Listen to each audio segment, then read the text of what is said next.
What's poppin', everybody? I hope everybody out there is alive and well and blessed in this crazy times. Man, I want to send out my condolences to anybody who lost any of their loved ones. I know we still going through some crazy things in the world. And, I hope you're like me and you're just happy to be alive. You feel me? Man, but we got an amazing fight. I'm going to break it down for you. I'm going to answer all the questions that you guys got in the chat, but you got to make sure you like this video. We don't even have 100 likes on the video yet, and we got like 500 viewers on here. That don't make no sense, or 600, almost 700, so y'all got to like the video. But I want to give you guys my prediction. I'm going to talk about the fight. I'm going to give you guys live scoring and commentary, but first, I want to talk about the full card. So we got Ryan Garcia versus Luke Campbell. That's the main event fight. And I didn't know this. Did you guys know that this is for the WBC Interim Championship? But the winner of this fight becomes Devin Haney's mandatory.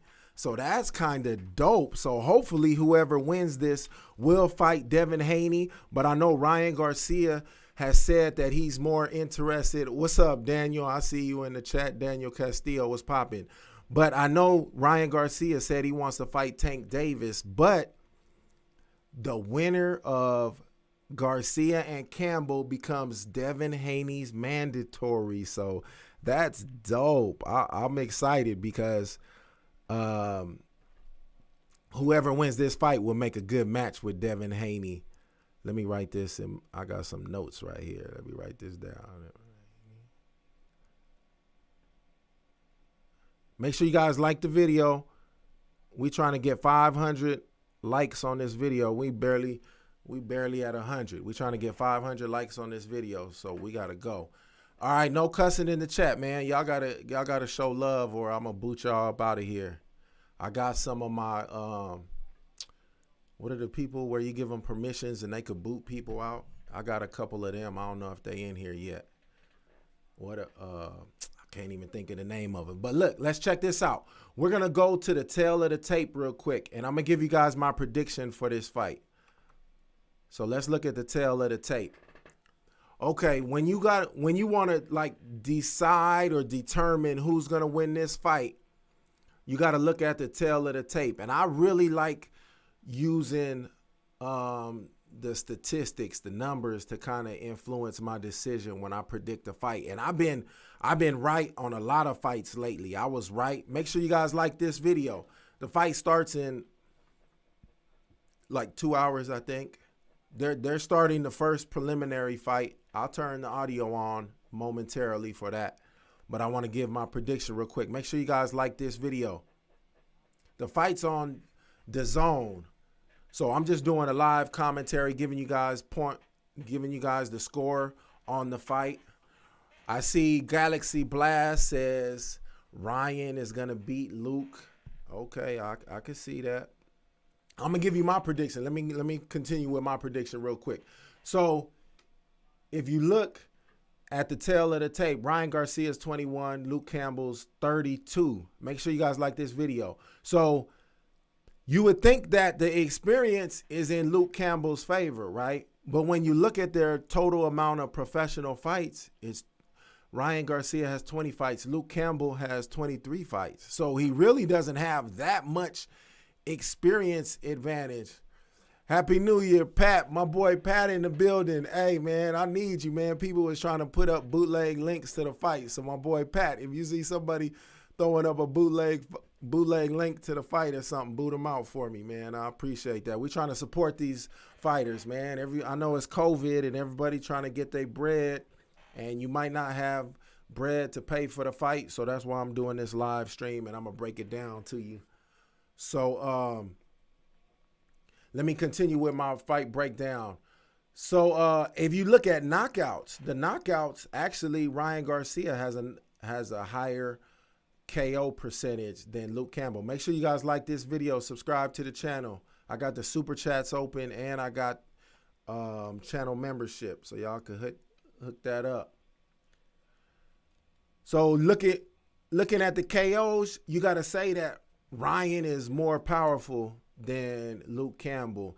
And not only that, Garcia is only 21, or I think he might have turned 22 since they made this little flyer. But he's still coming into his full power. So even though he had a couple of fights, 3 fights where he didn't knock out people, he'd probably knock those people out now, because he's now getting stronger into he's getting his man strength, right? His muscles and strength is coming into its own. He's not a little kid no more. He's becoming a man. So out of the two, hands down, Ryan Garcia is the harder puncher out of the two. So height, Garcia has an inch on Luke Campbell. That's not a lot. Weight, they came in about the weight, same. Reach, Luke Campbell has 1 inch reach advantage. That's basically the same. Probably the biggest thing in Luke Campbell's favor is that he's left-handed. He's a southpaw. So that might pose a little bit of a problem for Ryan Garcia, but I don't think it will. Make sure you guys like this video, subscribe to the channel, like the video, you guys. I got the super chats cracking. So wait. They're doing the announcements for the first fight. Let me go ahead and turn that on real quick. By Hennessy.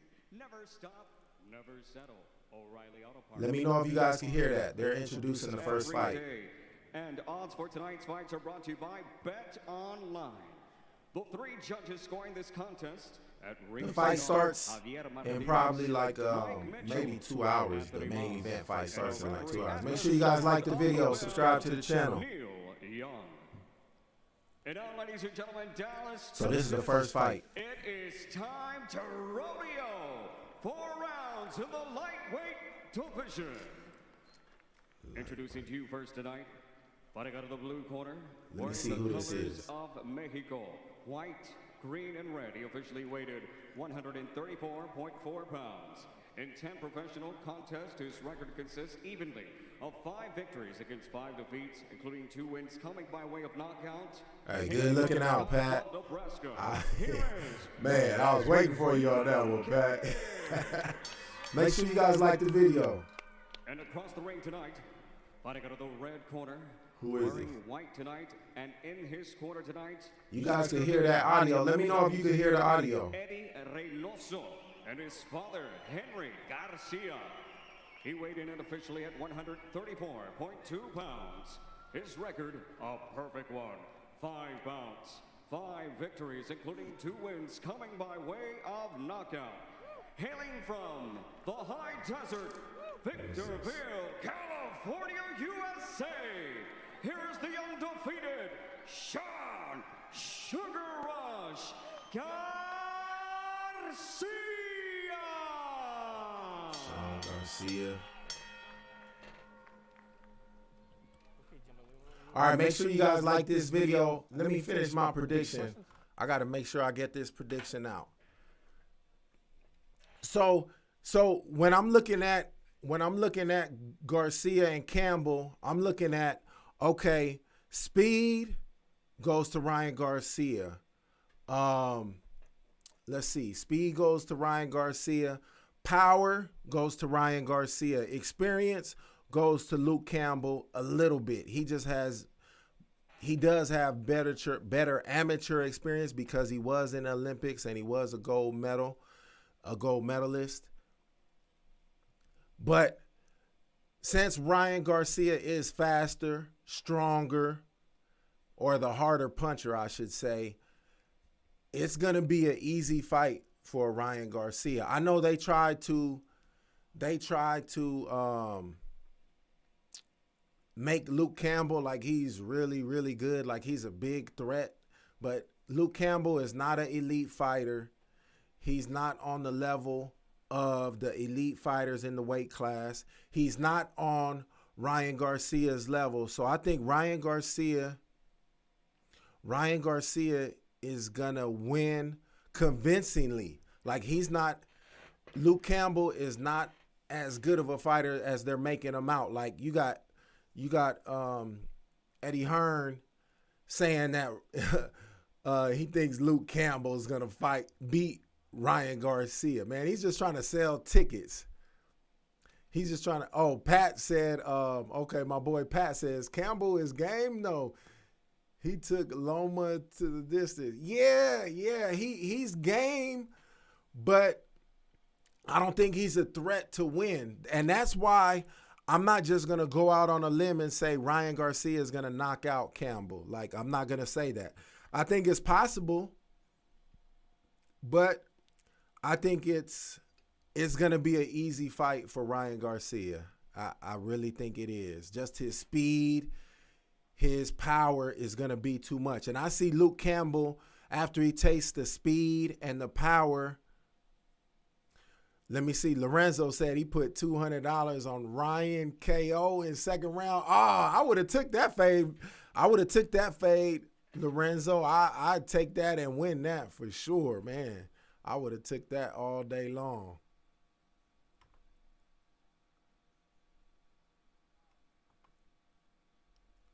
I'd put that in there all day. Let me see. I'm going to turn. Okay, there it go. There it go. So my boy Pat said he think he's game. Pat, do you think that Campbell is going to win, though? Make sure you guys like this video. I got the super chat open and I got the channel membership open too. All right, listen, I'm going to turn the volume up on the fight.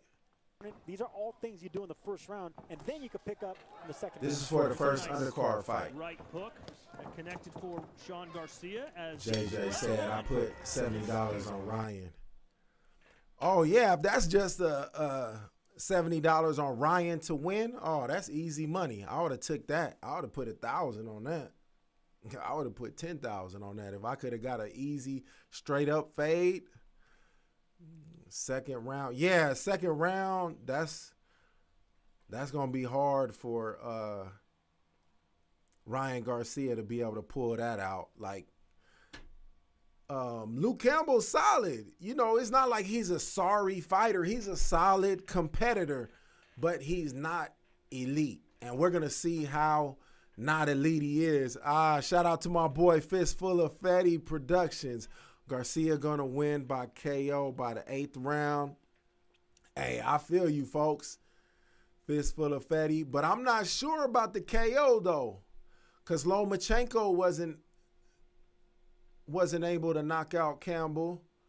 But I think I'm not saying that Garcia is going to knock out Luke Campbell, but I do think he's going to win convincingly. But I think there is a slight higher percentage that he is going to knock out Campbell. Let me see. My boy Pat says, I think Garcia punches in bunches, bro. Too much volume for Luke Campbell. Yeah. And Ryan Garcia is like really trying to be an excellent counter puncher. So he's going to be able to counter Campbell. And so that's going to make Campbell kind of hesitant to throw his punches. So that's why I don't think necessarily 100% that Ryan Garcia is going to knock him out, because Campbell's going to not really put himself in risk by throwing a lot of punches. He's going to play it safe and avoid getting knocked out. Let me turn on the audio to the undercard fight real quick. crash on the interstate. So this is the second round of Garcia versus Marquez. Good shot from Marquez. The undercard. That's the one he wanted, Sergio. The link's on the zone. Soft-spoken, but he carries a big stick, and right there was a big punch. When does the fight start? The fight starts in about, Ryan Garcia and Sean Garcia, when they throw, I think it's like Garcia here's throwing a right hook. Ryan 3 Garcia hours, does a left 2 hook. hours. It's the same technique, same snap. something like that. Make sure you guys like this video. Marquez calling this the biggest opportunity of his career. See that left hand right there? was better served if he threw it to the chest instead of to the shoulder. Make fighter. sure y'all like this Throw video. it to the chest. That's where his chin is Look going. out for your boy Garcia one said he was going to time. work the body. Haven't seen a ton of that so far. And that's what Eddie Reynoso wants from the corner. Even if they're jabs, just you got So to this fight right here ain't. but you got to bend your knees. As a taller fighter, you got to bend down. You don't want to Ooh. you want to go to the body. I'm gonna do a nice right. Nah, we're at least 2 hours away. Somebody said this video is trolling. No, read the description. It said live stream, commentary, and I was surprised when he told me scoring. 175 amateur fights.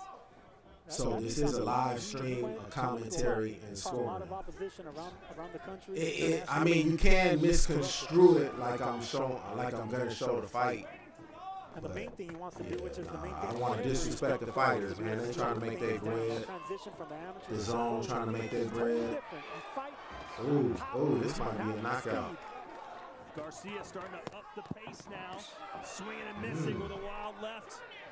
And what I mean by not speed is you're not pity patting. You're not fighting with bigger guys. Oh, look, somebody, Lorenzo said, come closer to the screen so we can see it in your glasses. Let me mute that real quick. So is there anybody in the chat that thinks, yeah, talk to him, Pat. Is there anybody in the chat that thinks Luke Campbell is going to win? I haven't seen nobody saying that Luke Campbell's going to win. That's what I want to see. Is there anybody that thinks Luke Campbell is going to win?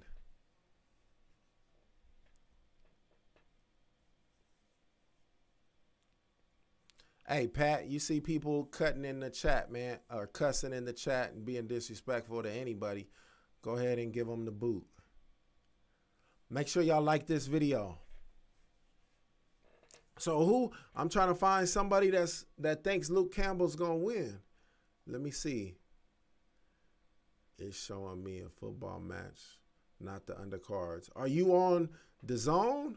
The zone is where you can watch the fight.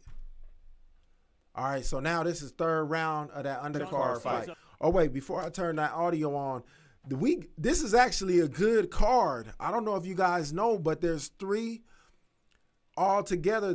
championship fights, or there's 3 titles on the line. So Garcia and Luke Campbell, they're fighting for the WBC interim championship.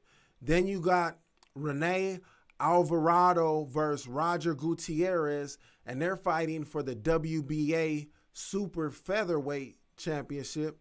And then you got Felix Alvarado, which is the brother of Rene Alvarado, the dude in the other fight. But Felix Alvarado is fighting DJ Crael for the IBF junior flyweight belt. So it's 3 belts on the line in 3 different matches. So this is actually a pretty good card, to be honest. Like Campbell will lose. Nah, Luke is screwed. Yeah, Luke knockout in the 7th. I'm not sold on the knockout because he is a cagey veteran. He does know how to survive once he throws his defense and slows down his offense. But I don't think he's a real threat to beat Ryan Garcia. I think it's going to be a one-sided win. And my predictions have been accurate lately. Not lately. They've been accurate since I've been putting these videos together. Let me go back and look at and see which fights I was accurate on. What fight was I accurate on? Let me see. Okay, in the Canelo versus Smith fight, I got that one right. My prediction for that was right.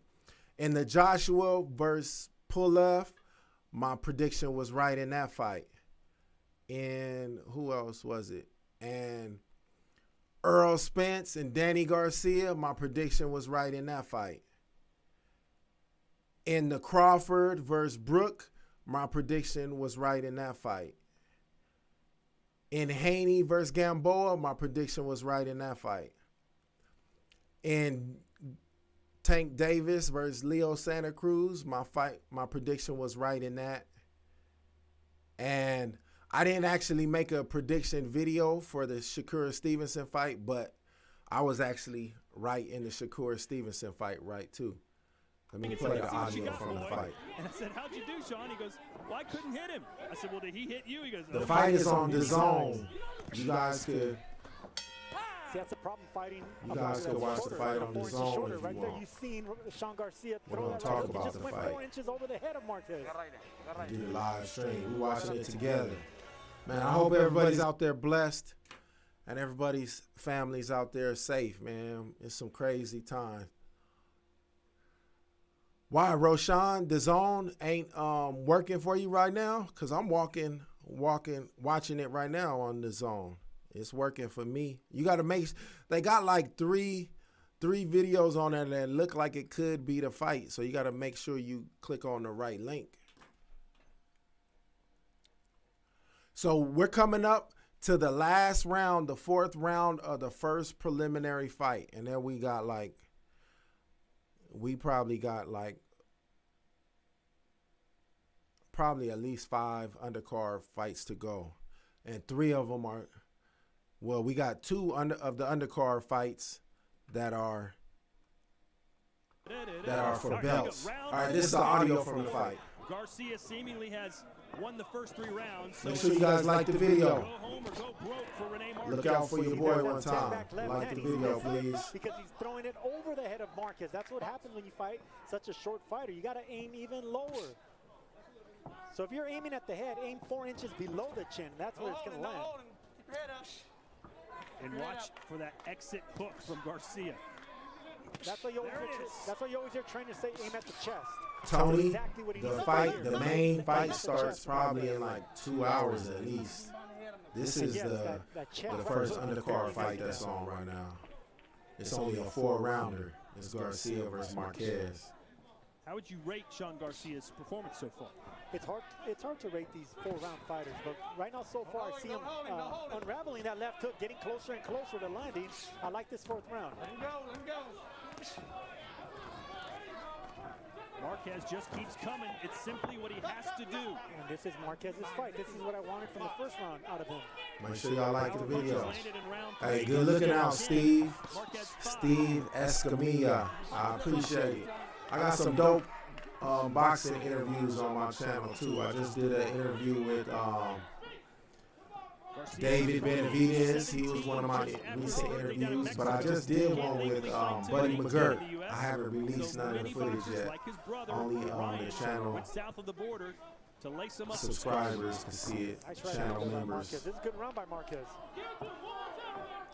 So this is the first undercard fight still. Garcia's just backing up with no jab. Nothing to set Marquez off. Make sure y'all like the video. Between him and his brother. Garcia always has that fast jab. And Where y'all watching the fight from? Where y'all at? Keeping him at bay, keeping that distance, getting that respect. I want to know what state or what country you guys from.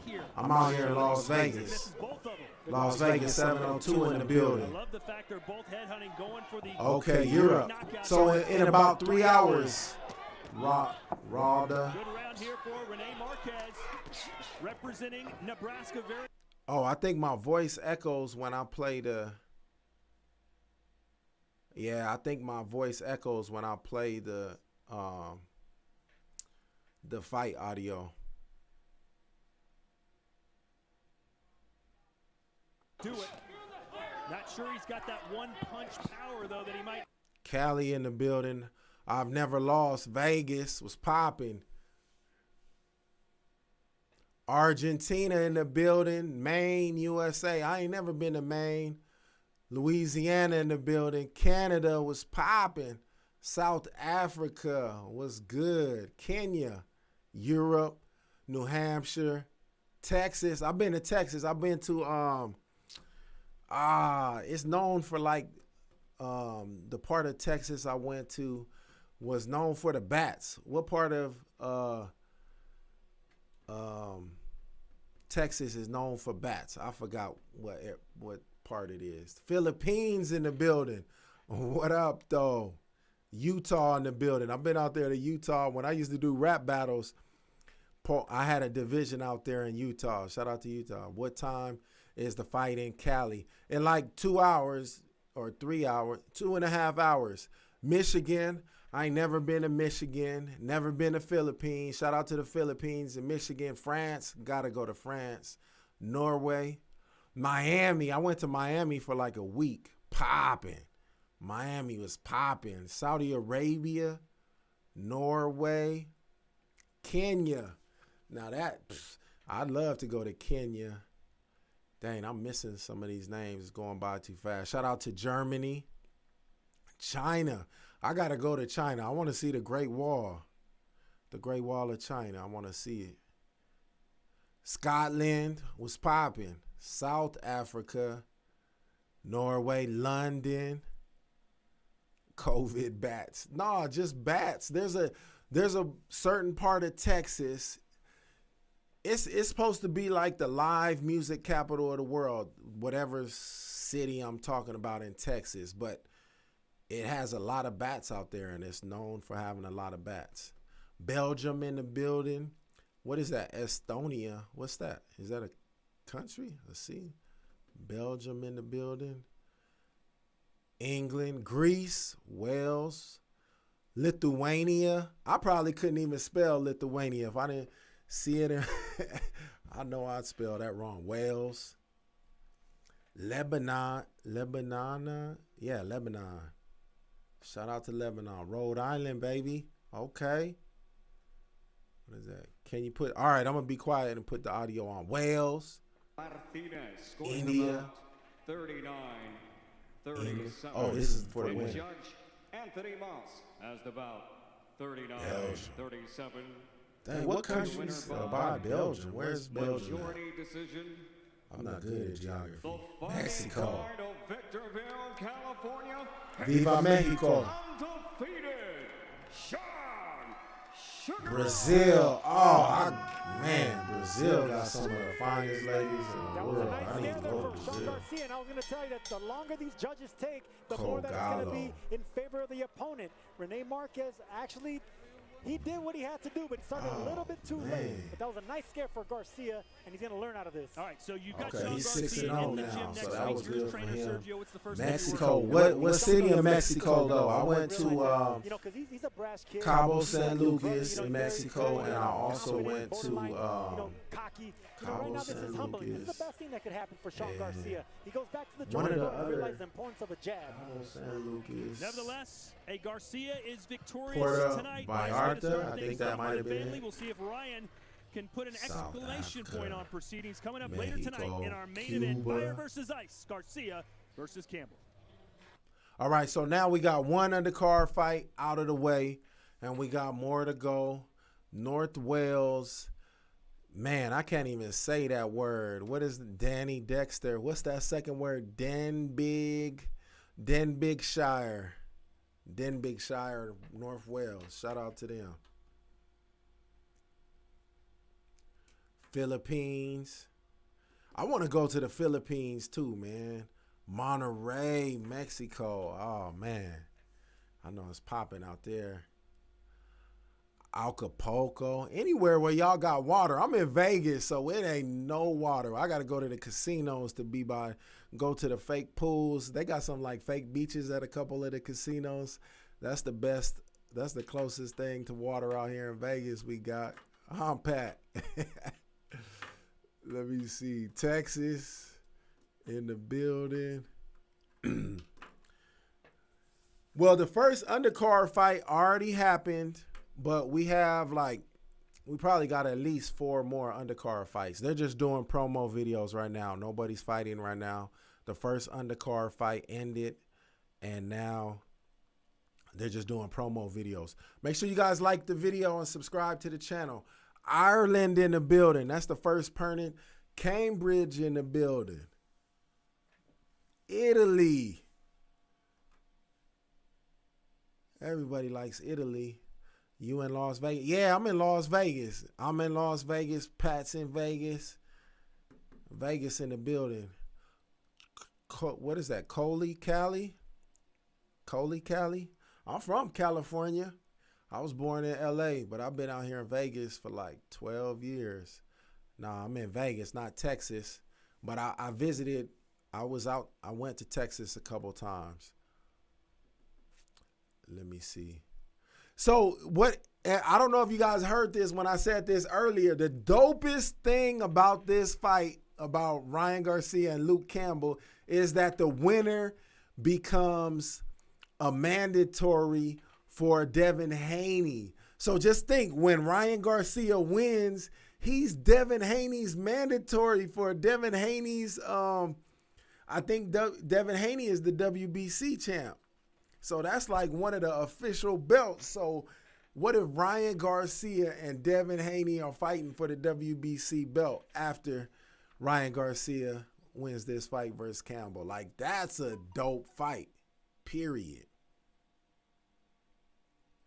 Let me see. Is the fight on? No, the first undercard fight ended, and now it's just like they're showing promo videos, and I'll let you know. I'll let you guys know when the next preliminary fight starts. But it's not on right now. They're just talking. They're actually doing a interview with what are these dudes called? Oh, the Barack and something show. They're like the DAZN's interview show. Pakistan. Oh, I think that's the first person I seen from Pakistan. Mexico in the building. Hablo español, piquito, pero practico hablar español para 30 minutos cada día. Porque quiero enseñar mis hijos cómo hablar español. I think I said that right. Let me see. Ryan won in the 4th round. Man, the fight ain't even on yet, man. They got some trolls in the building. Trolls in the building. Teaker's game. Stop spamming, man. Hey, give him the boot, Pat. Give that dude the boot for me one time. I don't even know how to boot from my computer. I got to get on my phone to give somebody the boot. I could time out from my computer, though.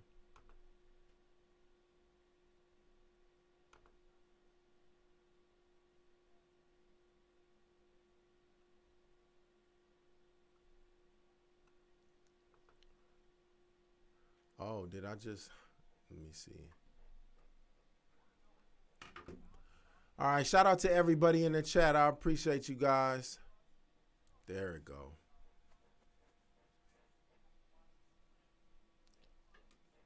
Hopefully everybody's out there taking care of their health. Right now, we're in between fights. Nobody's fighting. They just talking right now, commentating. We're waiting for the next fight to start. Oh, they actually got Ricky Hatton on here. Let's listen to Ricky Hatton real quick. I think I had people getting under your skin, the Grandmaster in Floyd Mayweather to cope with. But it's so important, you know, and especially on the last week when you're just trying to, any little sign to get the little edge, or just try and run good, Pat. And I was with Floyd on the 24/7, and Floyd, I did it with humour, but Floyd just did it straight down the barrel, didn't he, to be honest? And it was sort of like good cop and bad cop, but we both played them mind games. And I tell you what, it does, Reed, if you get that little bit of edge, even if you've not got it, even in your own mind, if you think you've got that edge, you know, the week of the fight moves you on leaps and bounds. You see, Kate, it's clever. Your audio's tripping on the zone. All right, thank you very much, gents. So then, we are one fight in as we move towards our main event between Ryan Garcia and Luke Campbell with the next fight of the night. For that, we're going to send... All right, so they're still talking. They're not even showing a fight right now. We're waiting for the fight to start. Make sure you guys like the video, subscribe to the channel, hit that super chat.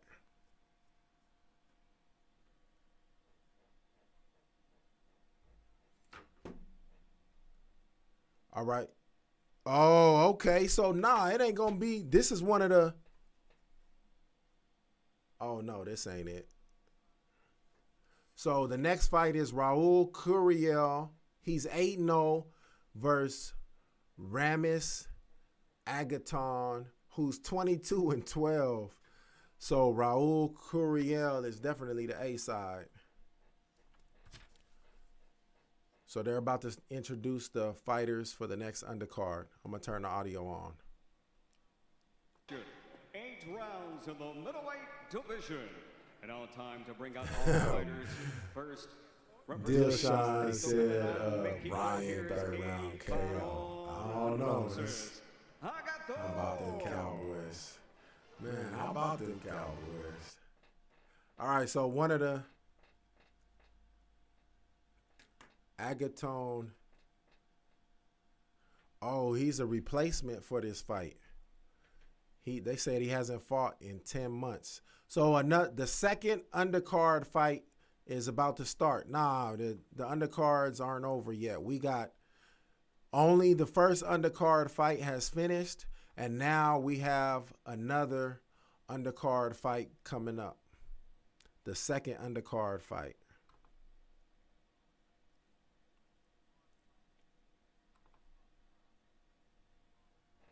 Make sure y'all like this video, subscribe to the channel. I appreciate y'all. Oh, so they're saying this is going to be a firefight. Like, they just going to go. This ain't going to go the distance. They going to come out throwing them bombs. So we're going to see. Representando Tampico, This is the second fighter. Mexico, el invicto, Raul Cougar Gurriel. Cougar. His mom must be a cougar too. Oh, they playing Rocky. I got to get that off of there. Oh, man. All right, so the second fighter, good looking out, Pat. Hey, I'm glad you caught that, Pat. Good looking. All right, the second fighter is coming out to the ring right now. This is the second undercard fight. We probably got at least 4 more undercard fights. We got a few of these to go, you guys. Homie came out to the Rocky song, one of the Rocky songs. Oh, this guy chains with Freddie Roach.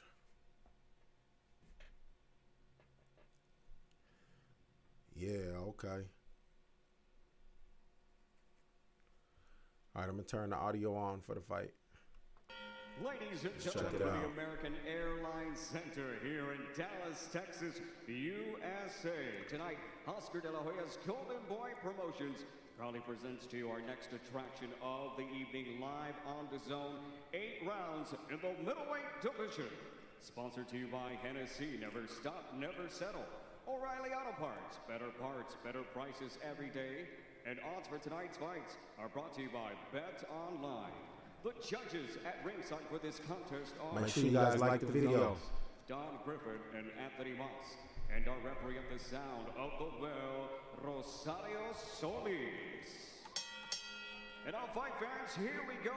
8 rounds in the middleweight division. Introducing to you first tonight, fighting out of the blue corner, wearing gold with blue. Hey, Nico go crazy. He's comedy. He said, find the fight yourself, guys. It's not that hard. Shout out to my boy Pat. Shout out to Nico goes crazy. Nico goes crazy. Hey, that's a good point, Pat. Yeah. And I want to see if Ryan Garcia could beat the elite fighters, because that's one thing that Oscar De La Hoya had trouble with, beating the elite fighters. Like, when he really fought the elite fighters of his era, he lost to a lot of them. Mosley, Pacquiao, Mayweather. It's a couple other ones I can't even think of. So they introduced somebody. Here is Raul Cougar Gurriel.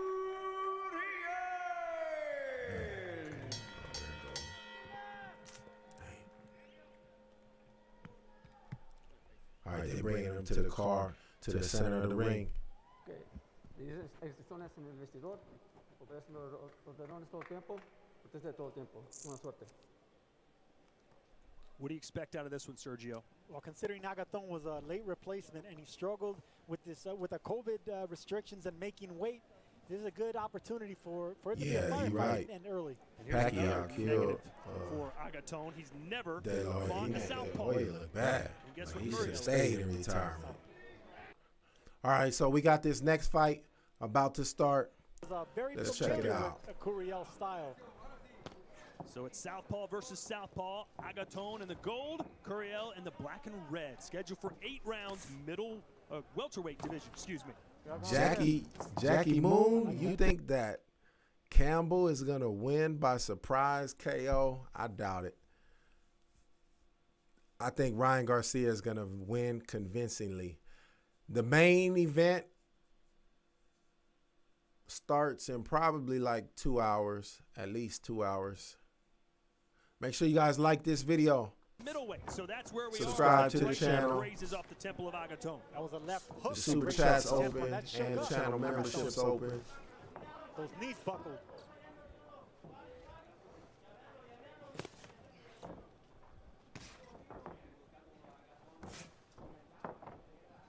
It ain't much going on. Doesn't want right to now. let Gurriel get too comfortable. Not fight behind the jab. Don't let him pick you apart from distance. Keep backing him up. Gurriel with some impressive amateur wins, including victories over Lamont Roach, Ted Cheeseman, Carlos Adames. Oh, and a body shot sends him down. What a beautiful body shot by A Gurriel. body shot knocked down in the first round. Woo. He didn't have. This is the one that took the fight on short notice, so he's not all the way He is a prepared. wounded animal now. Can the Back it Cougar up. put him out of his misery? We asked Gurriel, what's The your main prediction? card That's fight exactly what happened there. Hook to the liver. probably comes on in about 2 hours. Box. Let me see. Who do you think the best in heavyweight is right now? You can see Agaton dropping those arms. The best in heavyweight right now.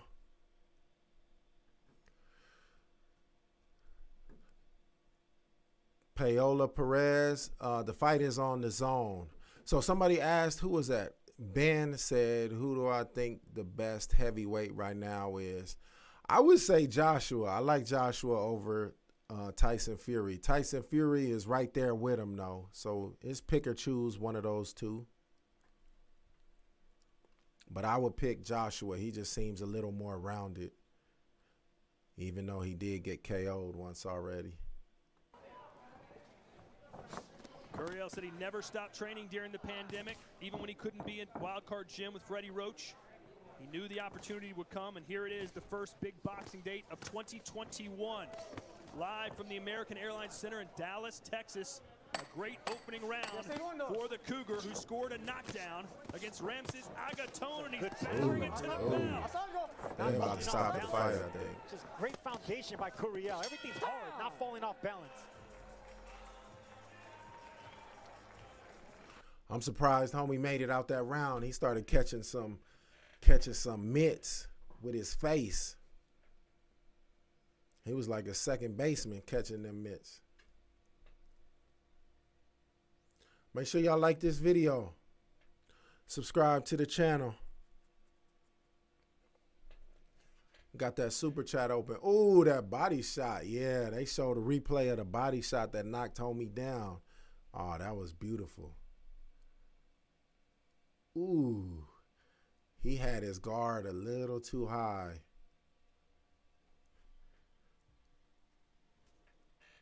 He had his elbow sticking out. He had his elbow out here, and homie just bow with a left hook to the body. Got him. Sat him down one time.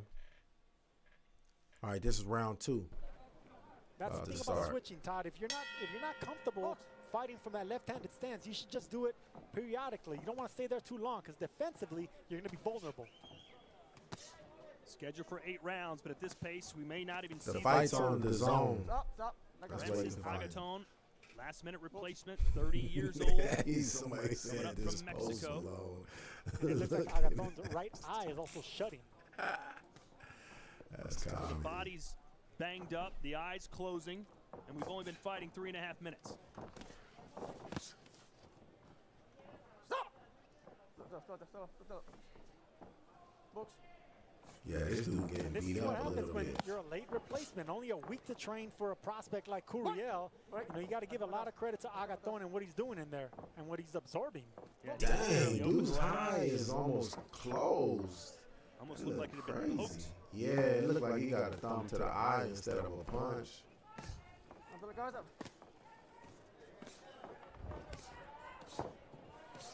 Yeah, I Man. don't see this fight going much longer. Curiel's having his way. It's just a matter Oh. of time. Looks like before the referee just Nice stops this. uppercut. Haz algo. And when you get a guy in trouble, Sergio, what do? You just keep throwing And there's the punches. towel. The towel had to come in because the referee Dang, wasn't they stopping threw the it. towel in. So Raul. Man, he knocked him out in the second round. Yeah, that was light work for homie. So that's the end of the second undercard fight. I think we have about at least 3 more, probably 4 more. But man, so we got a while now because I know they weren't ready for that fight to end in the second round. But homie's eye looks pretty bad. It looks like he got a it looked like he got a thumb to the eye the way his eye is swelled up. It looks bad. Oh man, it's hard for me to look at that eye. It's so swelled up. Raul Curiel won that fight in the second round. It was a second round TKO because the dude's corner threw the towel in. He was getting beat pretty bad. Make sure you guys like the video and subscribe to the channel. Make sure y'all like the video and subscribe to the channel.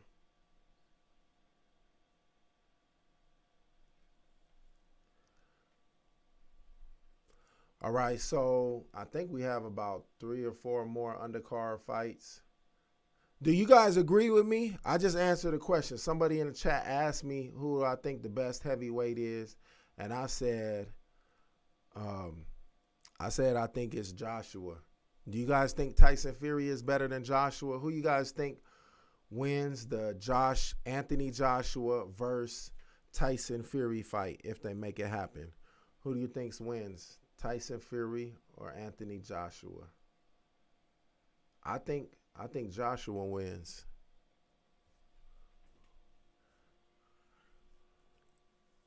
Raul won. Yep, Raul won.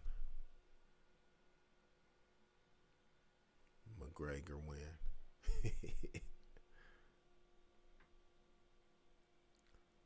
See.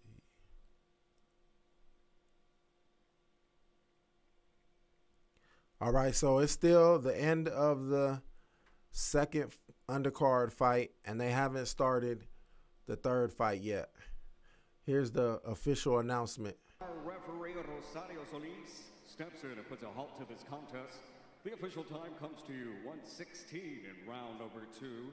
For your winner by TKO and still undefeated, representando Tampico, Tamaulipas, Mexico, Raul Cougar Gutierrez.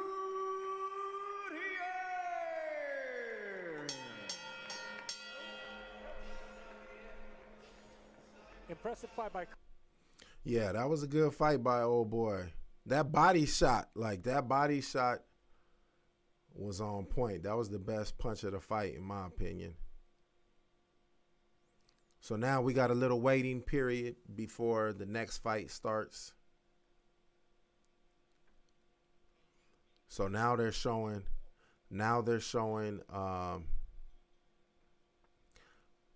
highlight videos.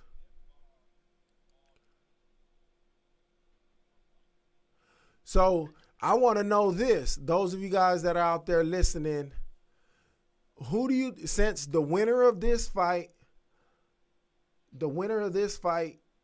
becomes the mandatory fight for Devin Haney, do you guys think Ryan Garcia could beat Devin Haney? Somebody said Fury is a cheater. Fury is a cheater.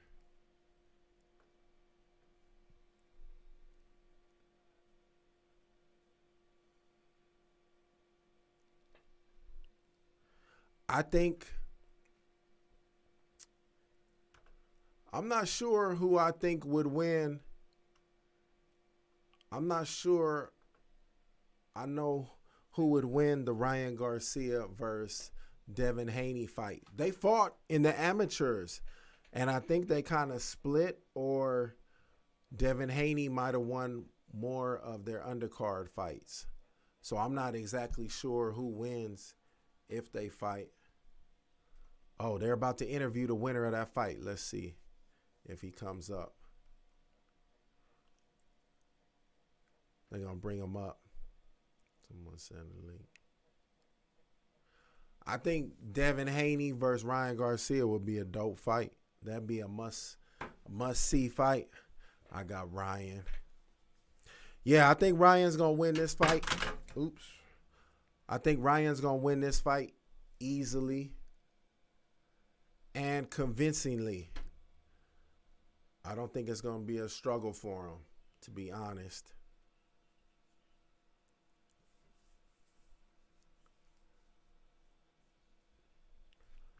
All right, they're doing a promo video for, is this Kubalev's next fight? They're doing a promo for some fight. I'll tell you what fight it is. I can't tell who it is yet. Let me see.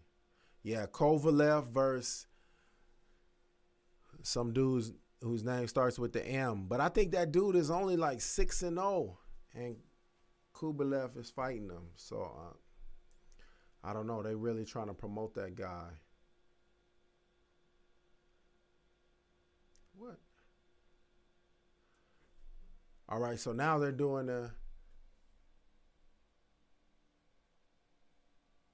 Dang, this girl look kind of bad in this leather outfit.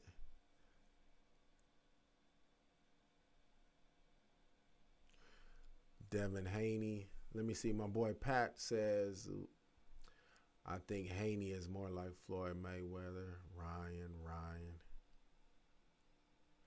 going to knock out.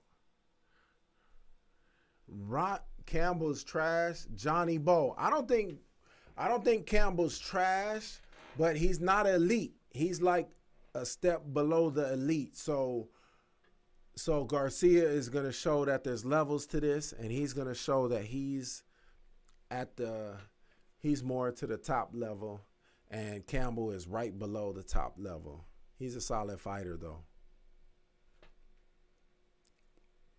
And I want to see how much better Ryan Garcia got, because he's 21 now. So he's still growing into his strength and his power and his speed and his coordination. So Campbell is 32, so he's probably already peaked. But Ryan Garcia is like coming into his peak. Like, he's not at his apex yet. He's still ascending. But I want to see how much he has improved since his last fight. I think Ryan Garcia's power is still growing. And as he's getting bigger and older and more mature, I think he's getting stronger. Yeah, Ryan's 22. Yeah, I guess this flyer was made when he was 21, but he's 22 now. You're right. War Nogs. Yep.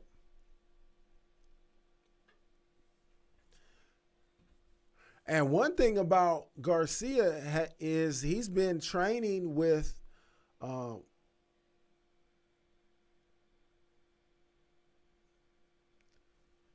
Ryan Garcia has been training a little bit with Canelo.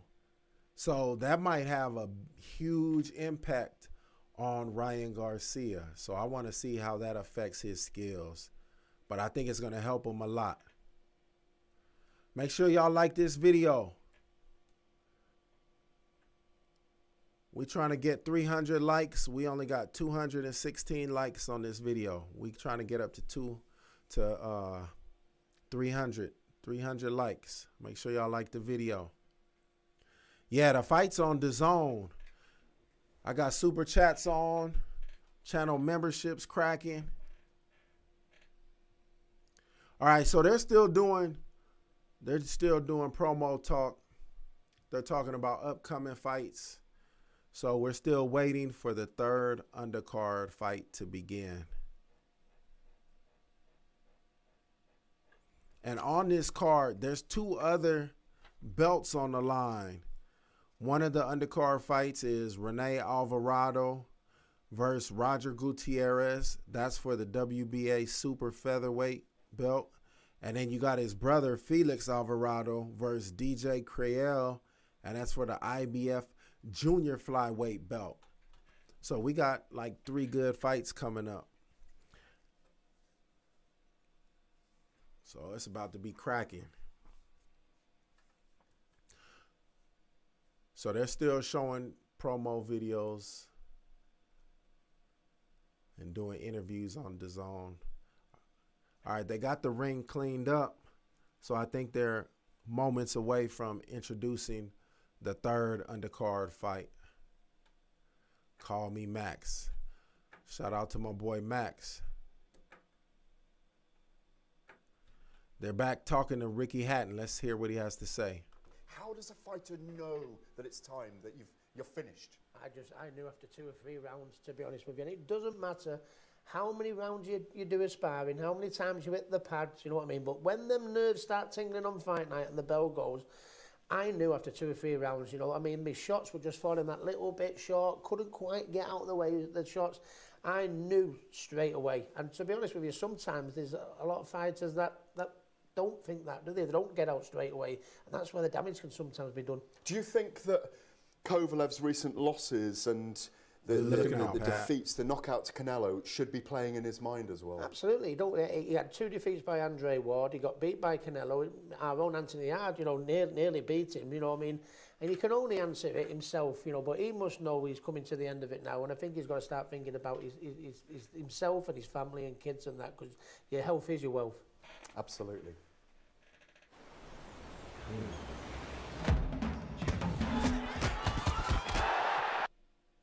All right, they're showing a promo fight for the Garcia and Campbell fight.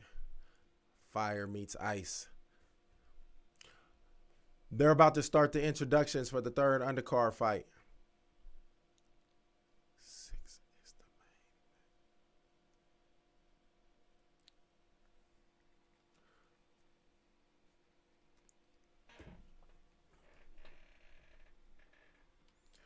main. Okay, so now they're coming up to the IBF light flyweight championship. So this is one of the championship fights that I told you about.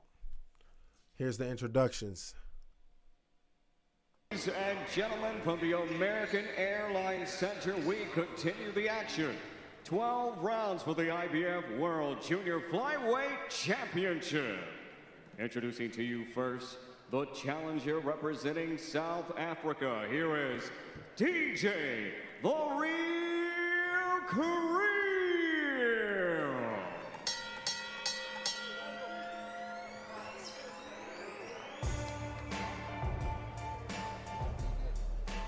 Conventional wisdom, Sergio, tells you that you've got to be a very... All right, so this is... he's making his way to the ring. Damn, he lost his pro debut.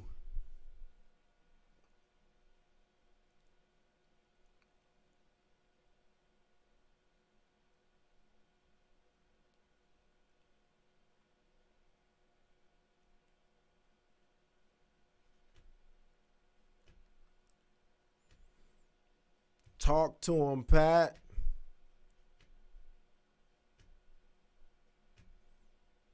For sure.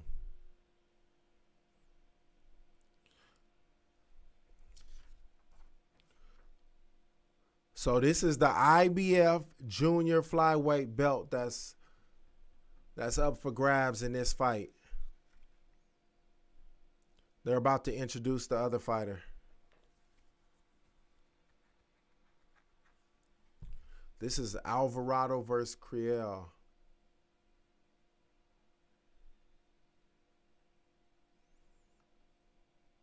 And gentlemen, make sure you guys like the video. He is the defending champion, representing Managua, Nicaragua. Here is El Gemelo, Felix Alvarado.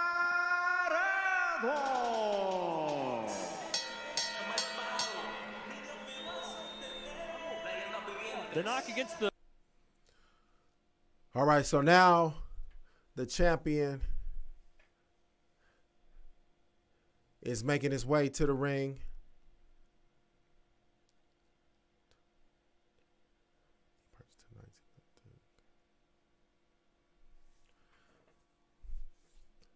Dang, so they said he knocked out 15 people in the first round.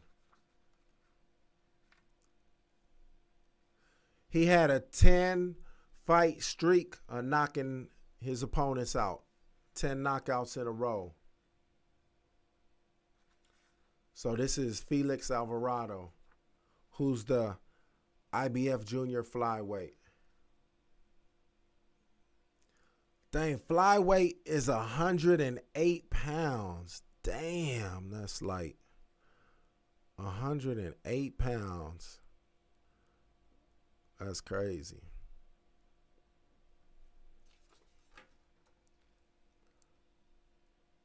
I was probably 8 years old when I weighed 108 pounds.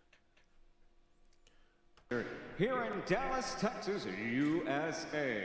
Our feature is for 12 rounds for the IBF World Junior Flyweight Championship. And it is all brought to you by we're not going to show the fight. We talked about the shot, the fight. Sponsored to you by live commentary. Stop, never settle. O'Reilly Auto Parts. Better parts, better prices every day. And odds for tonight's fights are brought to you by Bet Online. The three judges scoring this contest tonight are John Basile, Jonathan Davis, and Ellis Johnson. And our championship referee at the sound of the bell, Mark Calloy. And all fight fans, here we go. 12 rounds of action for our title attraction. Introducing to you first, the challenger, fighting out of the blue corner with trainer Derek Harmon. Tonight, wearing black with gold, he officially weighed in 107.4 pounds. And 18 professional pounds. His record is outstanding. 16 victories, with 8 wins coming by way of knockout, only 1 defeat and 1 draw. Introducing to you the former 2-time minimum weight champion of the world, the fighting pride of Boksburg, Gauteng, South Africa. Here is DJ For Real Career. DJ For Real Career. Make sure you guys like the video. We're trying to get to 300 likes. We got 241. Make sure you like the video. We need 300. With white, he tipped the scales at 107.4 pounds. He holds an impressive professional record of 37 bouts, 35 victories, including 30 wins coming by way of knockout, and only 2 defeats. Tonight, making his second title defense, here's the reigning, defending IBF Junior Flyweight Champion of the World, is the Managua, Nicaragua, Felix El Gemelo Alvarado.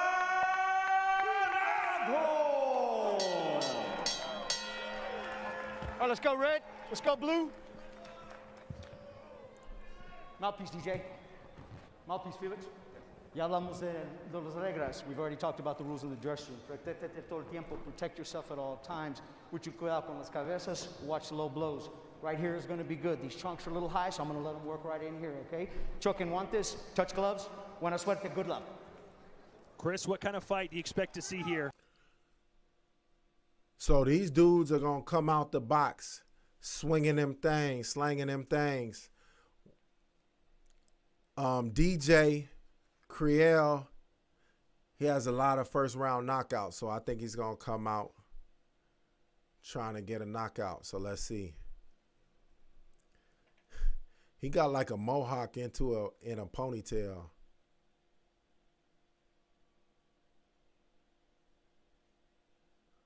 Oh, okay, that's Alvarado with the blue. Ooh. Hey, Alvarado out here putting the press on Criel. Hey, this is action, y'all. Alvarado is putting heat on Criel and trying to get him up against the ropes. He has him up against the ropes right now. But it's an even exchange, though.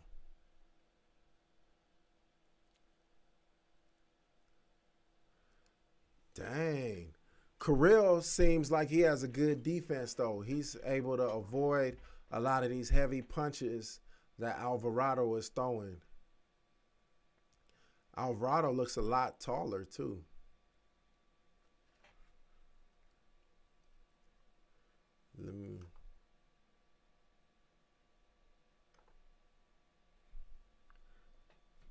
Oh, that's just... Alvarado, this is his first time fighting in the United States.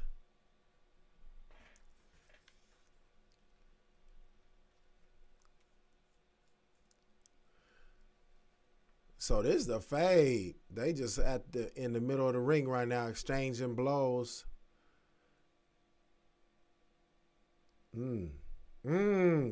Alvarado is Alvarado. Alvarado is landing some punches. Oh, man. If he don't. Hey, they're doing a good exchange. Alvarado's landing. Criel's landing. Yeah,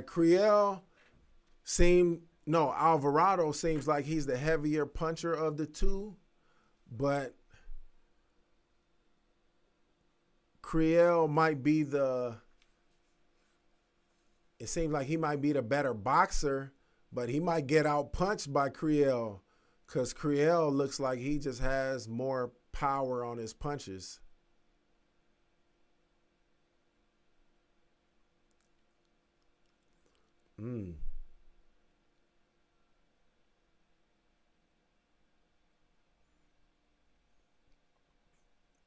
Man, Alvarado is just putting pressure like he has no fear. That was a good first round. They were going at it. Man, the fight is going to be fast, hopefully. Yeah, hopefully the rest of these undercard fights go by fast. Make sure y'all like this video and subscribe to the channel. I appreciate it.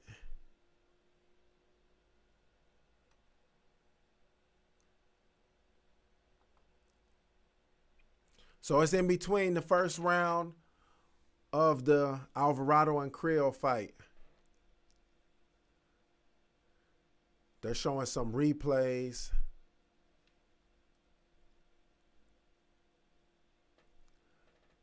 Third round.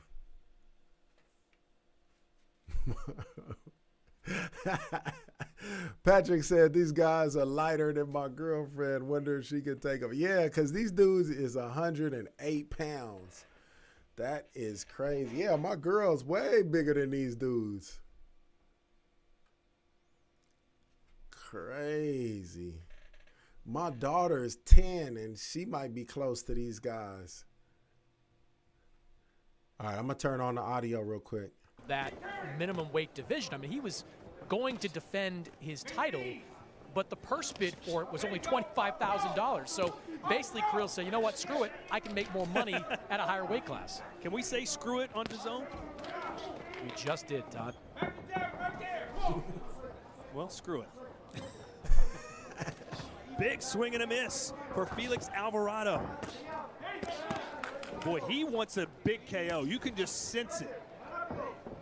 Normally, Chocolatito is sitting ringside when the Alvarado brothers are in action, but of course, that much more difficult when the world's in a pandemic, so he is not here, but is watching along with almost everyone else. Oh! And they just saw a massive knockdown with a left Felix Alvarado. Krill kept his chin in the air, and he took a picture when he threw that punch. Stayed up, and he got nailed for it.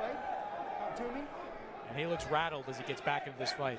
My word, here comes Alvarado. What kind of finisher is he? It's early in the round. Trying to lay claim that he is indeed the best 108-pounder in the world in the light flyweight division.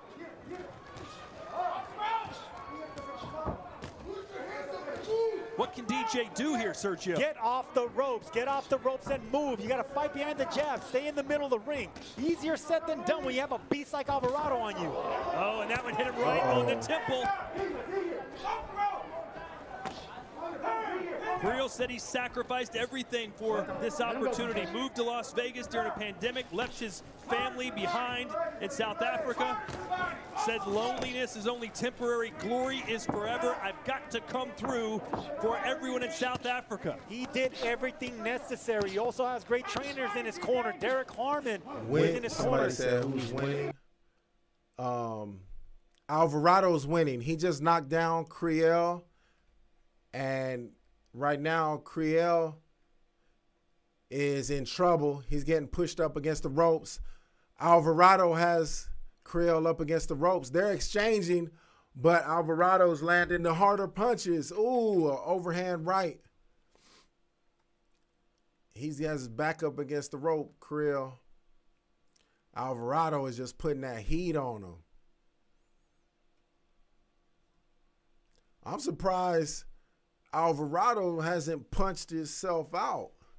Like, he's just throwing punch after punch after punch. And power punches, too. Ooh.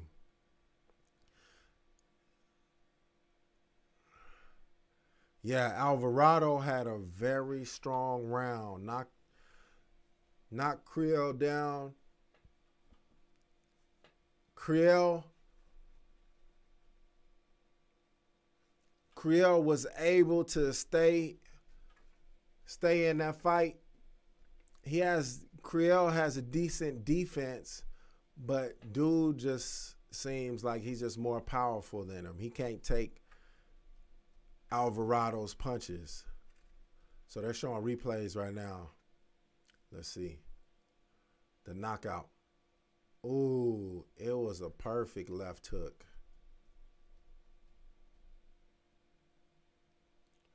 A perfect left hook. Ooh, yeah, that was a perfectly timed left hook. I'm going to turn the audio back on. Yeah, we got a good 2 hours to the main event. Picture perfect for Alvarado. Let's see what he's got for us here in the third round. Fighting for the first time in the United States. Oscar De La Hoya, his promoter, sitting ringside. You know he's enjoying this. Make sure you guys like this video. We're trying to get to 300 likes on this video. We're almost there. So the message pretty clear from the corner. Get off the ropes, pivot. Let's go, DJ. Or clinch, which he just did right there.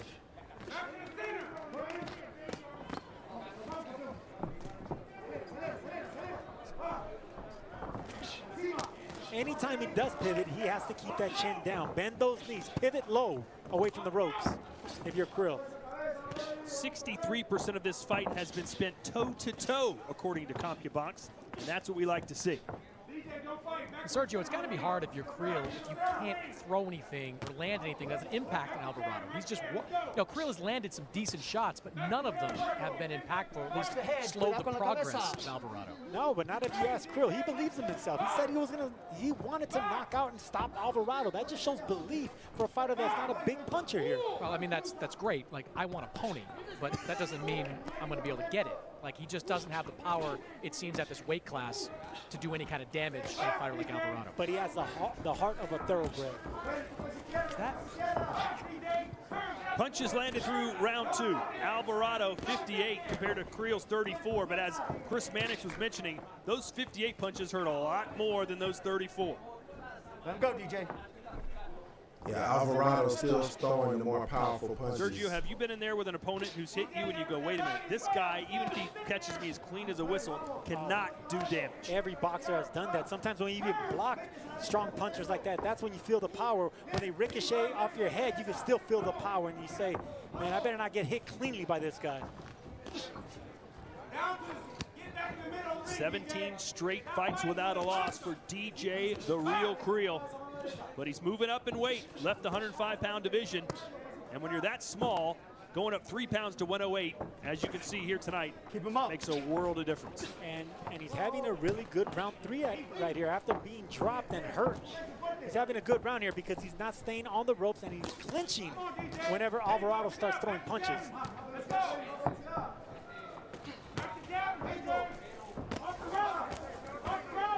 See right there, he's on the ropes. He needs to pivot out. Give Alvarado nothing to touch.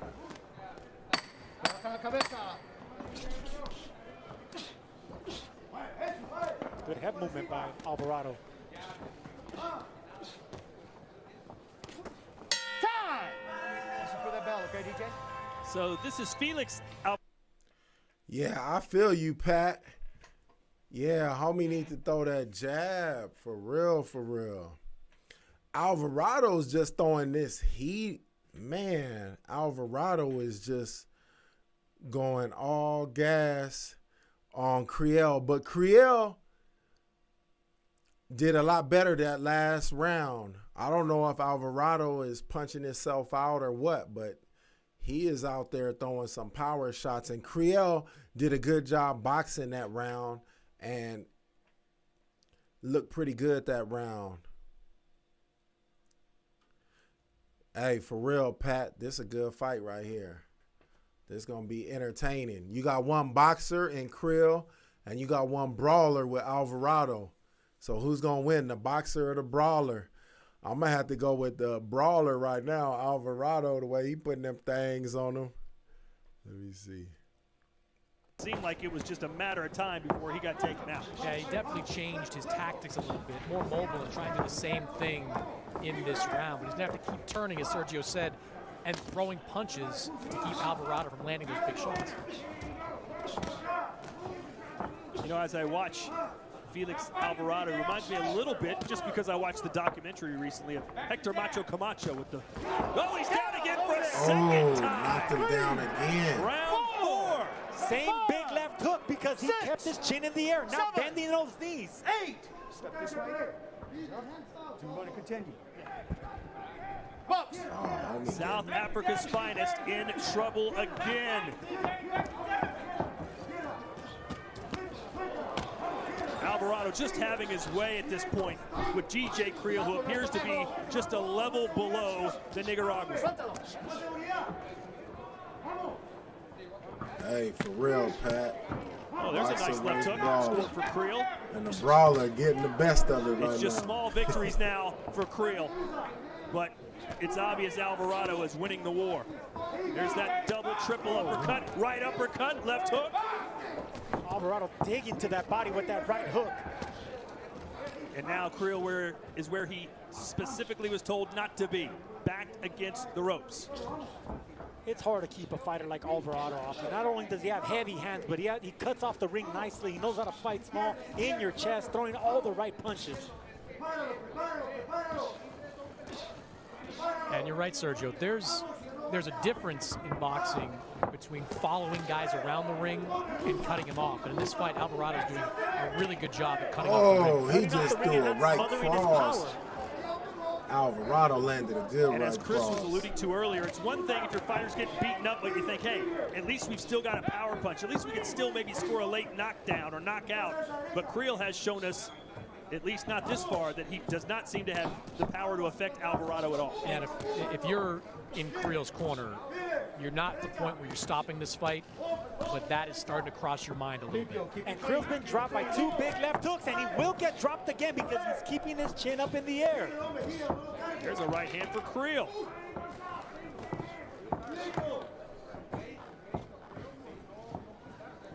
You know, I'm South watching African the fight fighters on DAZN. have had an unusual amount of success when it comes to IBF world titles. 19 South African fighters have won IBF titles throughout the year.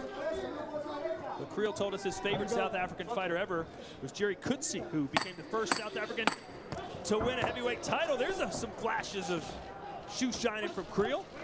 Alvarado just looking for that big left hook again.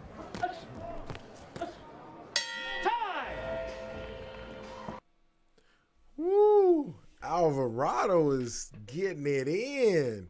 Creel's hanging. It's like the whole fight, Creel is hanging in there, but it's just like these certain punches just knocking him down. And yeah, he getting caught by some big punches, but he's actually landing a fair amount of punches himself, but Creel's punches are just not as powerful as Alvarado's.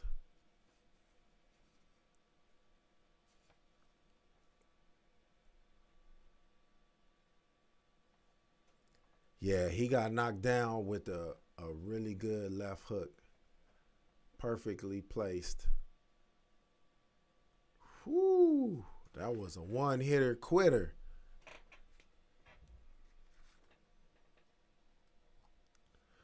Oh, so Pat, you saying we got the Rene Alvarado and Roger Gutierrez fight and then the main event? Oh, we on and popping then. That's what's up. Yeah, because I think they got, Pat, I think they set the time to give, this fight and then that other title fight. They're both 12-round fights. So, yeah. I think you're right, Pat. Let me turn on the audio for this fight. Oh, you see that at all? No, I don't. I don't think I see it. We're probably an hour and a half away from the main event. Good documentary. What about Apollo Creed? Does he remind you of Apollo Creed? Just stop. No, he's Alvarado's his own style. I mean, What about Sugar Ray Robinson? Does it remind you of Sugar Ray Robinson? Alvarado knows how to fight small. He's a power puncher. He bends his back. He comes low. He comes up high with the left hooks. If anything, compare him to like a Joe Louis with that left hook. What? Okay. Bending his back, getting low, coming up with those left hooks. I mean, if you're gonna mention someone great. It was more the tassels in the hair, okay? It was an aesthetic comparison. Meanwhile, Creel showing signs of life. I think we have one more undercard. I think we have one more undercard fight after this one, and then we got the main event, like Pat said. Got him with a left uppercut again. Go, DJ. That has been the money punch. Creel has such a big heart. He's fighting exact same fight that Alvarado wants him to fight. He's standing his ground, but that's not his fight. Creel should be boxing and moving. So we're probably about an hour and a half from the main event. Yeah, I think an hour and a half. That's Creel's fight right there. At the end of the jab, poking and peppering Alvarado. Not standing toe-to-toe with the bigger puncher.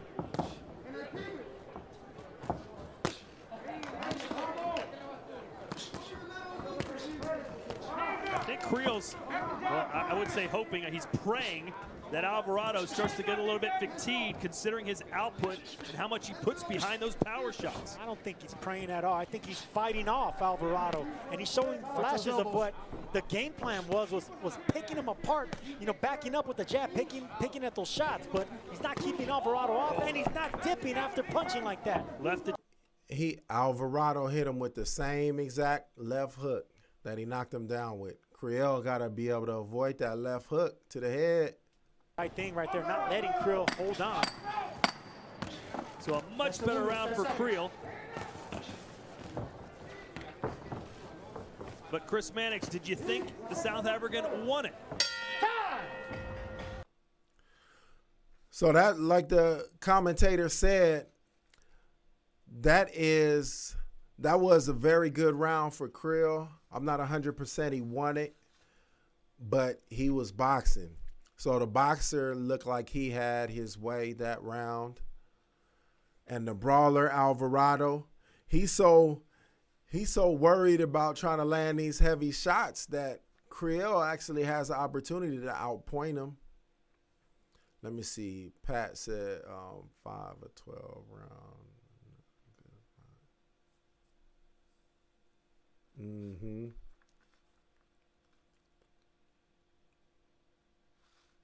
So it's in between rounds.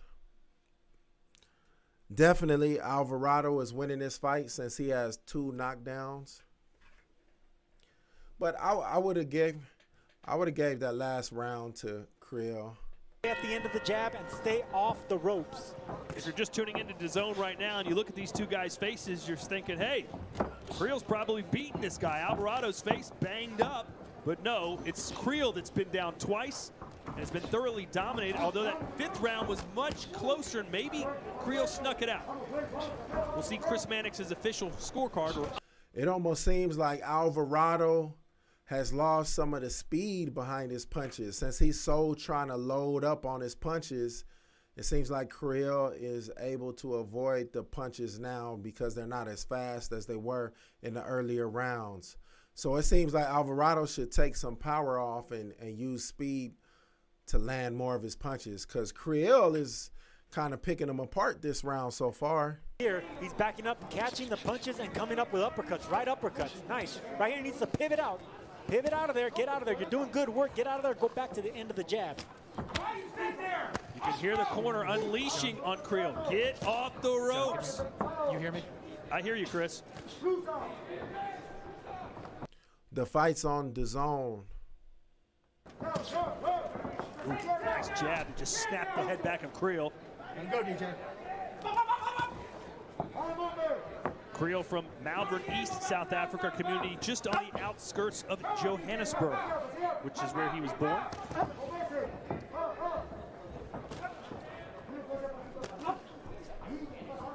Yeah, I think the same thing, Pat. Grazing right hand. Alvarado getting a little sluggish out there, huh? He need to take some power off the punches and start getting points. And maybe the accumulation of punches will get dude out of there. Alvarado, he's just stalking. Right now, he's just stalking, looking for the big shots. Letting Creel get busy and keeping him at the end of the punches. That left hook off the temple. You'd like to see Alvarado go back downstairs a little bit more. He's had his best shots with those headshots that have put Creel down, but keep working that body like right there will open some stuff up. There you go. Nice little shoe shine there by Creel, and he moved out just in time. Well, he's landing punches, Sergio. They're just not very heavy punches. But if he can turn this into a boxing match, he can win some rounds. Yeah, because it's about points. It's about points with these rounds. I'm watching the fight on DAZN. But he can get these points. He can accumulate points and win rounds. There's another good round by DJ. Nice try, Brian. The main event fight hasn't even came on yet. Last 2 rounds. Make sure you guys like this video. We reached 300 likes. We're trying to get to 400 likes. We got 313 likes on this video. We're trying to get to 400. So please like the video if you got a second. In the air right there. Gotta love the heart, though, of DJ. Oh, man. Creel won. I think Creel won these last 2 rounds. We got a troll in the building.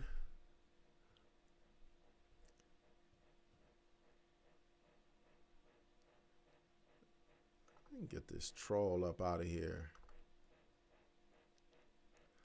Yeah, I think Creel has won the last 2 rounds, but Alvarado does have 2 knockdowns, so he's up. But if Creel keeps loading up on his punches, if Alvarado keeps loading up on his punches, Creel might be able to outpoint him.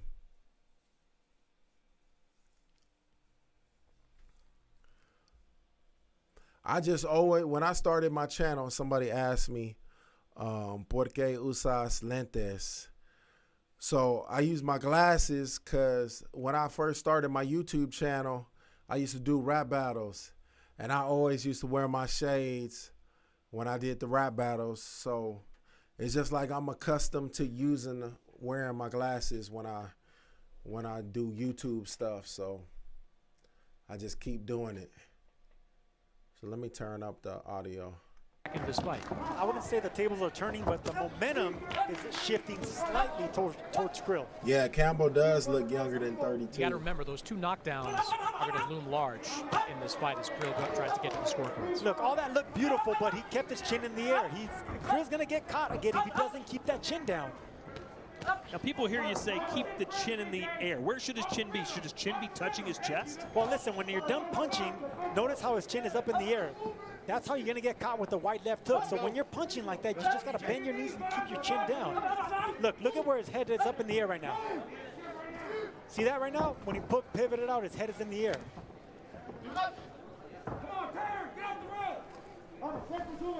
You know, there's been some criticism of Ryan Garcia in that same vein, has there not, Chris? A little bit, but not in the last 4 fights. You know, since Ryan has started to work with Eddie Reynoso, you've seen some substantive change in Ryan's style. But early on, absolutely. Krill scoring again.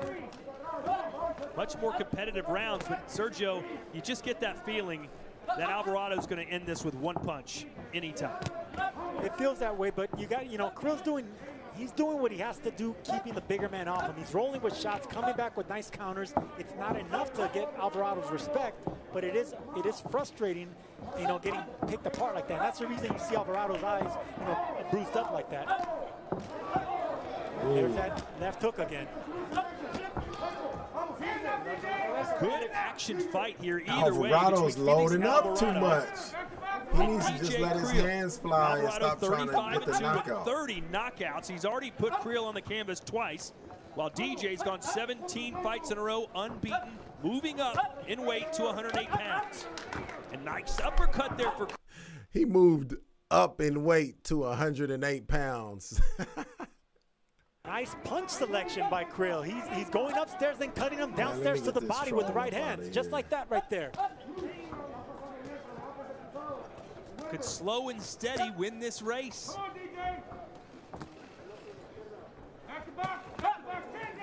Remember, I asked you earlier, I said, could Alvarado keep this pace up for 12 rounds? And you said, I think he can. You still believe that? Yeah, absolutely, I think he can. But in the corner, I do see the deep breaths. I don't know, he normally does that, but he inhales deeply when he's in the corner, trying to get the most air. Another very competitive round for DJ. Yeah, I would give that round to Krill. Alvarado's like, he's still walking down Krill, but he's loading up on his punches. He's not throwing enough punches now because he's using all his energy to put power behind his punches instead of just accumulating points. So I actually see,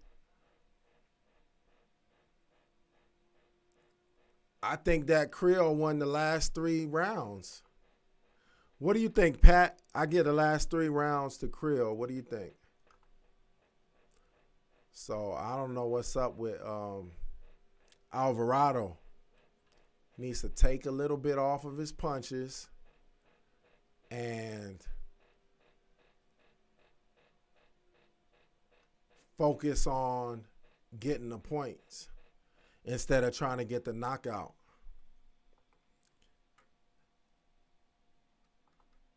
And he might be more likely to get the knockout if he just starts landing more punches, because now he's not landing.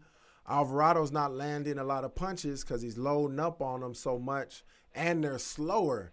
Like his punches were faster earlier, but now he's loading up and his punches are real slow.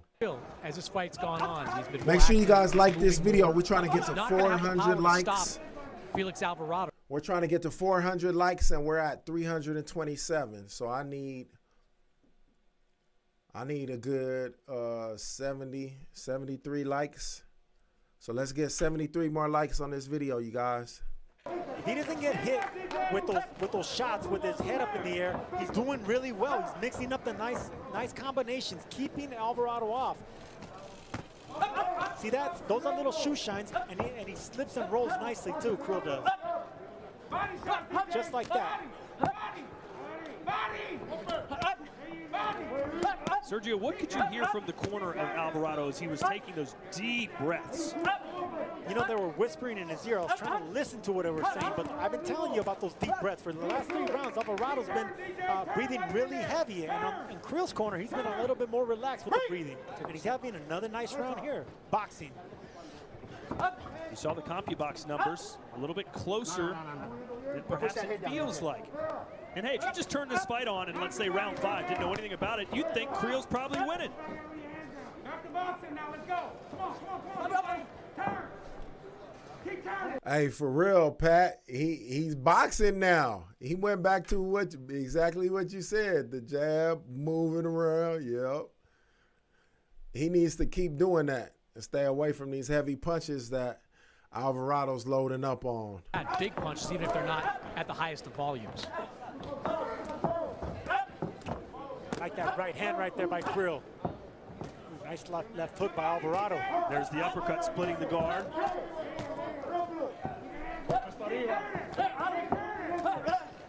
Good body shots by Creel. As long as he doesn't get lazy and get hit with nothing sweeping by Alvarado, this is another good round by DJ Creel.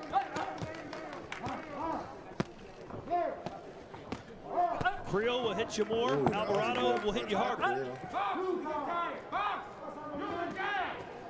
Nice jabs there. That's what they've been wanting in the corner of DJ.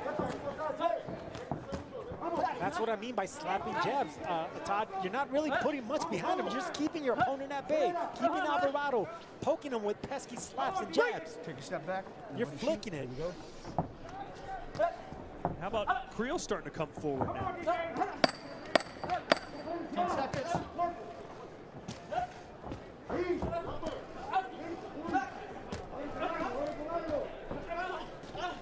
Ooh, straight right hand for Alvarado right toward. That round seemed a little more even. I'm not 100% sure who I would give that one to. It's very close. I'll probably give it to Creel because his jab, I think he landed more punches that round. But Alvarado is still landing the more powerful punches, but he's just not throwing as many punches as Creel is. Creel is slowly trying to ease his way back into this fight. Make sure you guys like this video. We need 50 more to get to 400 likes. We need 50 more likes. Hook it up. I got the super chats open. Channel membership cracking. Alvarado's just as tired as you are. And DJ said, I'm not tired. I love those instructions. Derek Harmon doing exactly what it needs to do. He caught the heavy breathing that I was telling you about earlier on Alvarado. Just as we say that, Alvarado coming out right now. I think up. Alvarado is conserving energy. He's pestered by Creel and wants to end this right here, right now. It sure looks that way coming out so far. He's one left hook away from getting a third knockdown. Ooh, a big uppercut, a nasty one. Alvarado is landing some solid punches. Creel's on the ropes. Creel's trying to counter off the ropes like that, but he's not strong enough to keep Alvarado, so he just needs to continue with that pesky jab. Yeah, Creel needs to get off of the ropes. I think he saw Creel's tired too. 8 rounds. Well, a commanding lead at this point for Felix Alvarado. Credit Creel for getting back into this fight in the middle rounds, but the punches landed by Alvarado are just far more impactful. 78-72 through 8 rounds, Felix Alvarado.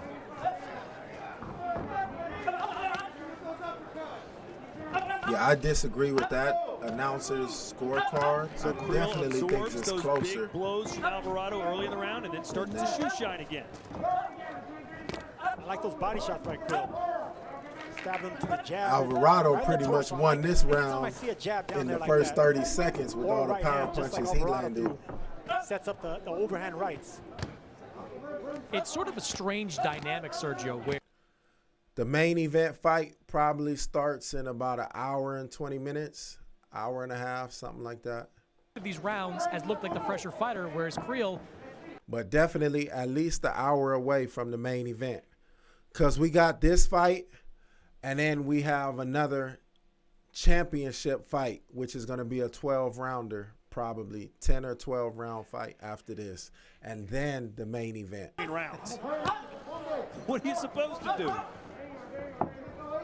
Don't spare him, DJ. Don't spare him.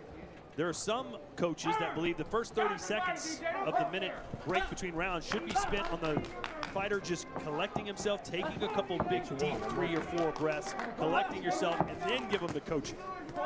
Yeah, Freddie Roach often did that. Let a guy relax, take those deep breaths, get to what you want him to do in those last 15, 20 seconds. Well, if you heard Derek Harmon's instructions in the corner of Creel, that's exactly what he said. He's breathing heavy. You see, he's just as tired as you. That head is going back really easily of Creel. 10 seconds to go here in round 9. He's in trouble. He's in trouble. Oh, is he going to get him? Alvarado, finish it now. He's stumbling. He's stumbling. He's out on his feet. He made it. And he survived. He survived. It was almost over right there. Creel has it was taken almost over. Everything Alvarado is thrown at. Wake up. He's trying to wake dude up in the corner. What heavy hands on Felix Alvarado. Wake up. He's knocked out on his feet. He's in the corner, but he's knocked out. DJ, I need you to box, brother.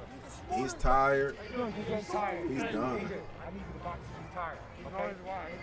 He blew his wide. Box the shit out of him, throw it right here, and if you can catch him, catch him. He barely survived that round. He's gonna come out throwing his wide, so we gotta be very careful. Make sure you guys like the video, subscribe to the channel. This is what I was talking about, Todd. Look, right here, Creel is blocking these shots, but some are getting through, and they're still devastating. They're still doing damage. Alvarado just Alvarado came back swung away right there every energy. shot. Didn't land cleanly, but as you can see, it had effect, blooding the nose of Creel, hurting him, going backwards.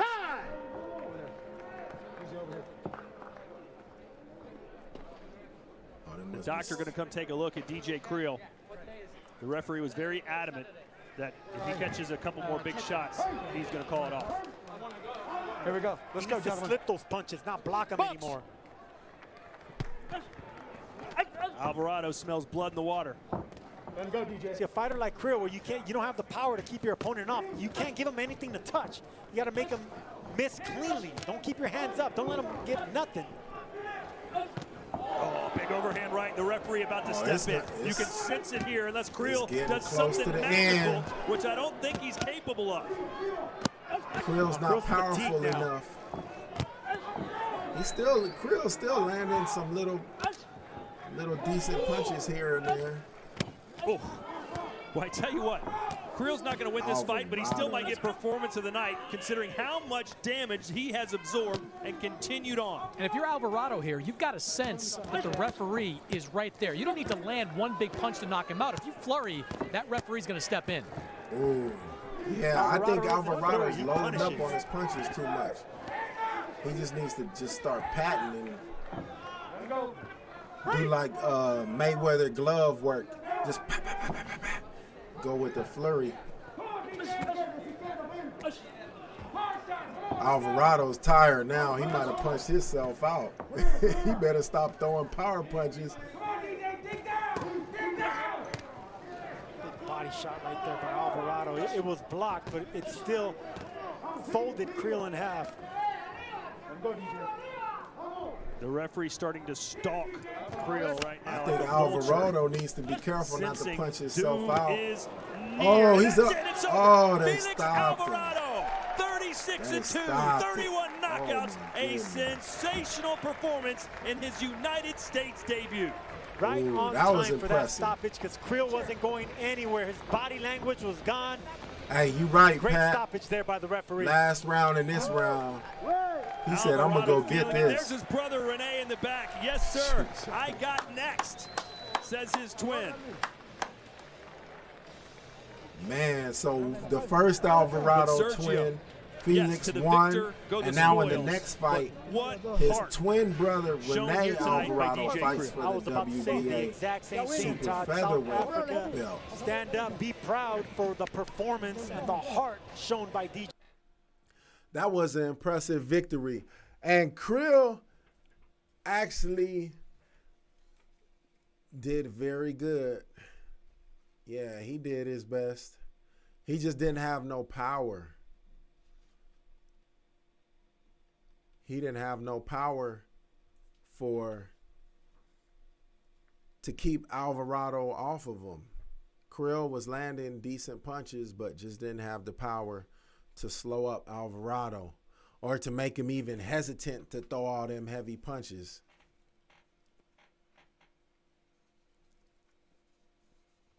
Yeah, I think you're right, Pat. Hey, make sure you guys like this video. We need 25 more likes to reach 400 likes. So make sure you guys take a second and like this video for me. Let's get up to 400 likes, you guys. That was a good one. And this next fight is going to be a banger too.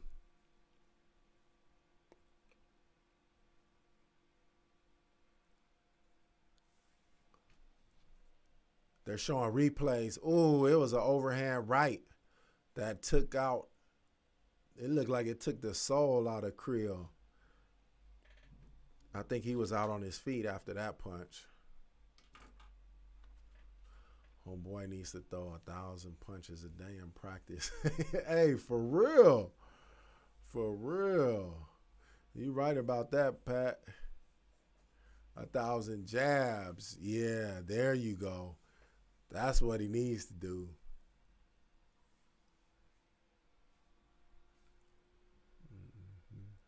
Gentlemen, he is still the IBF World Junior Flyweight Champion, Felix Emelo Alvarado.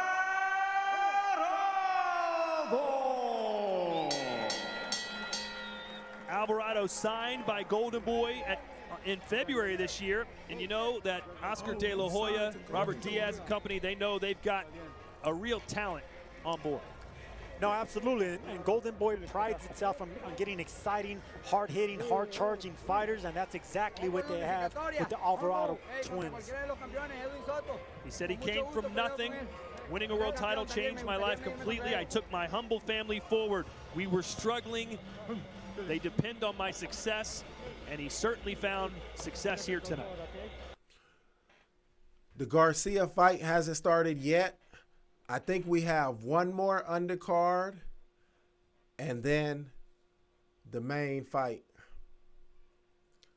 Make sure you guys like this video. We're still trying to get up to 400 likes.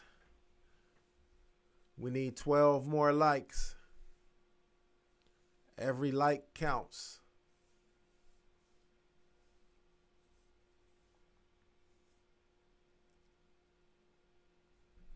They're showing highlights from the fight that just happened. Alvarado won the IBF Junior Flyweight belt via KO. I think it was a 9th round KO.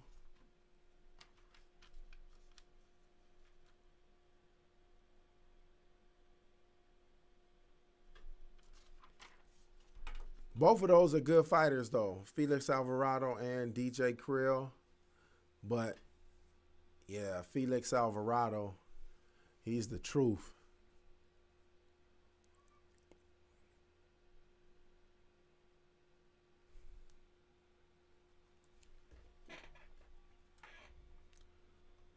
Oh, wait, I think they're about to do an interview with one of the guys.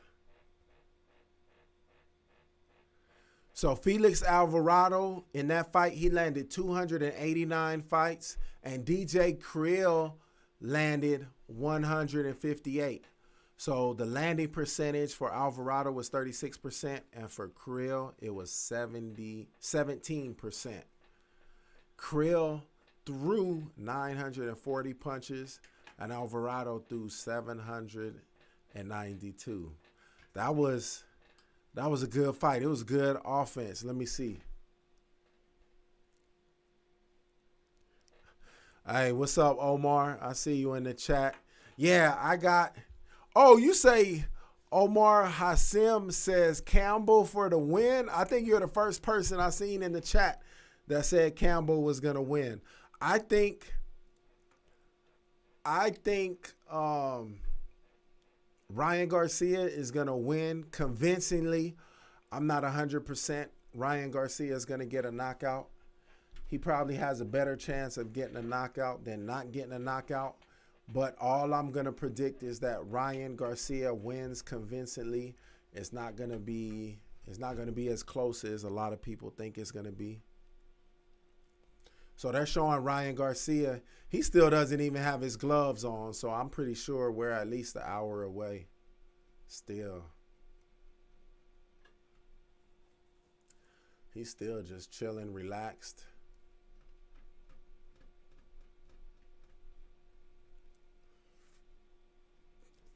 Ryan Garcia has Canelo Alvarez in his dressing room. That's dope. Campbell will put up a fight. He's going to be there. Campbell is solid. He's not just going to hand it to Ryan Garcia. But let's go to the tail of the tape. Make sure you guys like this video.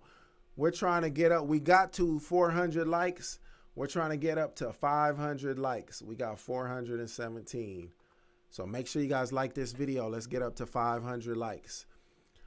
All right. When you look at the tail of the tape, I got it up on the screen. The advantages that Campbell has is supposed to be his experience, but look at the fights. Ryan Garcia almost has the same amount of fights.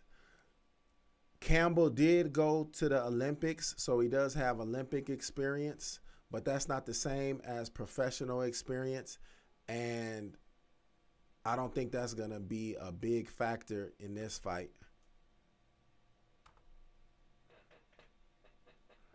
But Ryan Garcia is obviously the faster puncher. It's like he's a lot faster than Campbell. It's going to be very noticeable in the counter punches in this fight. And also, if you look at the KO percentage, Ryan Garcia has a better knockout percentage. And then also, I expect Ryan Garcia to be stronger and have more powerful punches than he has had previously, because now he's no longer 21. He's 22 now. So he's growing into his adult strength and he's getting stronger. So I think he's going to be able to do more damage with his punches than previously. So he's even more, I think Ryan Garcia is even more of a knockout artist than what his current record shows. We're probably at least an hour out from the main. We're probably exactly an hour out from Ryan Garcia and Campbell. It's probably about an hour away. So because of all of that, because Ryan's he's a more powerful puncher, in my opinion, because Ryan Garcia is a lot faster. It's not even close. I mean, he is a lot faster. I think that he is going to have a convincing victory in this fight. I don't think it's really going to be close. It's going to be a convincing victory for Ryan Garcia. But Campbell might make it look interesting for maybe about 4 rounds. But eventually that speed is going to start to show up. That power, the power advantage that Garcia has and the speed advantage, the longer the fight goes, the more that you're going to be able to see that advantage that Ryan Garcia has over Campbell. So I see Campbell doing decent in the early stages of the fight, but as it goes on, Ryan Garcia's advantages and strengths are going to shine through. So I give it to Ryan Garcia. I'm not sure if Ryan Garcia is going to get the knockout or not, but it's going to be a convincing win for Ryan Garcia. And it's going to show that Campbell's not that big of a threat to Ryan Garcia. It's not a very easy fight to say. It's a calculated progression in opponents for Ryan Garcia. This is actually a safe fight.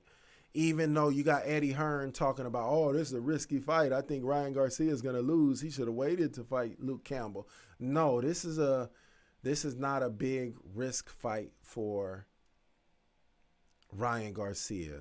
I think this is a low risk fight for Ryan Garcia. And I think he's going to win convincingly.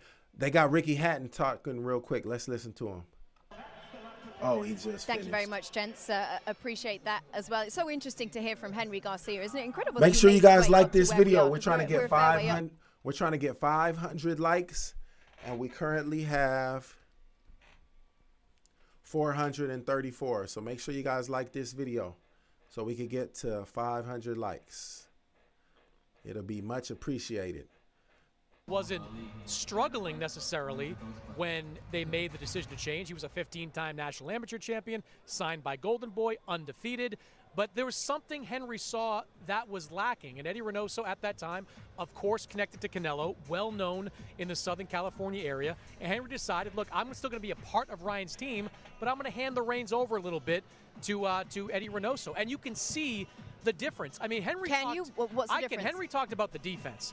I think that Ryan is far more patient. I see a fighter that sits down on his punches more, that thinks a little bit more intelligently in the ring. The Fonseca knockout is a great example of that. That was Ryan being patient, seeing a punch coming, and in that instance, using his speed and his reflexes to land a bigger, stronger shot. So it was the right decision to make that exchange, putting him involved, and it's a right decision now. Absolutely good stuff. We'll listen to tonight's main attraction, Ryan Garcia versus Luke Campbell. Ryan Garcia, he's young, he's flying. Make sure you guys like this video. We're trying to get up to 500 likes. We're at 452. We need about 50 more likes.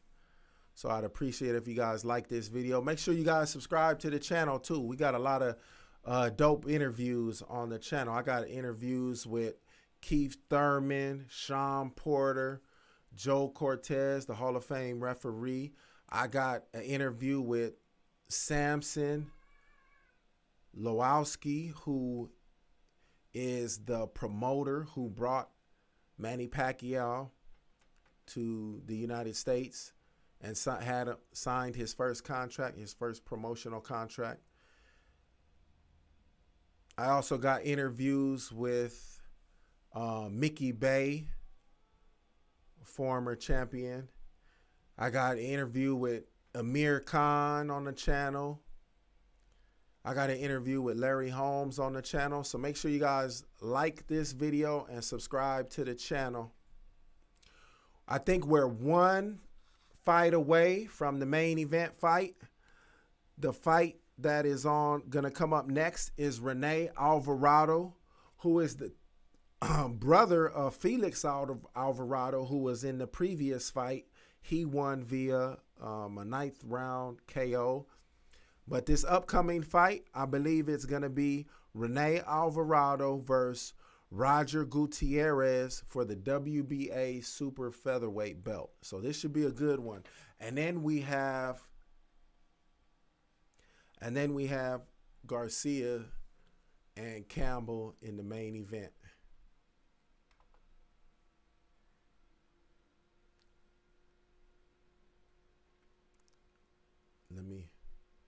So they're talking about how this may be one of the last opportunities for Luke Campbell to become a champion and solidify his career. Because if you look at the tail of the tape poster that I have up, Luke Campbell is already 32 years old. So, you know, he's probably at the peak of his skills. They're showing Luke Campbell right now. I think they messed up with his tape because it looks like they're cutting his tape off of his left hand, or they're cutting a piece of it off. What are they doing? They're showing Campbell right now. Let's see. Yeah, it looks like they're unwrapping Luke Campbell's tape on his left hand. Okay, so now I think they're about to introduce the last undercard before the main event. Make sure you guys like this video. We're only 30 likes away from 500 likes, so make sure you take a second to like this video. So they're about to introduce the last fight. It's going to be Rene Alvarado, who's 32-8. 32-8 versus Roger Gutierrez, who's 24-3.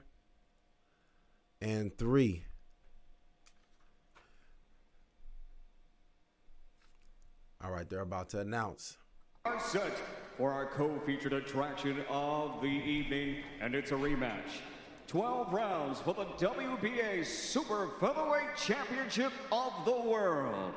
And now introducing to you to the ring at this time, from Maracaibo, Venezuela, here is Roger the Kid Gutierrez.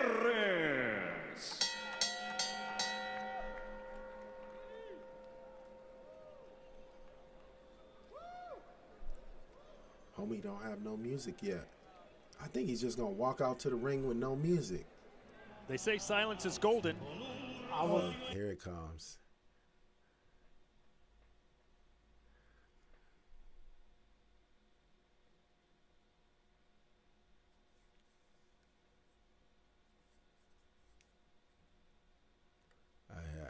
AHAT, please put a banner for the idiots. What you mean a banner? A banner that says what? Make sure you guys like this video. We're 4 likes away from 500 likes. So make sure you guys like this video. Help me get to 500 likes. So this is Roger Gutierrez. He just entered the ring. He actually has his mask on. And they're about to announce the second guy. Here we go. Gentlemen, introducing to you the WBA Super Featherweight Champion of the World, El Orgullo de Managua, Nicaragua. Here is El Melo, Rene Alvarado.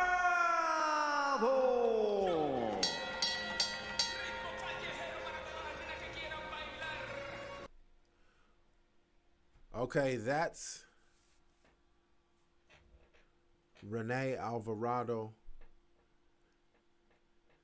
So check this out. Rene Alvarado, the one coming to the ring right now, he's the champion. His record is 32-8. He has 8 losses, but he's the champion right now. So that's a trip.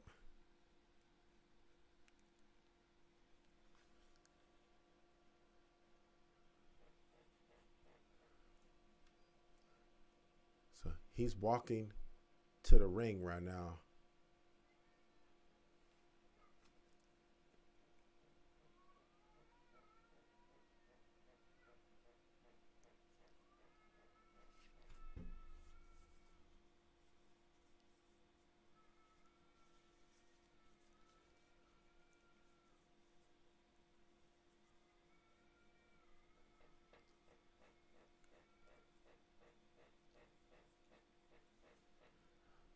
They're breaking it down. Wow, they just broke it down how they said Rene Alvarado's name isn't big enough for the WBA just to give him the real belt. So he has one of these bootleg belts. This is for the, it's the interim belt. You know how they got like 4 or 5 belts for each sanctioning body. All right, here's the announcer for the last undercard fight. Live on DAZN for the American Airlines Arena. Here in Dallas, Texas, USA, this is our co-featured attraction of the evening. 12 rounds for the WBA Super Featherweight Championship of the World. And it is all presented to you by Oscar De La Hoya's Golden Boy Promotions. Sponsored to you by Hennessy, Never stop, never settle. O'Reilly Auto Parts, better prices every day. And odds for tonight's fights are brought to you by Bet Online. Sanctioned to you by the World Boxing Association, the WBA President, Gilberto Mendoza Jr. The three judges scoring this contest at ringside are Javier Alvarez, Robert Hoyle, and Ignacio Robles. And our championship referee at the sound of the bell, Mark Nelson. And now, ladies and gentlemen, here we go. 12 rounds of action for our title attraction. And it is time to get into zone. Introducing to you first tonight, fighting out of the blue corner, wearing purple with silver. He officially weighed in at 129.6 pounds, standing with his trainer, Enrique Centeno. Tonight, he enters this contest with an outstanding record, 28 bouts, 24 victories, 20 wins, coming by way of knockout, 3 defeats, with 1 draw. Representando Maracaibo, Venezuela, introducing to you the challenger, Roger the Kid Gutierrez.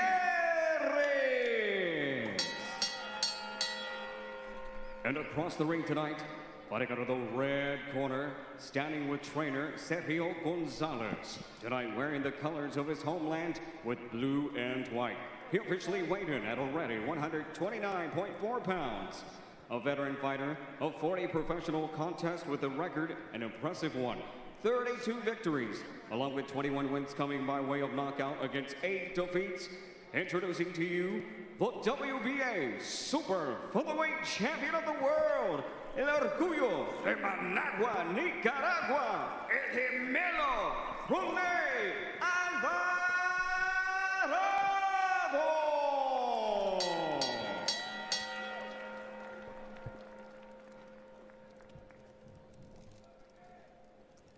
They said this fight might be fight of the night because both of these dudes are known Gentlemen, you had your instructions earlier. You know what I expect. A whole lot of fight. offense. Just obey my commands and protect yourself at all times. Good luck. Sergio, you love to say familiarity breeds contempt. These men have fought before. What do you expect to see tonight? I like to say violence. It breeds violence, and these guys know each other so well. And the camp that Roger Gutierrez had for this fight, he's only been improving as a fighter, and Alvarado acknowledged that this should be a good one. Make sure you guys like this video. We're at 532 likes. We're trying to get up to 600 likes. We only need 70 more likes. So make sure y'all take a second to like this video, please. Thank you. Good looking out. Nicaragua wearing the blue and white. Gutierrez said in their first fight that he broke his hand.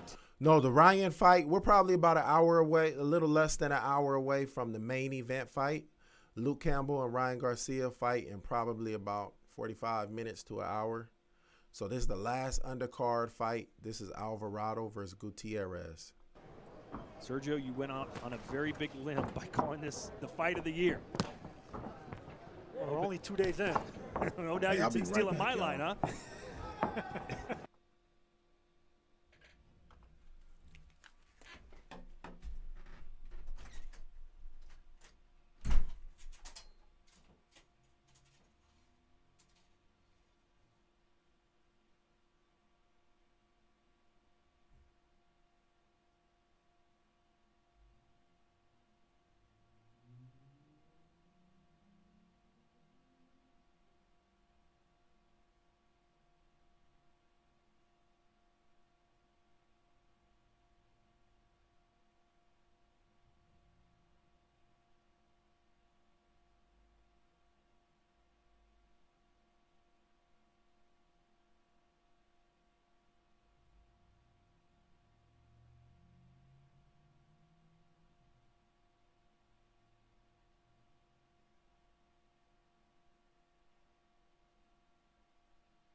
Gutierrez was looking for that counter right hand. Just came up short. It looks like they're different weight classes. I mean, Gutierrez is taller and it looks a lot bigger, wider from the shoulders.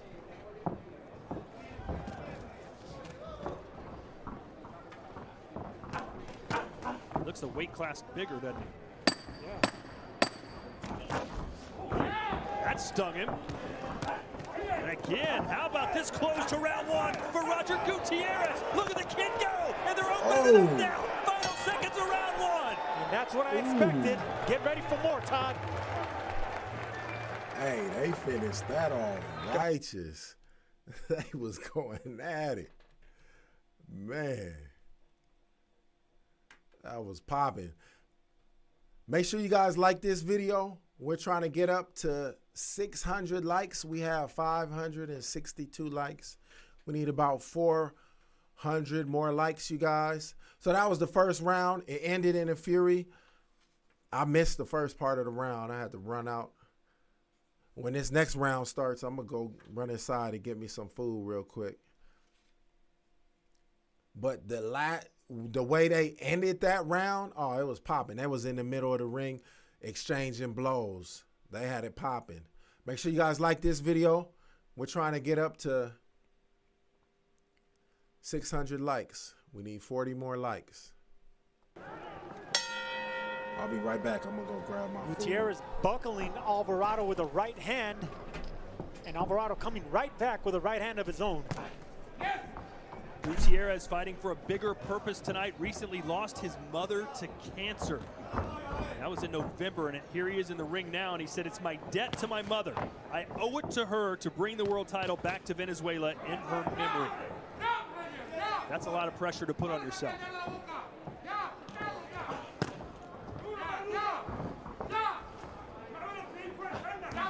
Fantastic finish to round one. Let's see what they have in store for us here in the second frame. Oh, nice counter right hand for Alvarado. Gutierrez keeping that chin up a little bit too high. Chris, what was the difference in the Alvarado fight against Garcia?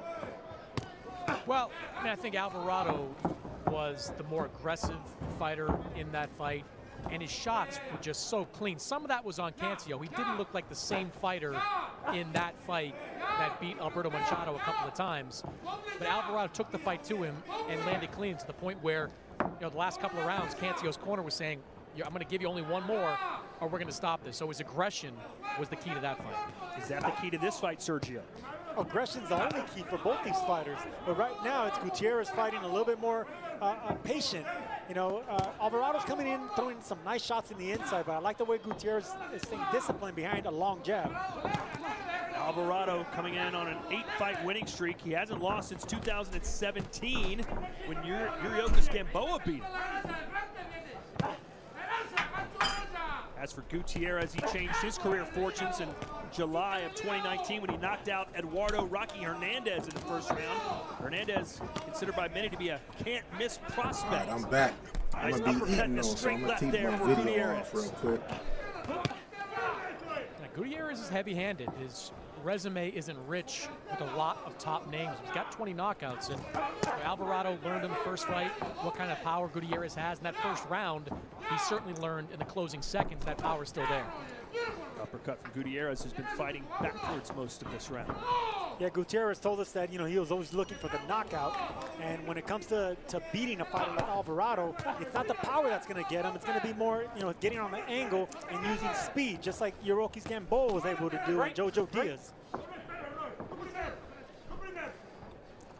This round is a lot slower than the first round. The first round ended in a fury, and it seems like they're both trying to feel each other out during this round. And again, forward comes Alvarado at the end of the round, trying to win the final 10 seconds to leave. Yeah, Alvarado fights a lot like his brother, coming forward, throwing heavy punches, and trying to do damage, but he looks a lot smaller than this other guy. We probably have close to an hour before the main event fight. Close to an hour. Yeah, you almost can't say the time because it depends on where the person is. They might be on the East Coast, West Coast, another country. But we're probably about an hour away. I don't know what time an hour is from where you are. They're about to start round 3. Here we go. 3 scheduled for 1,230-pound division. Alvarado, the champ, in the white and blue trunks, white gloves. Gutierrez fighting in the memory of his mother, who just lost her battle with cancer in November.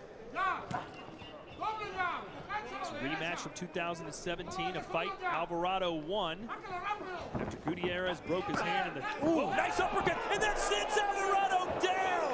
A stunning right uppercut. And Alvarado's hurt. He didn't see that uppercut come from the bottom like that. Come to me. He doesn't look good. He does not look good. Gutierrez, left, straight, right. Oh, he's hurt. He's hurt. Oh! Texas. Here comes the kid, Gutierrez. He needs to hold on. Oh! He's down for the second time. 3, 4, 5, 6, 7, 8. It's code red time for Rene Alvarado. Can't get dropped again. Oh, they might have the 3 knockdown rule, maybe.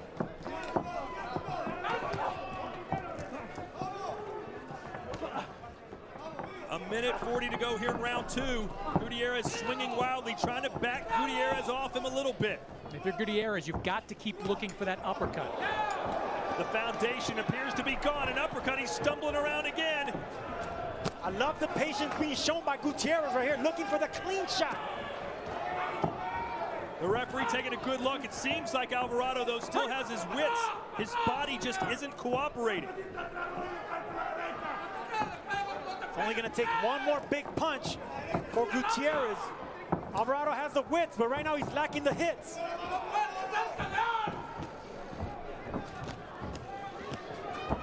You can never count out Alvarado, though. 20 knockouts in his 31 wins. Plenty of power himself.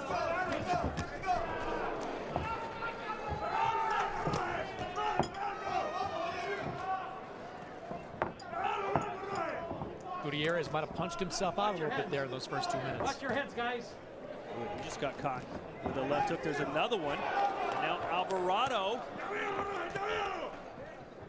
Gutierrez is looking for that same right uppercut. It's not going to land anymore. Alvarado already felt that. See, he's doing it again. And he got caught with a whipping right hand from Alvarado. Because that's a dangerous punch to throw as a lead punch, a straight right uppercut. Blood trickling down the face now of Gutierrez. And out comes the mouthpiece. That right uppercut is very dangerous to throw as a taller fighter, especially if you keep throwing it over and over. You're bound to get caught. Come in. And I think Chris may be onto something. Gutierrez seemed to appreciate those few seconds to collect himself.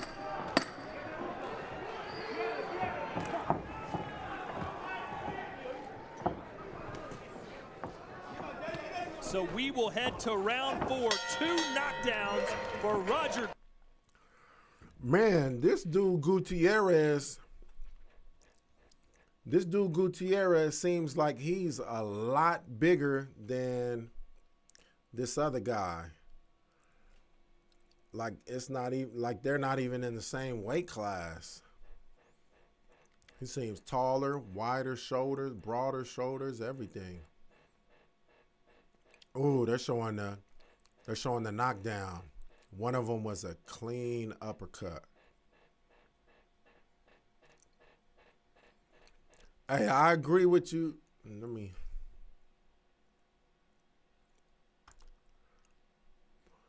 Yeah, I think Ryan Garcia is going to win this fight as well. I think he's going to have a convincing victory.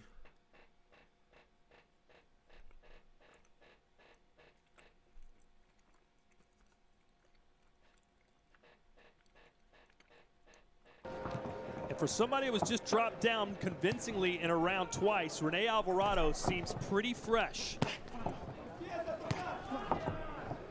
Round 4 scheduled for 12 for the WBA super featherweight title. You know, Alvarado does have those 7. We're probably about 45 minutes away from the main event fight. We got about 45 minutes. Make sure you guys like this video. We're trying to get up to 600 likes. We only need 5 more likes to get to 600. Like this video when you get a second. Thank you. And I also got the super chat cracking and the channel memberships cracking. Subscribe to the channel. If you guys subscribe to the channel, it'll pop up on the screen. Let me make sure if I got it. Yeah, if you guys subscribe to the channel, it'll show up. They've been spoiled.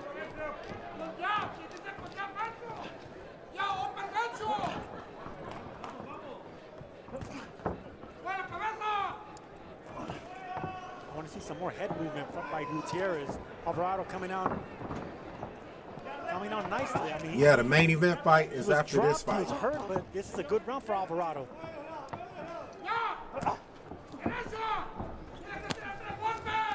You got to wonder in the back of his mind if Gutierrez isn't thinking, man, I gave him everything I had, and he's still standing in front of me.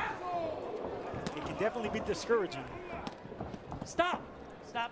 They're doing a lot more boxing this round. And one thing, Sergio, I wondered coming into this fight was, for Roger Gutierrez, does a beating like he took against Alvarado stick with you?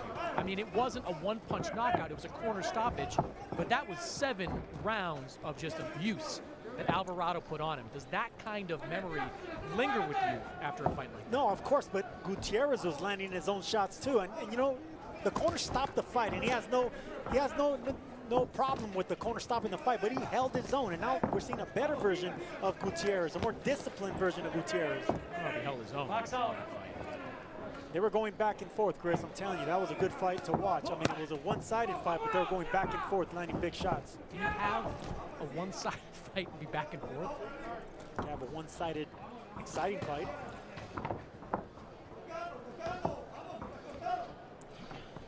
Well, to your point, Chris, to stick up for Sergio a little bit, you talked about how great Luke Campbell's performance was against Lomachenko. He lost by a wide margin on the scorecards, but that was a competitive fight. This is live stream commentary. I mean, it wasn't competitive because it wasn't competitive. The scorecards are wide, and the 11th round featured a knockdown. You give him credit for hanging in, but that's about it. Hi. This, of course, is our co-main.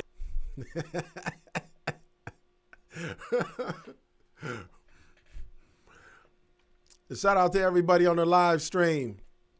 Let me know where you guys at. Let me know what city or states you guys are at so I can shout you guys out.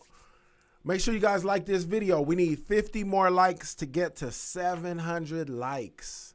Let's get to 700 likes on this video, man, so we could enjoy this. All right, got a new channel member. Shout out to the newest channel member right there, Andrew Vargas. I appreciate your channel membership. Good looking out, homie.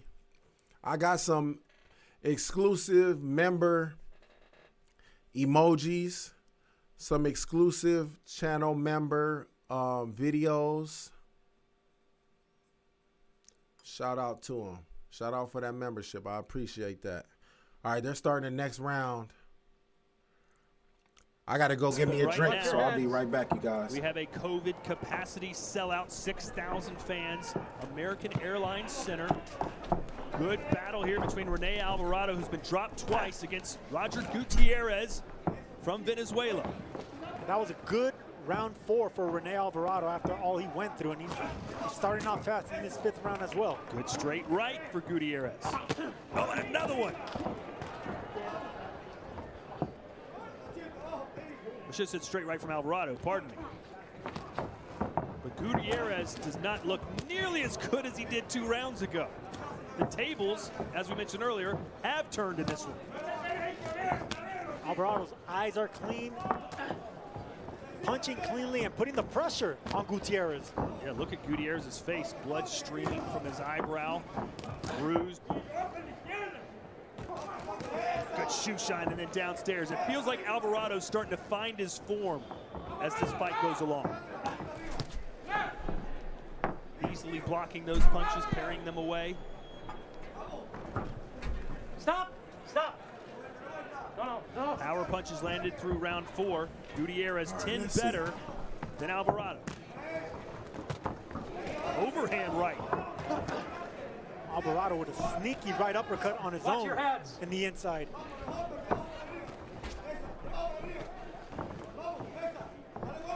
Break!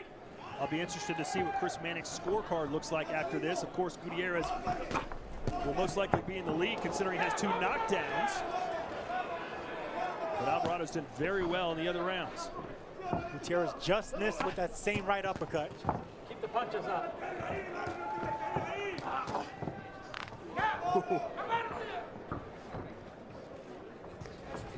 You think Rene fights like his brother?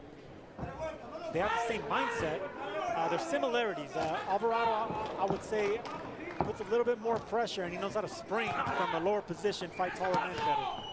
And Chris talked about this earlier. Alvarado's had a remarkable turnaround in his career.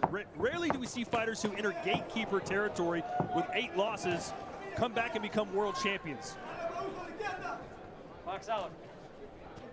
And that's what Rene Alvarado has done, even though it looked very perilous for him earlier on when he was dropped twice in the same round.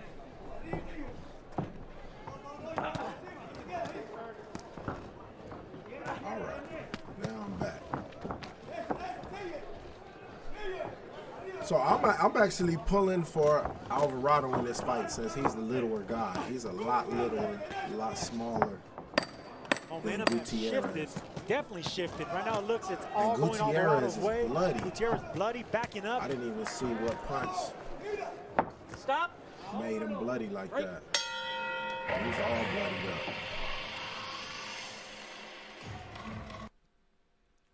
Shout out to everybody in the chat. Where you guys from? What city, what state, what country? Where y'all at? I'm out here in Las Vegas doing this live stream. Make sure you guys like this video. We're trying to get up to 700 likes, and we only need like 20 more likes. So let's get 20 more likes. I appreciate it. Shout out to the new channel member. I got channel memberships. I got Super Chat. Shout out to Andrew Vargas for the channel membership. I appreciate you. I got the Super Chat open, channel memberships cracking. And let's get them likes up. We only need 20 to get to 700. Hey, excuse me for eating on this live stream, but I've been doing this live stream for like about 3 hours, 4 hours. So I got to eat. Let me turn this audio on for y'all. Says about this fight. They got the doctor checking that cutout on Gutierrez. Okay. Damn, he got a bad cut. Here we go. What a brilliant recovery by Alvarado. It's by the champion eyebrow, he is. but nah, He is not giving up that belt. He was so badly hurt and down by Gutierrez in those early rounds, but he's really fought his way back into the battle. And Ricky Hatton sitting with me is just saying, what championship material, what a fight this is.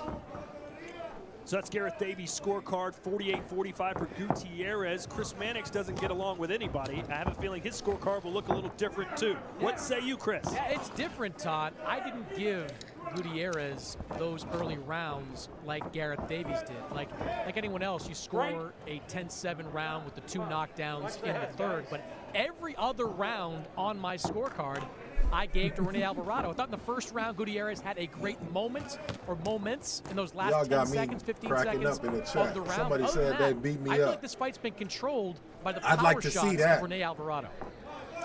I could see what he means, but I'm I still got to give credit to Gutierrez keeping him at the distance, fighting this fight, going backwards. Get it twisted. Well, no matter whose scorecard you tend to agree with, this fight very much hanging in the balance. We're in round 6, scheduled for 12.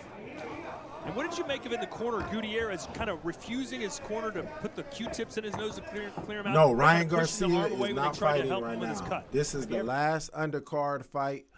Ryan Garcia fight, the main event fight, probably starts in about an hour. Shout out to San Diego in the building. I'm in Las Vegas. I wanted to move to San Diego They for give a you long water. time. You choke Man, on the I water, so love sometimes the San cornerman Diego. I used used to to go just out let there you and play breathe. basketball Glad you caught that, at Sir that Jim, one since we've all basketball had court Q-tips that in had those like few weeks. Yeah. What was it? It bothers you. It's not like a roller coaster, but like a Ferris wheel or something at the beach. And then the basketball Alvarado trying court to had push the forward glass again. backboard. I used to love playing basketball up there. I had a girlfriend. Who did you think was going to be the aggressor in this fight? They're both the aggressor, but of course you got to edge it out to Alvarado. But Gutierrez, he said he learned from the first fight. He learned that that's exactly where he went wrong. He needs to. Yeah, I think Ryan Garcia is going to win a convincing fight. I'm not sure if Ryan Garcia is going to get a knockout. I wouldn't be surprised if he did get a knockout. I wouldn't be surprised if he didn't get a knockout. But he is going to win convincingly. That is my prediction. Ryan Garcia with a convincing win.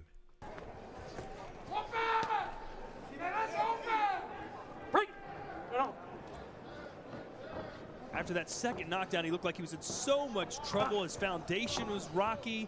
His eyes were clear, but like I said at the time, his body just wasn't really cooperating with him.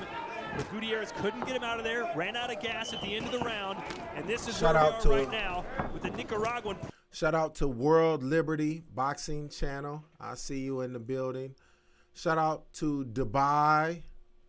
I see Ryan is fighting now. No, Ryan Garcia fight hasn't started yet. Shout out to B Moore in the building. Baltimore was popping. Somebody asked if I was going to show the fight. No, I'm not going to show the fight. I'm just giving some live commentary and some of the audio. For those that are not watching the fight, could check it out. Joe Drawbridge, you think Campbell is going to win? What? Yeah, I give Campbell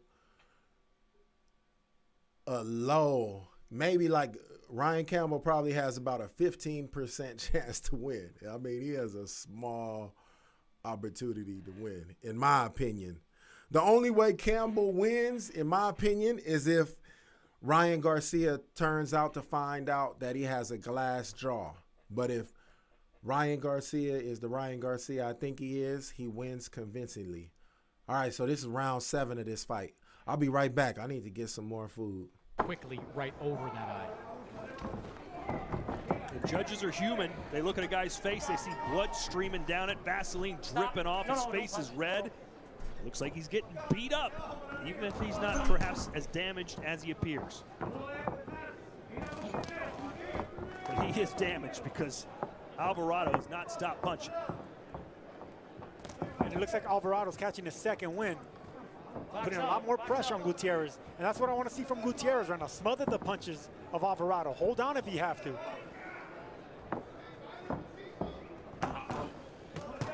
After Rene Alvarado's loss to Yuri Gamboa back in 2017, Alvarado and his manager met with Golden Boy and basically pleaded with them, please keep us under contract. We won't let you down. He hasn't lost since and became a world champion.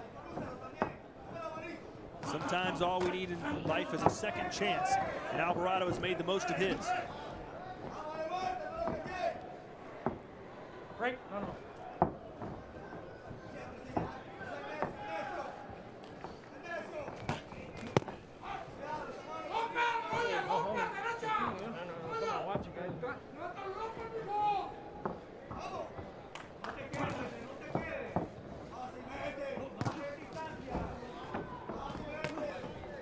Felix Alvarado, the twin brother of Rene, fought in the last bout, winning by knockout over a very determined and tough DJ Creel. Let's see if the twin brother can get a victory as well. We're in round 7, scheduled for 12. WBA super featherweight title on the line. Alvarado the champ, Gutierrez in the purple, the challenger. Good round so far for Gutierrez, putting his punches together a lot more than since we've seen it in that 3rd round.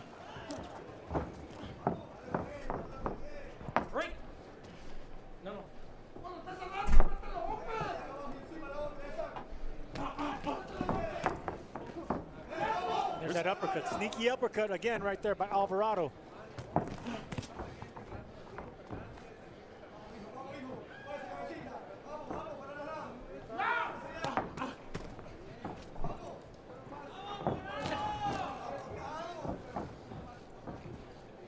Box out.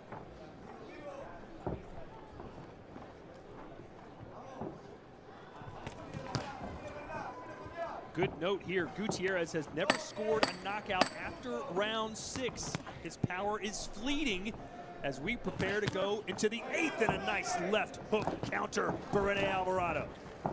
Stop. Thank you.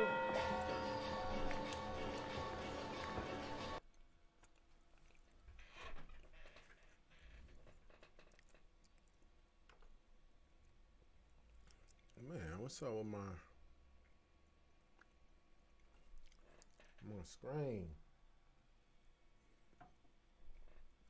All right, so it's in between rounds right now. The fight's on DAZN. We're probably about 30 minutes away from the main event. When you guys got a moment, make sure you guys like this video. We're trying to get up to 800 likes. We need 60 more likes on this video. So make sure you like this video when you get a moment. I appreciate it. Thank you in advance.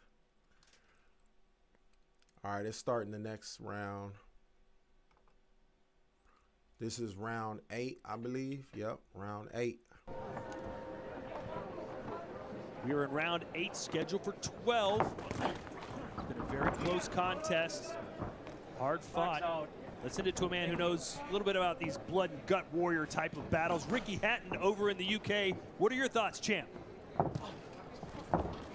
Stop. Yeah, the fight, it's very, very intriguing fight. It's totally at the Barrett. I mean, Alvarado is going to probably kill himself tomorrow that he never took, finished the fight when he had the chance, and now Alvarado has got straight back into the fight. Gutierrez is doing some good stuff. I don't know if his confidence is totally gone, or he might be saving himself for a big push down the home straight because he's having his successes. But at the minute, Alvarado's bossing it, I think, at the minute. I think Ricky meant Gutierrez is going to kick himself tomorrow if he doesn't finish or get this win, because he had those 2 knockdowns, and I agree totally with Ricky Hatton. When you let those knockdowns pass, and I've been there before, you never get them back. It's a time where you could have been a world champion and just stepped on the gas. Well, to defend Gutierrez a little bit, he did step on the gas. He just ran out of gas at the end of that round. Yeah, last 90 seconds of that round were completely different than the first half.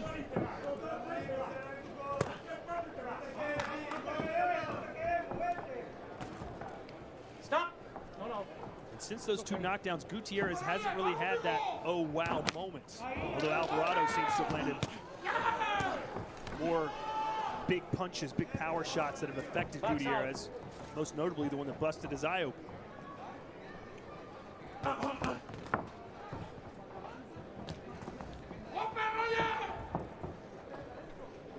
Again, Gutierrez, as you see on his trunks with a big heart, dedicating tonight's performance to his late mother who died of cancer after a long battle in November.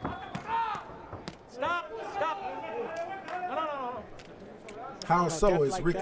Can motivate a Wait, fighter. hold on. We all fight for something. And anytime I hear, How is Ricky Hatton a legend? I want to hear that. What makes Ricky Hatton a legend? night of his life. Explain that to me. Well, it can be a double-edged sword, as you know. It can inspire you to greatness, or it can almost weigh you down, the emotion that you carry into the ring with you. Gutierrez tried that right uppercut again. Right now, it's Alvarado versus Gutierrez. This is the last undercard fight before the main event. Instead of the right uppercut now. Right. 10 seconds left here in round 8. Back-to-back quieter rounds for both fighters. Stop.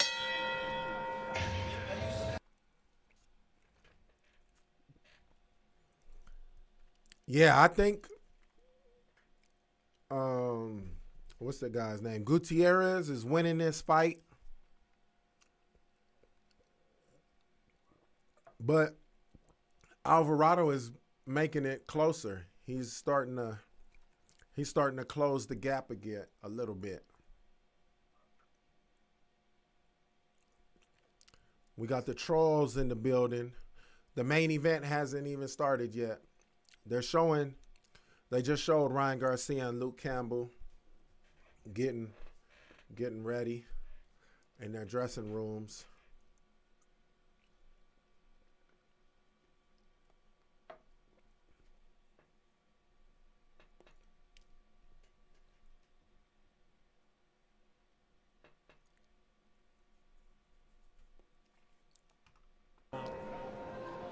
Has been knocked out. Obviously, Lomachenko managed to put him down. We've all been down, but he hasn't been out. Todd Grisham, Sergio Moore ringside along with Chris Mannix, I'll be right Kate back. Abdo, Gareth Davies, and Ricky Hatton on the other side of the pond. We'll get a look at Gareth and Chris's scorecards soon. They couldn't have been any more different the last time we checked them out. Let's see if we have a little more parity.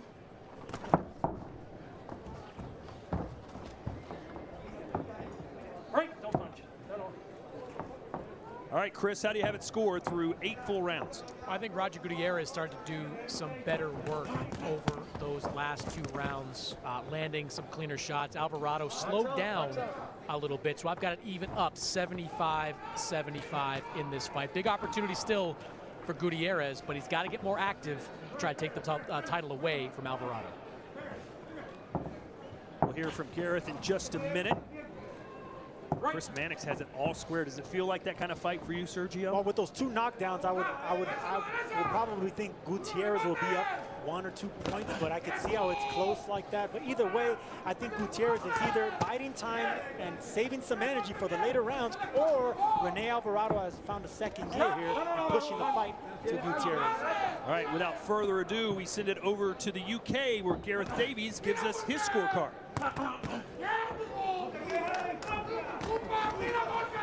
I don't disagree with the gents over there ringside, but you know what? I think Alvarado is pushing forward more and being the aggressor in this fight. Ricky and I are watching this very intently, and like Chris, I've got it 75 apiece after 8 rounds. It's a very close fight, but for me, Alvarado is the aggressor right now, and I think if he continues this way, he will take the fight. But what a fight it is. It's a brilliant fight to start the year. I do like that Gareth and I have the same scorecard, but outside of that 10-7 round, I don't think we've scored one exactly the same at this point. Sergio, which person would you tend to believe when scoring a fight? Chris Mannix or Gareth Davies? Whenever it comes to something like that, I always go with whoever dresses better, and that's Gareth Davies. Better style. That's a tremendous criteria, Sergio. Well, don't forget Chris Mannix's spray tan. Another quiet round by both these fighters. I mean, after the hellacious start of this fight, to go back and fight behind the jab and show discipline like Gutierrez is, it's smart for him to do, but it's also encouraging Alvarado to come forward, put the pressure on, and get these rounds, these middle rounds. I love the way Alvarado tries to close strong the last 10 seconds, trying to get his late shots in. And another one of those rounds where you can really give it. Yeah, these rounds are highly competitive. Like they're really going at it, these rounds.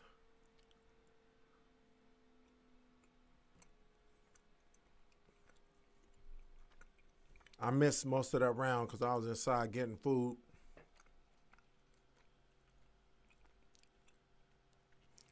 Hey, excuse me for eating, y'all, but I've been on this live stream for about, I think I'm pulling up on 4 hours. What time did I start this stream? I started it at, was it 11? Yeah, I've been on here for over 3 hours, so I'm getting hungry. Thursday. I'm pulling up on 4 hours, I think.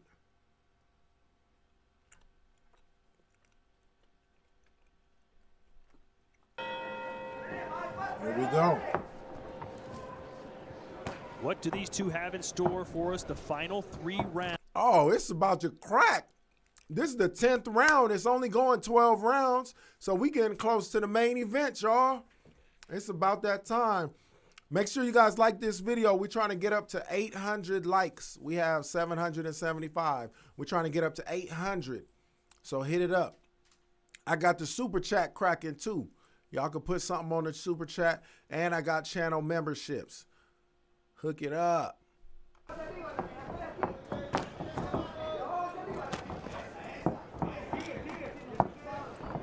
Alvarado setting up an overhand right by jabbing to the body consistently like that. No holding. No holding.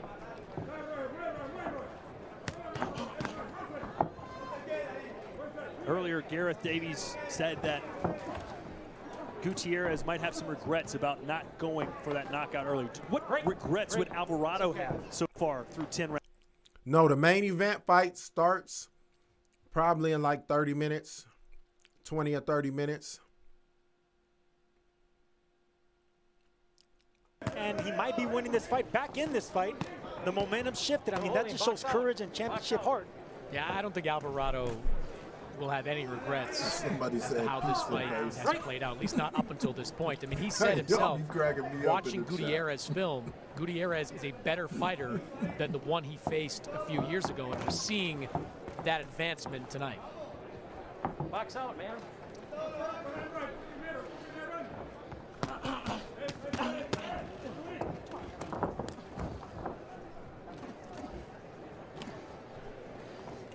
Right.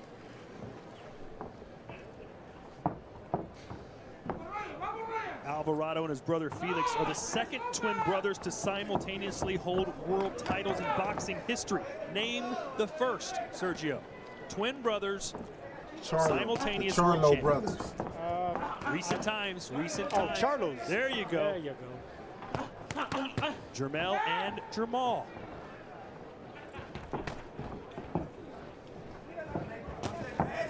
Ooh, that jab stunned Gutierrez. I think that was a power jab by Alvarado. Gutierrez clinching.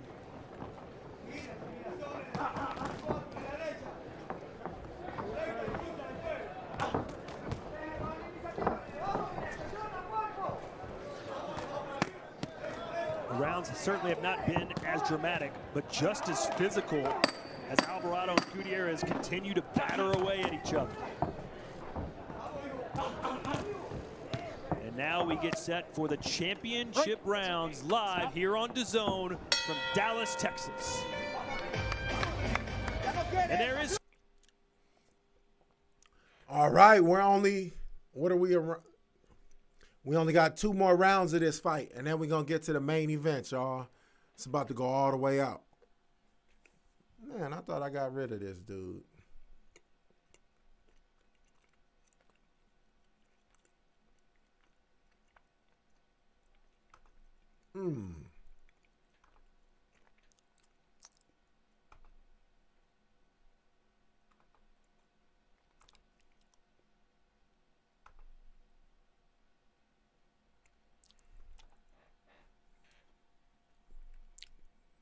So we're in between rounds.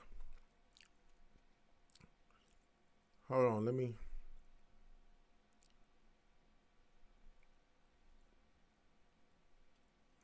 Enjoy your snacks. Shout out to more of the. All right, here we go. Let me turn the audio back on for you. Uncharted territory in the championship rounds. And this is what I'm talking about, that championship spirit.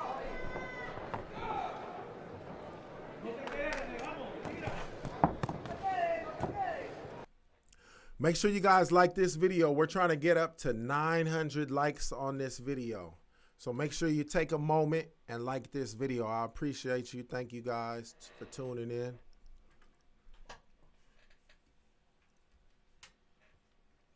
Yeah, I'm trying to boot everybody out that's putting up these links. We trying to support these boxers. We're not trying to do none of that bootleg stuff. It's just going by so fast. I can't even block them. They going by so fast. Oh, I got him. Cold Fire 66 gave him the boot.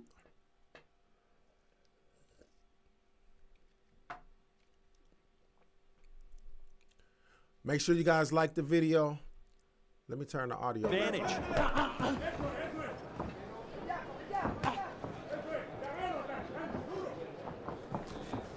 Both men still moving pretty well, though. No one's putting their feet in cement and just throwing bombs. when both fighters are moving well, you're gonna score the fighter moving forward, and Alvarado's moving forward, putting the pressure. Box out. No. You can tell both of these men trained extremely hard. They look relatively fresh considering what they've been through, and we're in round number 11. Gutierrez told us he was training in the mountains altitude of Medellin, Colombia. He sparred over 130 hey, for rounds. real, Pat. So it's going by so fast, and I'm trying to watch this fight and boot these guys out. Man, the struggle.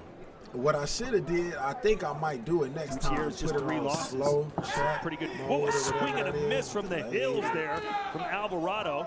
Yeah, I think I could do that right.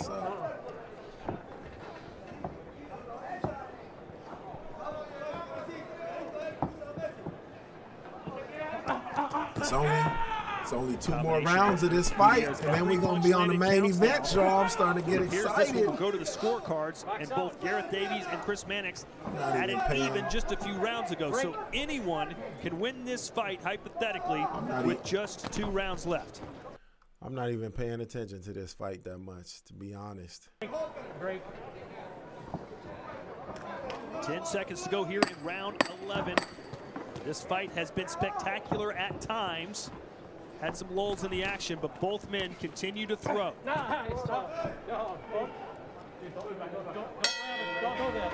3 minutes left. WBA super featherweight title on the line.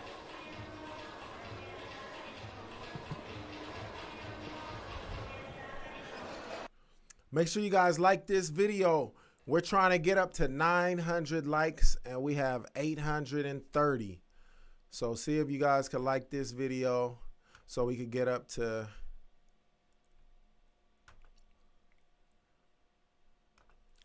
so we could get up to 900 likes.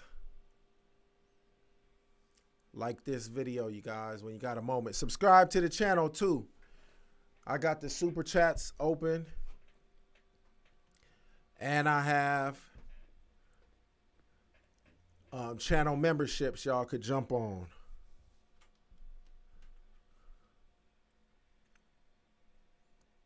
All right, this is the last round, y'all, and then we're going to get to the main event. Let's go.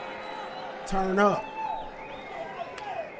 This is the 12th and final round. Let's hear from Ricky Hatton over in England. What do you think, Ricky? Well, to be honest with you, it's such a difficult fight to score. All the rounds are very, very close. And you know what, as judges, you don't want to sit on the fence and give them even rounds. But I just think, that Alvarado is the one that's putting the pressure on. And, Gutierrez is on the back foot, throwing 4 to 5 little patter shots to try and nick the fight. But I think Alvarado wants it more. I think, to be honest with you, he's under pressure here, Gutierrez. He needs a big last round. That's exactly what I'm feeling. The main event's probably about 10 minutes away, I would think. Excuse me, guys. It was a left hook that sent Alvarado down here in the 12th and final round. He's got the knockdown. Alvarado got knocked down again. He had momentum. To interrupt you guys, but a huge moment here in the 12th round as Gutierrez just locked this thing up. And it was a half hook, half uppercut that caught him. It was a 45-degree punch.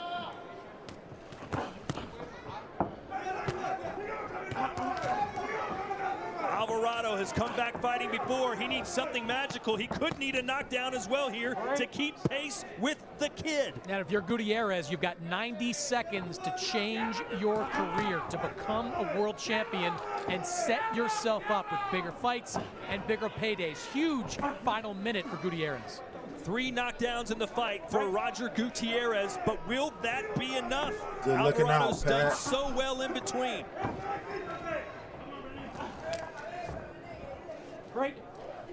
How aggressive would you be if you're Roger Gutierrez? Well, if you're Gutierrez, you have 3 knockdowns, and I wouldn't get too aggressive. I would end out right now behind the jab, knowing that those 3 knockdowns are half the fight. Oh no, Sergio, go for broke in a situation like this. The fight, at best, is way too close. You can't rest back. You've got to look for the knockout. 45 seconds for glory. Hey, real talk, Pat. No spamming, or we're going to boot y'all up out of here. Stop trying to post all these bootleg links. Y'all probably going to put viruses on these people's computers. And he has delivered with some wicked heavy-handed shots. Gutierrez told us, Chris, that that's where he went wrong in the first fight. He was over-aggressive and stood in the inside too long with Alvarado. That's what he's not doing this fight, and that's why I think he's more strategic. Yeah, but that was over 7 rounds. I'm talking about the final 45 seconds. Here we go. 10 seconds left. Alvarado trying to break the clinch. He knows he needs something dramatic here, but he's not going to get it. There you have it. Do we have a new champion? Give me 1 second, y'all.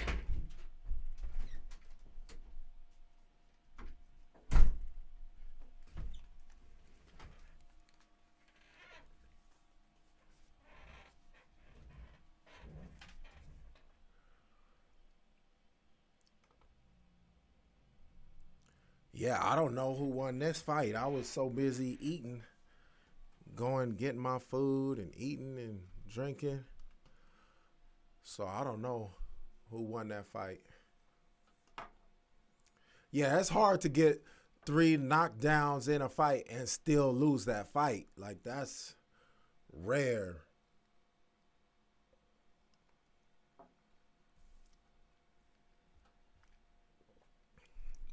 Make sure you guys like this video. We almost at 900 likes. So take a second, like this video, and subscribe to the channel. I got live streams. I do live stream commentating and scoring of all the big fights. Got a lot of amazing interviews with some of the biggest profile fighters out there. They're showing the knockdown in the last round. Ooh. It clipped him. Yeah, he didn't even land it that solid.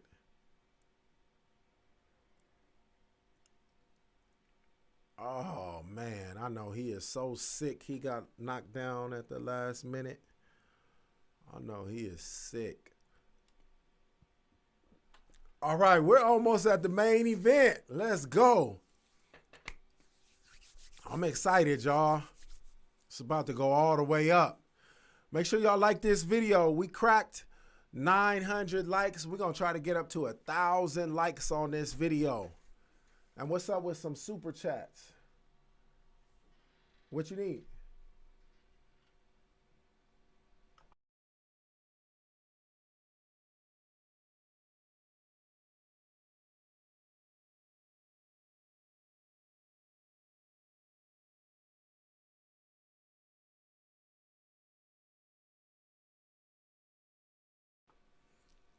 All right, shout out to my boy Pat. Here we go. Thanks for the party again, homie. Shout out to my boy Pat.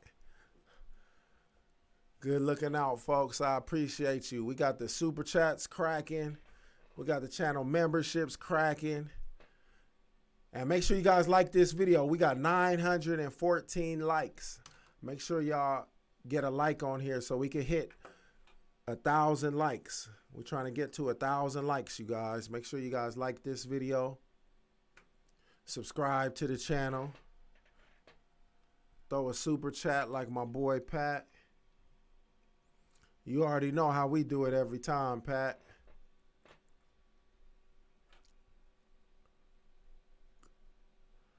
All right, they're about to announce the winner of that last fight.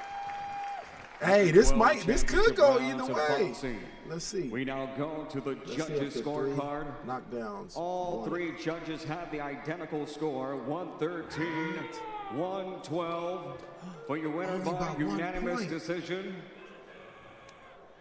And the new WBA Super Featherweight Champion of the World. Those 3 knockdowns won it for Maracaibo, Venezuela. For Kid Roger. KG said, Ryan Garcia is going to get a 4th round KO. He dedicated this performance to his mother. He needed the knockdown in the last round, the very last round, and he got it. If and he look would have at knocked the him emotion down in coming the from Roger Gutierrez. I'm emotional, Todd. I mean, James Buster Douglas, we talked about what he did in Tokyo, Japan with Mike Tyson and that upset after his mother died. Same thing with Roger Gutierrez here. I mean, this is as best and as emotional as it gets. That's a real fighter right there on Gutierrez and the new champion. Congratulations to him. What a war. And man, the knockdown in the last round won it for him, man. That's, hey, that was a good fight, though. Man, shout out to everybody in the chat, everybody on the live stream. I appreciate you guys. Make sure you guys like the video. We're trying to get to 1,000 likes. We need 50 more likes. I got super chats cracking. I got a channel membership. Make sure you guys subscribe to the channel. And let's see if we can get those 1,000 likes on this video. Hey, what up, AJ's Boxing? Where you guys watching the fight from? Me and my boy Pat, we out here in Las Vegas. Where y'all at with it? Ryan Garcia about to be 21-0, huh? What city or country you guys in? Where y'all at?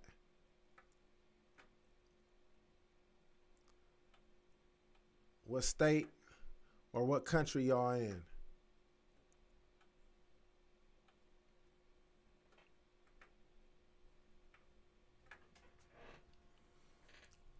They're showing highlights.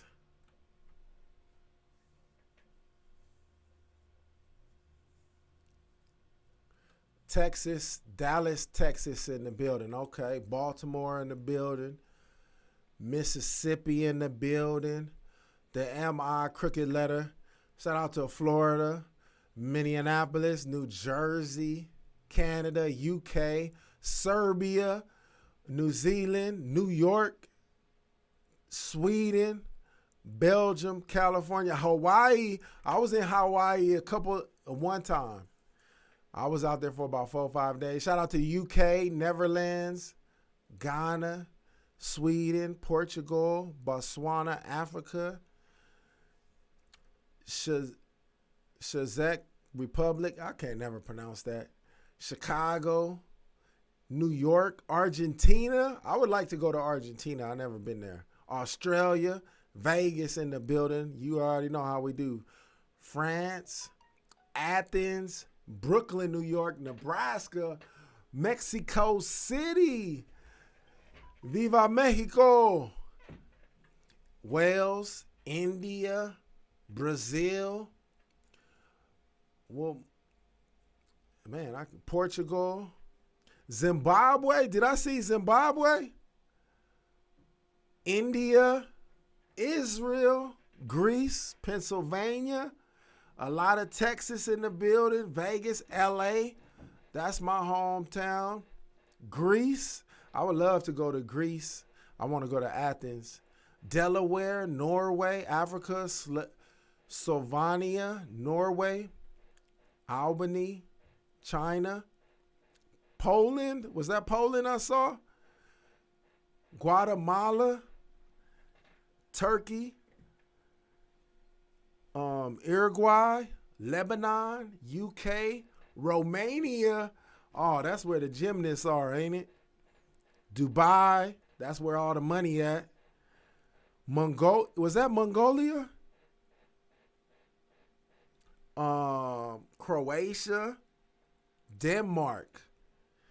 What's known for Denmark? Denmark, is that like automobiles or cheese? Ohio State, they're in the college championship game. Let's see, Pakistan, somebody from Pakistan, Argentina, Ecuador. Oh, my boy Fresh Ave, man, rest in peace to Fresh Ave. He was from Ecuador or something like that. Mars, Italy, China, Egypt. Oh, the pyramids. That's the first thing I think of when I think of Egypt. London, Chile, Suriname. What was that? El Paso. So that's Texas. Lebanon, London. I would like to go to London, Philippines, Ohio. No, that was Iowa, not Ohio. Phoenix,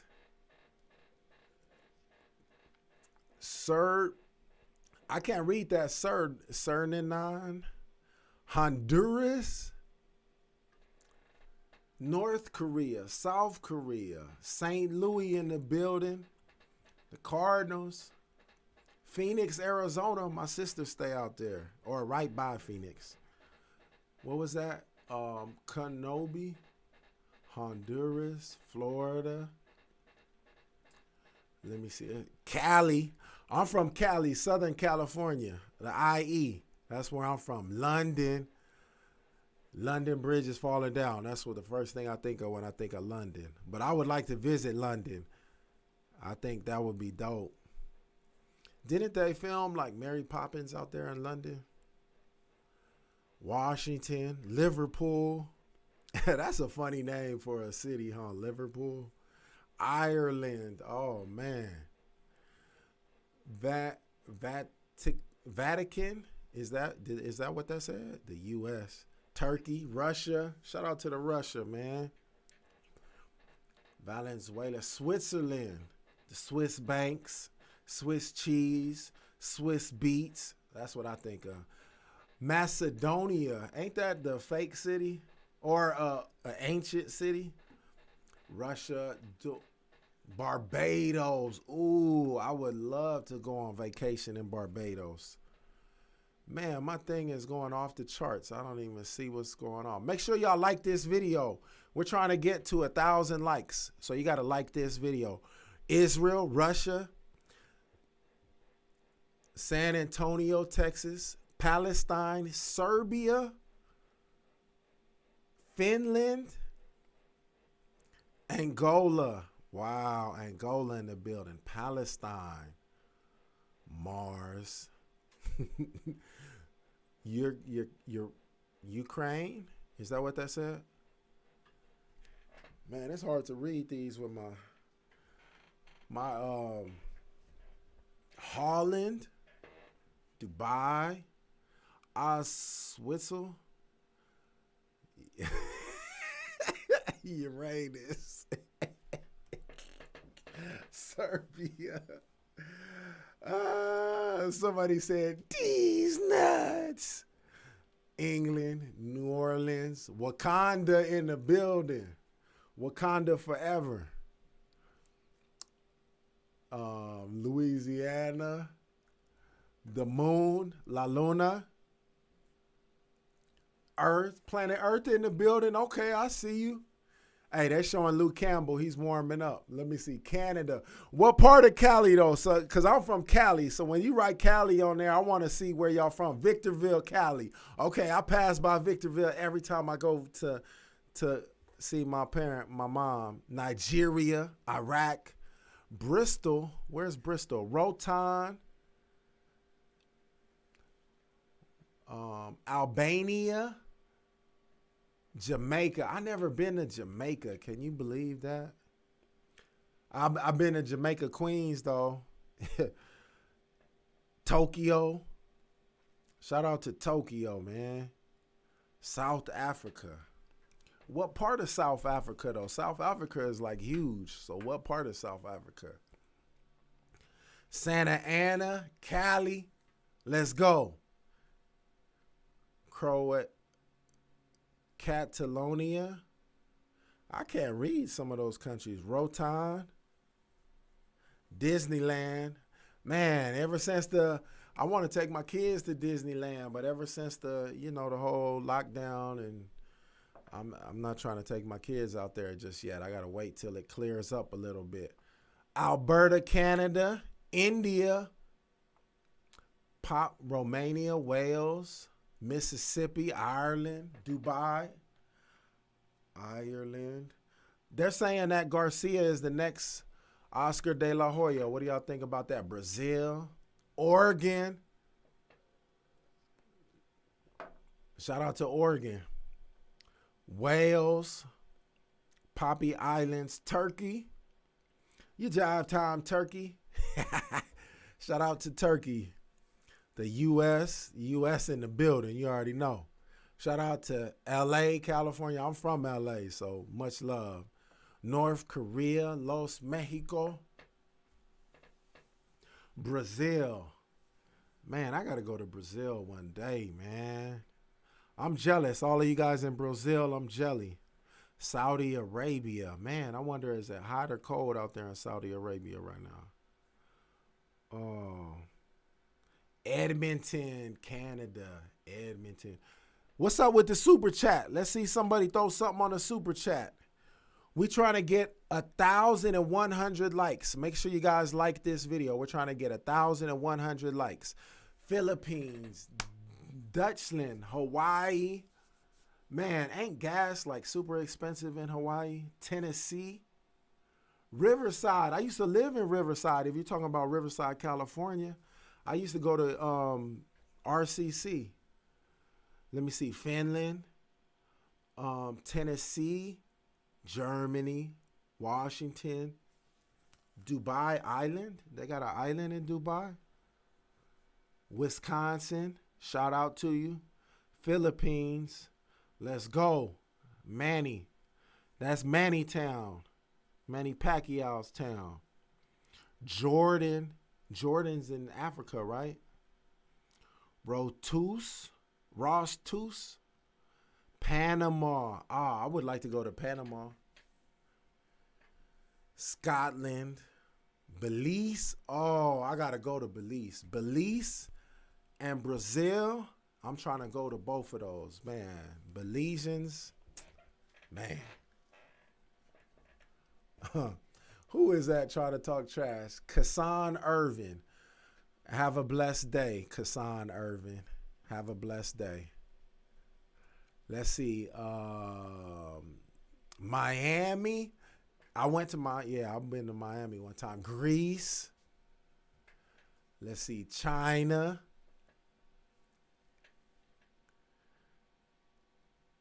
Barbados. I would like to go to Cape Town. Cyprus. Where's Cyprus at? North Macedonia. Who won? The main event fight hasn't started. They're moments away from doing the introductions. We're probably about a good 5 minutes away from the main event fight. Barbados, Belize. Wait, what?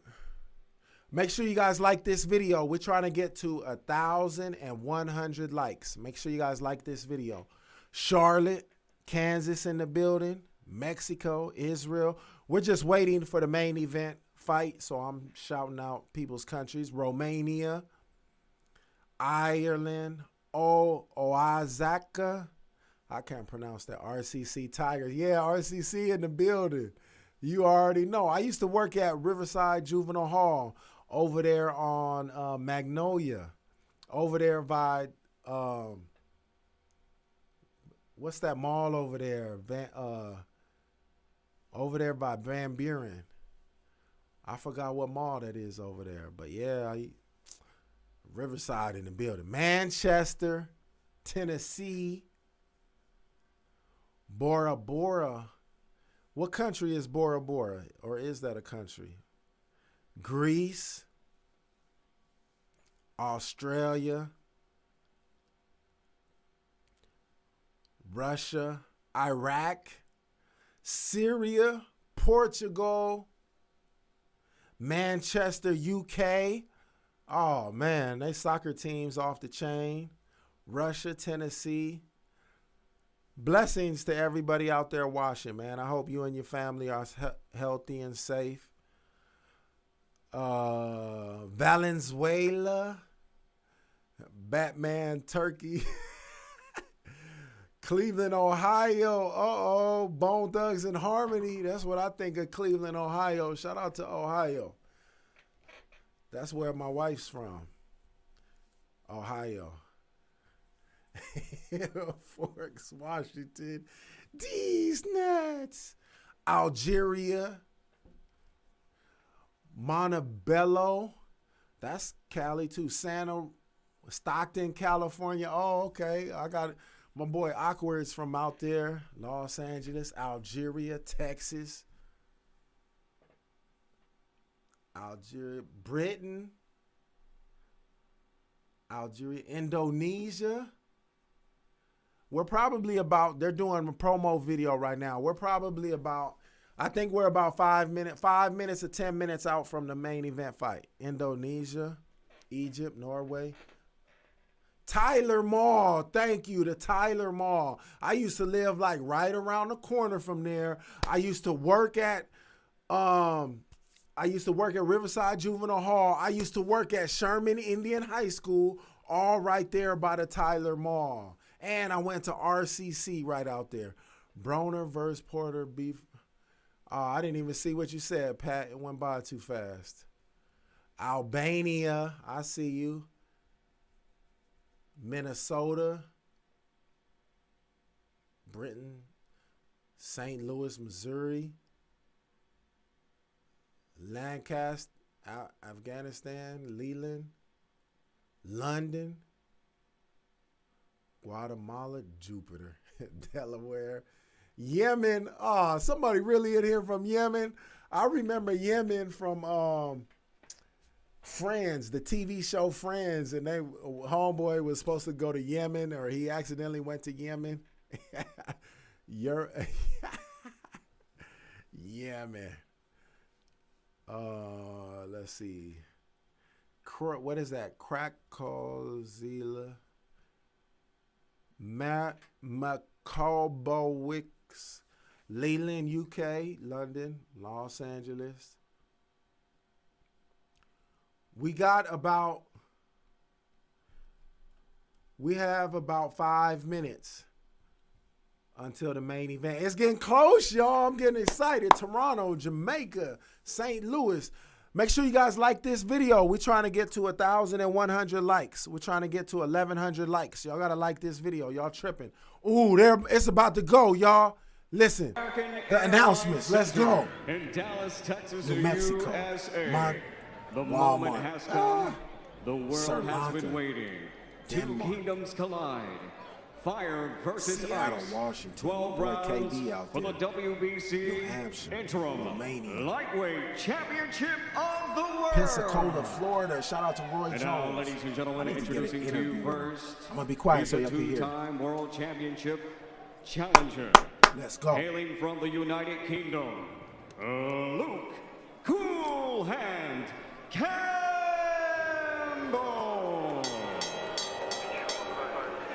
Dang, they straight up going. All right, they're about to play music, so I got to turn off the audio. Make sure you guys like this video. We're trying to get 1,200 likes, so I need you guys to like this video. I got the super chats open. I got the channel memberships. Subscribe to the channel. Shout out to my boy Rox AMV. Thank you for the super chat. Shout out to my boy. How come it didn't post it? Shout out to my boy Rox AMV for the super chat. I appreciate you. Thank you. Good looking out for the super chat. Shout out to Rox AMV for the super chat. Hit the super chats up, y'all. Y'all got to hit these super chats. And the channel memberships.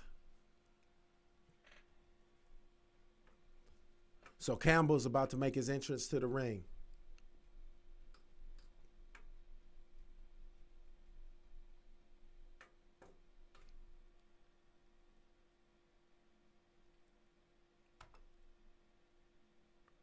Did I get it? All right, Luke Campbell's making his entrance to the ring right now. He's walking in. Make sure you guys like this video. We're trying to get to 1,200 likes on this video. I don't know. Let me see.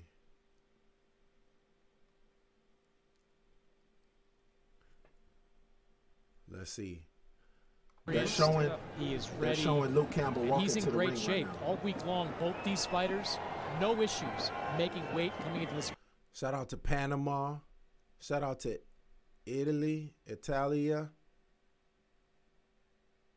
Venus, Brussels, South Africa. All England, Cool Hand, Luke Campbell. Shout out to, I can't even pronounce this person's name, man. Dang, I'm sorry about that. I can't pronounce your name. I'm going to follow your I'm going to follow your timeline. I got it pinned right here. Shout out to this guy right here. I can't pronounce your name, but I appreciate the super chat. We got super chats open. Like the video, subscribe to the channel. I appreciate it. Make sure you guys like this video. We're trying to get to 1,200 likes. We're at 1,100 likes right now. Israel in the building. Russia. London. Charlotte, North Carolina. Alabama. Everybody from Alabama, y'all think y'all going to win the NCAA championship football? Shout out to Manchester. I seen that. Mexico. London. Hey, yo. New York in the building. So this is my prediction. Let me give you all my prediction again. I'm going to play the audio. But I got to turn it off when they play music. They're playing music right now. Let me give y'all my prediction. I think Ryan Garcia is going to show that he's more powerful, and he's definitely the faster of the two. And I predict that Ryan Garcia is going to win this fight convincingly. I don't know if he's going to get a knockout. He might have a knockout or it might go to distance, but Ryan Garcia for the convincing win because he's going to be too fast. He's going to be too fast and too quick for Luke Campbell. So we'll see. They're playing music. When they start doing the talking for the fight, I'm going to play it, but they're playing music right now, so I can't play it. I'm getting hyped up. You getting nervous, Slim K3? I'm getting hyped up. Make sure y'all like this video. We're trying to get to 1,200 likes. We got to get them likes up. I got the super chats cracking. Subscribe to the channel. Make sure y'all subscribe to the channel and hit the notifications icon. Hey, Ryan looks super cool, though. He looks relaxed. Here we go. They're about to introduce Ryan. Gentlemen, set to make an entrance shortly. Introducing to you the undefeated rising star, hailing from Victorville, California, USA, here ready to claim his kingdom, King Ryan Garcia!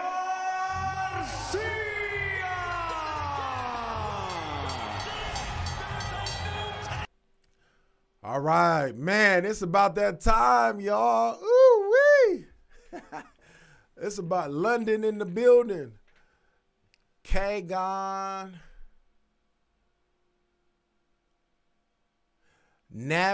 Nabia. Nabia is in the building. All right, so they're showing highlights of, on the Jumbotron, they're showing highlights of Ryan Garcia. London, England. I see you guys. Make sure you guys like this video. We just reached 1,200 likes. We're trying to get to 1,300 likes. So smash that like button. Smash the subscribe button. Throw something on the super chat. Hey, anybody who thinks Luke Campbell is going to win, I'll make you a wager. If I win, throw something on the super chat. I think Ryan Garcia is going to have a convincing victory. I give Luke Campbell about 15% chance to win. That's it. Oh, snap. Hey, they're carrying Ryan Garcia on like a throne. They got 4 dudes holding him up. He's sitting on a throne, and they're carrying him into the ring. He got a crown on his head and everything. You know how he calls himself on social media, King Ryan. So he's doing that. He's getting it in. He's clowning. Make sure y'all like this video. We're trying to get to 1,300 likes. Subscribe to the channel. Like the video. Subscribe to the channel. Throw something on super chat. Luke going down. I can see. I think I think there is a greater chance that Ryan Garcia knocks out Luke Campbell than it going the distance. But I don't want to predict the knockout or going the distance. I just think Garcia is going to win convincingly. I think it's about 60% chance Ryan Garcia knocks him out and 40% chance he doesn't knock him out. Use your reflective glasses to show the fight. Shout out to Raw, the most amazing. Let me read it again. He said, let's see, Raul, the most amazing, said, use your reflective glasses to show fight better. Can you guys see it? I got that big old light right there that's blocking it, though. Oh, y'all can see it right here, huh? Look in this eye. I might have to try to. Can you guys see it if I'm like that? I might be able to do that. They're showing Ryan Garcia in the ring right now. All right, we just reached 1,200 likes. We're trying to get up to 1,300 likes. Make sure you guys subscribe to the channel and like the video. Like the video and subscribe to the channel. We're trying to get up to 1,300 likes. And throw something on the super chat. You all want to hit, man. Get closer. I'm going to pull the screen a little closer, man. Let me see if I can help y'all out a little bit. Pull the screen closer. There, I just pulled the screen about as close as I can without it giving me a headache on watching it.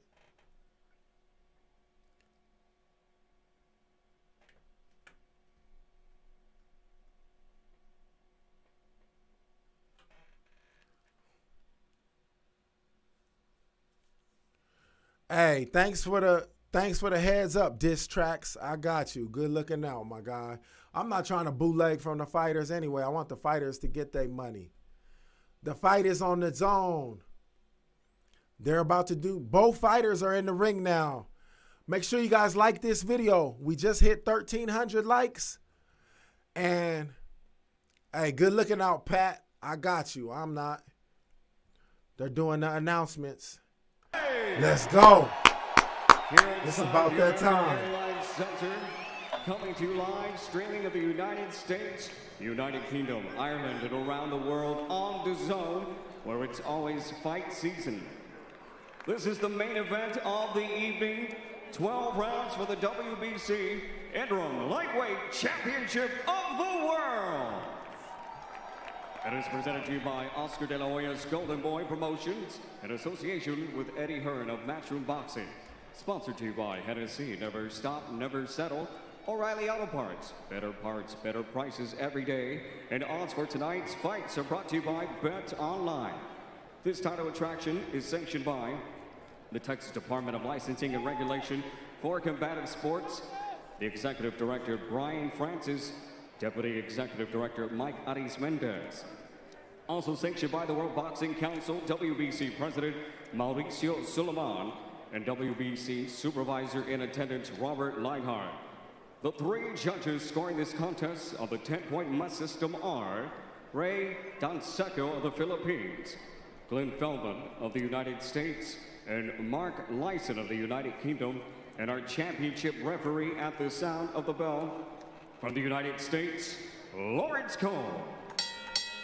And now, Dallas, Texas! It's about to go all the way up. One ring tonight who will shine the brightest.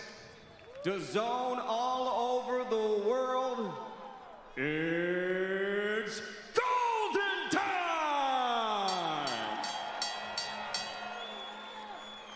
Introducing to you first, fighting out of the red corner, wearing gold with white, with the 2019 Trainer of the Year, Eddie Reynoso, and father, Henry Garcia.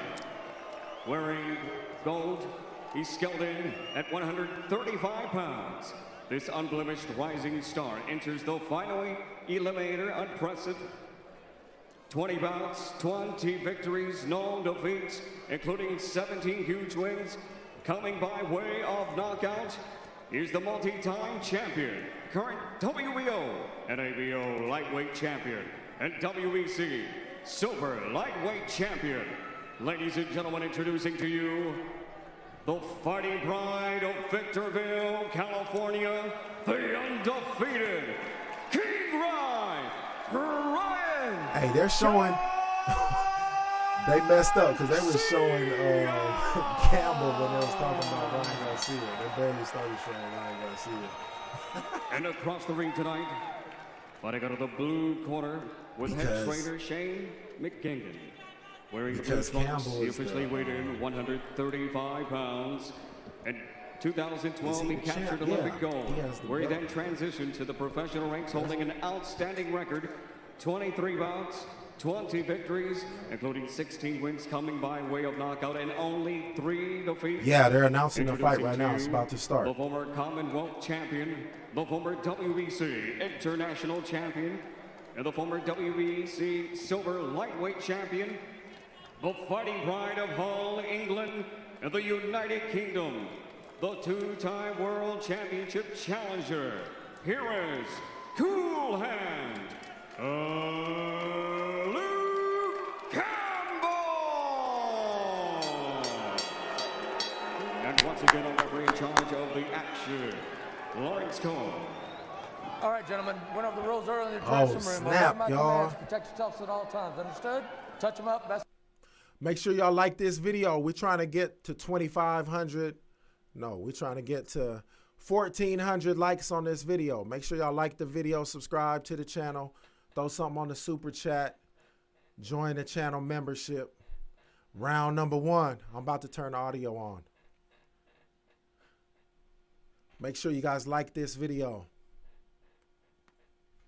Here we go. It's gone a total of 178 seconds. Can Ryan Garcia make quick work of Luke Campbell? Are we in for a long distance dogfight? Garcia in the gold, Campbell in the blue. The first thing to watch with Campbell is how effective that jab is. Throws about 30 jabs per round. It's a pretty useful. So right now, yeah, Ryan is walking down Campbell. Campbell's only throwing jabs, so he's being really safe. I think Campbell's trying to taste Ryan Garcia's power. So Campbell is being very defensive, really not putting no offense on. Ryan Garcia's throwing jabs. See, this is why I wasn't convinced Ryan Garcia would be able to knock out Campbell, because I thought Campbell would be very defensive. Ryan Garcia is stepping on Campbell's lead foot. Campbell just threw his first left hand. I think Campbell is being very smart by only focusing on jabs. I think Garcia is still standing a little too straight up. He's not moving his head enough, Ryan Garcia. Oh, Ryan landed a good straight right. He's trying to put pressure on Campbell.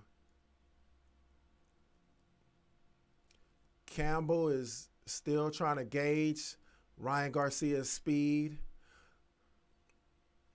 It's like Ryan Garcia is not waiting to counterpunch. He's being the aggressor. And Campbell is using a very wide stance. Ooh, Ryan Garcia landed a good straight right down the middle of the pipe.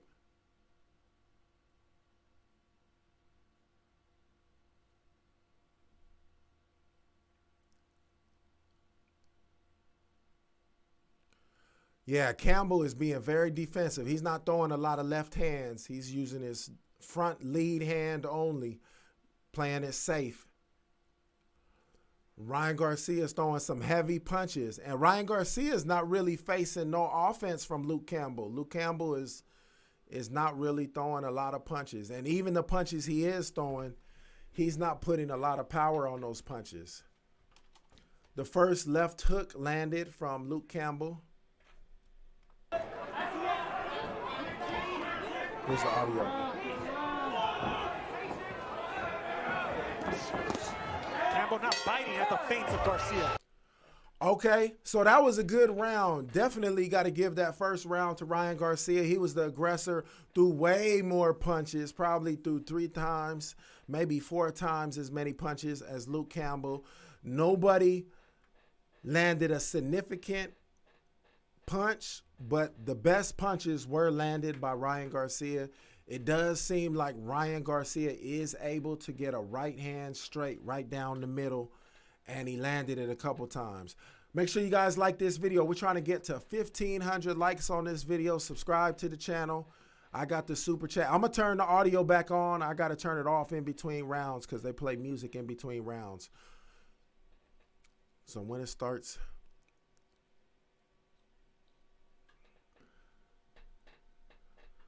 Yeah, I got you guys. Yeah, they said Ryan Garcia dominated the first round. And I think he won it convincingly. Garcia, Henry round Garcia, 2, you guys. Ryan's Let's go. father, Like the first video. trainer, Subscribe also to the translator. channel. Ryan doesn't speak much Spanish. Eddie Reynoso only speaks Spanish, so you have Henry Garcia translating the instructions of Eddie Reynoso. And since switching to Eddie Reynoso, Garcia 4-0 with 4 knockouts in a total of 9 rounds. So he's good early, but Chris, we don't know if he's good late. Yeah, it's a gift and a curse, right? You want to secure those early knockouts, but you don't know how your fighter's going to fare when he gets taken into deeper waters.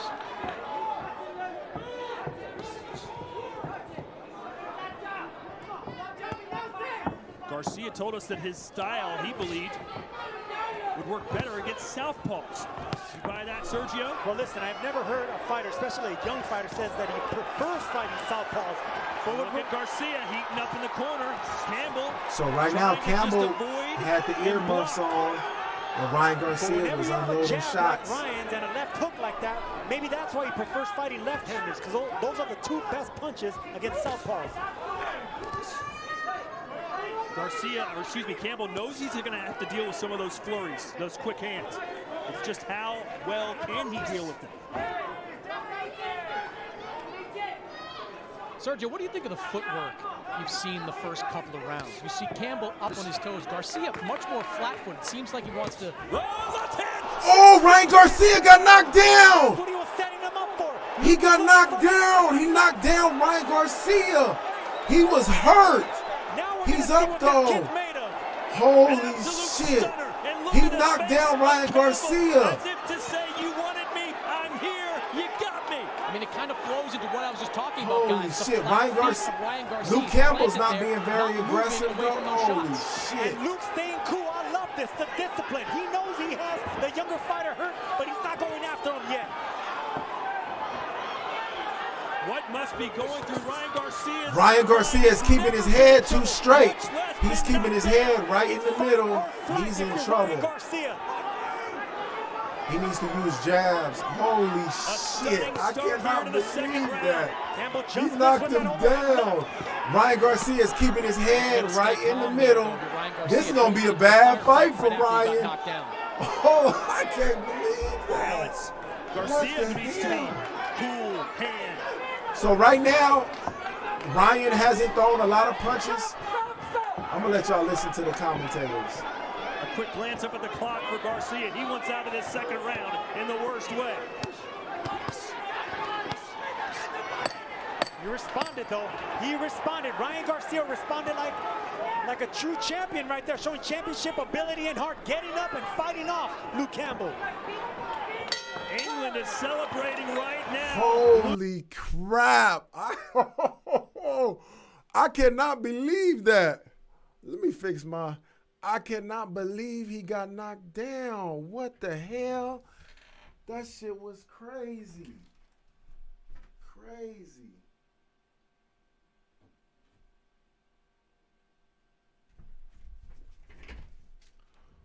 Holy shit. Let me fix my green screen. They're just basically saying he left his arms down, and that's why he got landed on.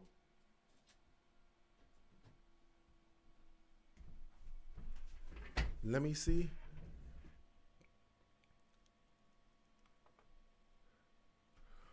Oh, it was a perfect left-hand hook. No, that was a real 100% knockdown. And not only that, Ryan Garcia is not putting his lead foot outside of the lead foot of Luke Campbell. So he's giving Campbell a chance. Garcia been overhyped. Oh, man, Does he really have the goods? Can he really be a world champion? We're about to find out. You can't. Hey, make sure you guys like this video. We're trying to get up to 2,000 likes on this video. Take a second and like this video, please. Big punchers, he's gotten up and survived. You simply can't put him down with one big shot. And that's what happens when those first-round knockouts come. They start getting good to you and think that you're going to do them all the time, and they become a disadvantage. Wide stance there for Luke Campbell. You can see the footwork giving Garcia a little bit of problems. This is when he can attack when he's on the ropes, and that's what he does.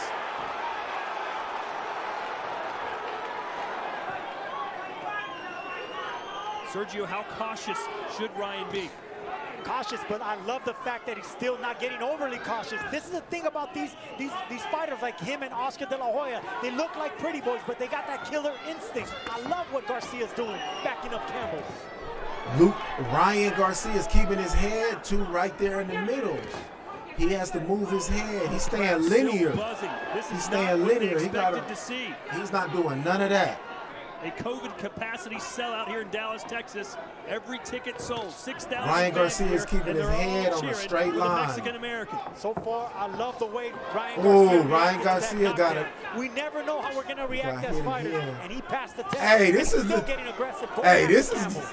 This is a fade for Ryan Garcia. Oh man, my prediction's out the window. It's already. Left hook a million times and never get tired. It's not that it's lagging. It's just YouTube stream. Yeah, they keep it behind like 20 seconds or something. Now Garcia getting a little more liberal with the punches. Getting aggressive. He needs to watch out for a right hook with that aggression. Campbell has a nice right hook over the top. He's still really flat-footed in this round. I keep going back to that, but he's planting his feet and just looking to land that one big shot. Actually, Ryan Garcia always has fought flat-footed. That's his style. He's a flat-footed fighter, but he has such fast hands that he gets away with it.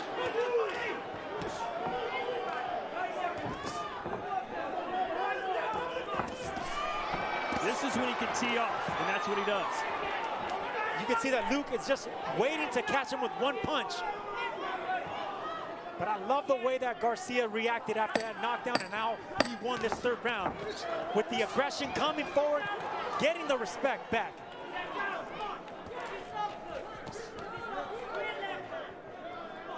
And with that bell to end round 3, we send it back over to England. Gareth Davies. Okay, so 3, 4, 5, 6, 7, 8, 9. So I think Ryan Garcia got the first round. Let me see. Ryan got the first round. Luke Campbell got the second one by 2. And so Ryan Garcia got the third round. So actually, it's tied right now. It's tied. Ryan Garcia won 2 rounds. Luke Campbell won 1 round, but he won that 1 round by 2 points. Make sure you guys like this video. We're trying to get to 2,000 likes, and we're only at 1,700 right now. Smash the like button, smash the subscribe button, throw something on the super chat. I got the channel memberships open. I turn the audio off in between rounds because they play music. I'm about to turn the audio back on in a second. Make sure you like this video. We're trying to get to 2,000 likes. Throw something on the super chat. Ricky Hatton and Gareth Davies joining us from England, DAZN, live around the world now. Hope you're enjoying this. Our main event, Ryan Garcia, who was dropped in the second round, back on his feet and seemingly has his confidence back. You know, one of the questions I had coming in was, how would Luke Campbell look just about a month or so after the COVID diagnosis. Luke Campbell said his symptoms during that time were pretty mild. Said he felt a mild cold for 5 or 6 days. Back at full training after the 2-week isolation. He actually said he felt fresher getting back in the gym after those extra days off. This fight is supposed to take place at the beginning of December. Instead, we get it the second day of 2021. Thanks to everyone joining us. That was borderline low. You all right? That's what happens with sickness. When I was in camp making weight and I would get sick, sometimes once that sickness passed, I would feel stronger, like the body reset and rejuvenated. Good body shot right there by Campbell.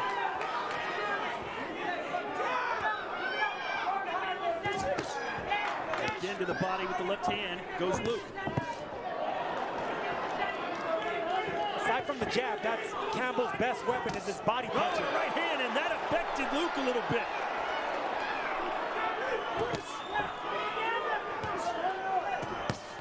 And now he's starting to sit down on punches again. Garcia looking for a right hand now. He sees that the left hook wasn't landing. Now looking, getting really aggressive with that straight right, which is another weapon against a left-hander.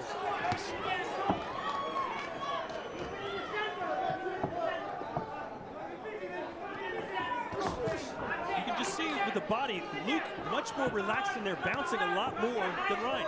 Because he's been here before. He's been on this stage before. And for Ryan Garcia, as talented as he is, he needs to experience this for the first time.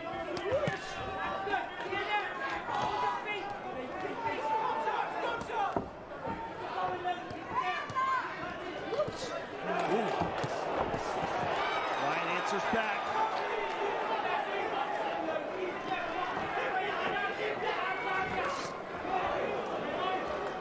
All in all, though, Garcia handled the aftermath of that knockdown pretty well. Yeah, he did extremely well. Got up, survived the round, came back, and my card won that third round. Is doing good work through most of this.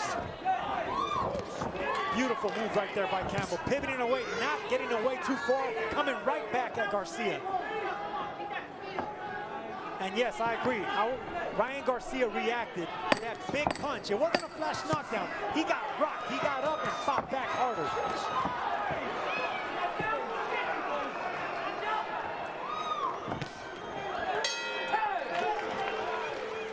Hey, I'm disappointed in Ryan Garcia. So let me tell you why. I'm disappointed in him. So when a right-hander or an orthodox fighter fights a left-handed fighter, normally you want to keep your lead foot outside of your opponent's foot. So that means you're outside of their punch. So for a right-hander, they're going to be inside of your right hand. And for their left hand, for them to throw their left hand, you're kind of on the opposite side. So it makes it harder for them. And he's not doing that one little thing. And when he did have his foot on the outside of Luke Campbell's lead foot, he landed a very powerful right.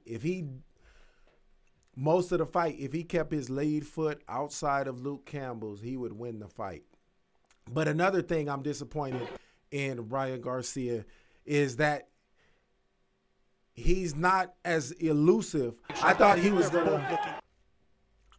gonna become more. Oh, he got hit again. I thought Ryan Garcia was gonna become more elusive working with Canelo's camp, but he's not. He's fighting straight up. He's not moving his head side to side. So I'm disappointed in Ryan Garcia already. Punch with timing.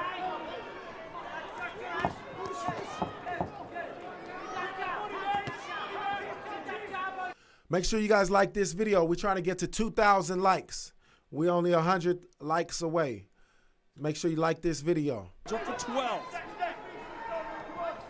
The possibilities are endless with a win here for Ryan Garcia.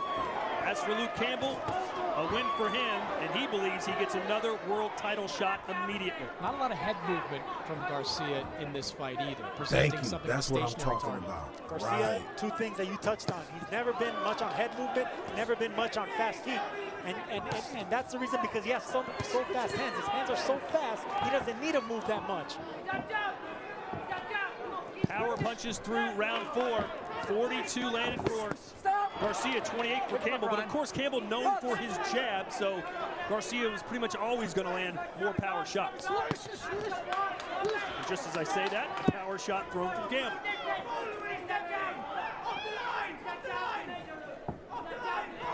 More foot entanglement. It's the battle of the front foot when it's the southpaw and an orthodox fighter. Power shots right in line with Garcia's numbers under Eddie Reynoso. 45% through those 4 fights, power shots landed for Ryan Garcia. Really haven't seen Garcia sit down and unleash a big, heavy flurry in a while. Oh, good. Ryan Garcia. Straight there. Campbell took that shot well. Yeah, it got his attention, man.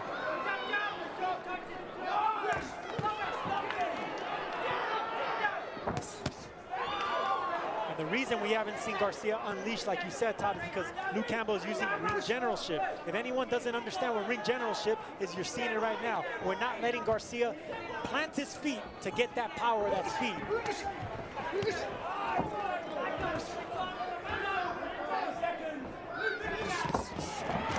Oh, and there's a nice little flurry for Campbell, or for Garcia, rather. Beautiful combination by Garcia, not falling off balance, all with speed.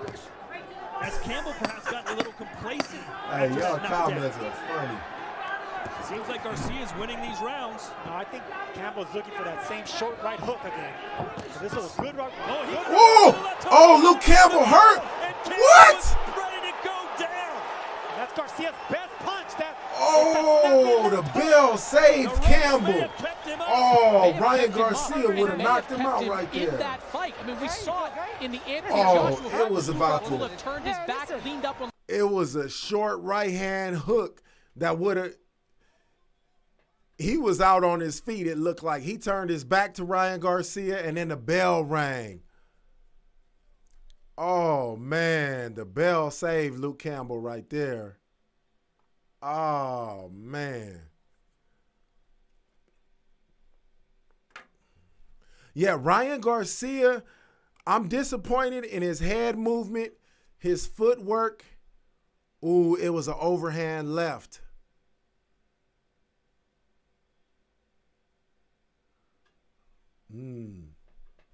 Ooh, wee.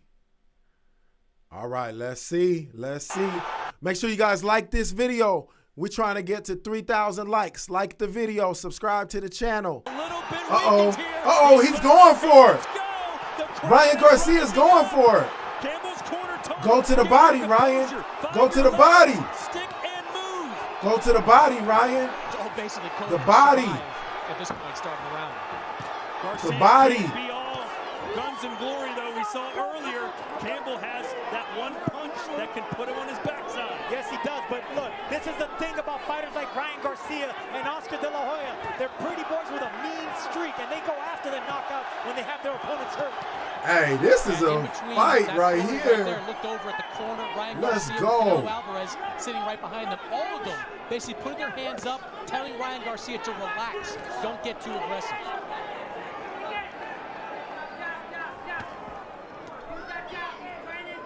Garcia looking for that instinctive check hook again. Hey, this is an exciting fight, you guys. And Campbell is aware of that. That's why he's not committing to those jabs. Good cross, a right cross from Campbell running in.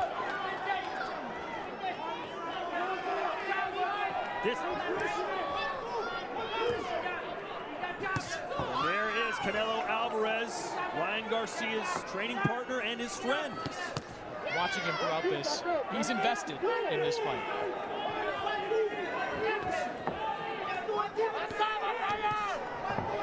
This has not been the type of fight many people expected it to be, but it has delivered from an entertainment value. Hey. Fantastic way to kick off 2021.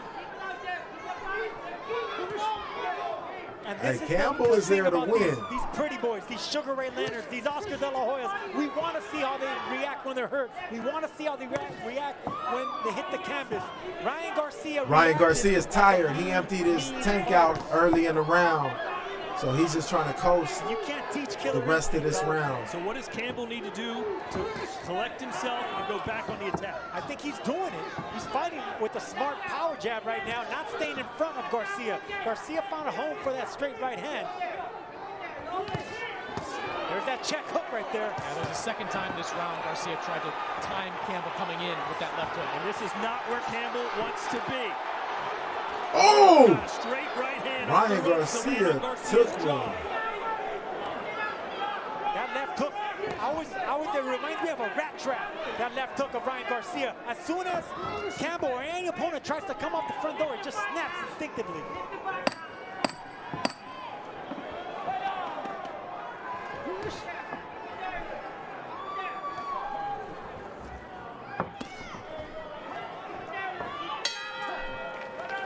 Oh, man, this fight is dope. This fight is dope. Campbell bringing it and Ryan Garcia bringing it. But I could tell you right now, Ryan Garcia is not ready for the elite fighters yet. Like, he's showing everything. He's getting hit with some powerful punches. His footwork is terrible. His head movement is terrible, but his power and his speed of his punches is on point. So Ryan Garcia, he better not try to fight Tank Davis after this if he wins. If Ryan Garcia wins, he better not try to fight Devin Haney after this. Devin Haney will beat Ryan Garcia straight up. I'm letting you know. Oh, man. Make sure you guys like this video. We're trying to get to 3,000 likes on this video. So take a second, like this video, subscribe to the channel. And I got the super chats cracking and the channel membership. Here we go. So far, if you're just joining us, Luke Campbell knocked Ryan Garcia down. Garcia, though, has come back like a true champ, even though he's not one yet, and nearly put Campbell. I think Ryan Garcia is winning the fight, you guys. How do you have this scored right now so far? Look, I think Garcia's been in control and won every round except the round in the second that he picked up the knockdown. As you said, he recovered nicely from that knockdown. Has come back, put a lot of pressure on Luke Campbell, landed a lot of big shots. He's been very successful the first half of this fight. And that resilience, Chris, comes from instinct. Nice right hand right there by Garcia. It's instinct. You don't know how you're going to react. And I'm telling you, he passed the test right there. That's one mean pretty boy in Ryan Garcia. We saw Chris Mannix's scorecard. What does Gareth Davies say?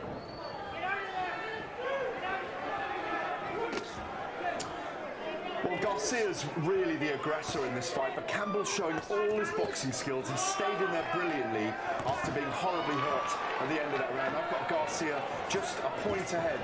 There's so many of these rounds are close, but I do really think that Luke Campbell needs to start pressurizing Garcia back for me to get back in this fight. It's the seventh round. Garcia winning rounds, except for that second round, like Chris mentioned. But I could see what Luke Campbell winning some close rounds. But right now, Ryan Garcia is in control, and you can see that way. Shout out to Z Sinful Z. Thank you for the super chat. I appreciate you. Everybody, the super chats is cracking. Oh, Ryan Garcia knocked down Campbell with a body shot. He might not get up. Can I get up? It is over! Ryan King Ryan Garcia!